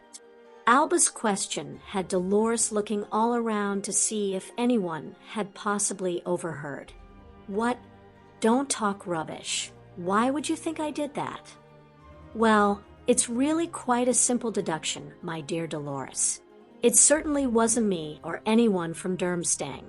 Maxime would never do it, and everyone in Hogwarts simply loves the boy. Who does that leave as a suspect? Dolores thought she was being so clever, knowing everyone would instantly blame Dumbledore. She forgot there would be one person who would know Dumbledore definitely didn't put that name in the goblet, the same Albus Dumbledore, who was now staring right into her eyes. I just want to know why, Dolores. Why did you put Harry's name in that goblet? And that concludes part 9 of Harry Crow. What an intense ride. What was your favorite moment from these chapters? Let's chat in the comments. Fun fact, did you know Harry Crow has been praised for its in-depth world building and political intrigue, making it one of the most well-thought-out Harry Potter fanfictions ever written? If you enjoyed this audiobook, don't forget to like, subscribe, and hit the notification bell so you never miss a chapter. And if you'd like to support the channel and unlock exclusive perks, consider becoming a member of Grimoire Audiobooks. A leader isn't just someone who wields power. It's someone who knows when to change the game entirely. Until next time, Grimoire Guardians.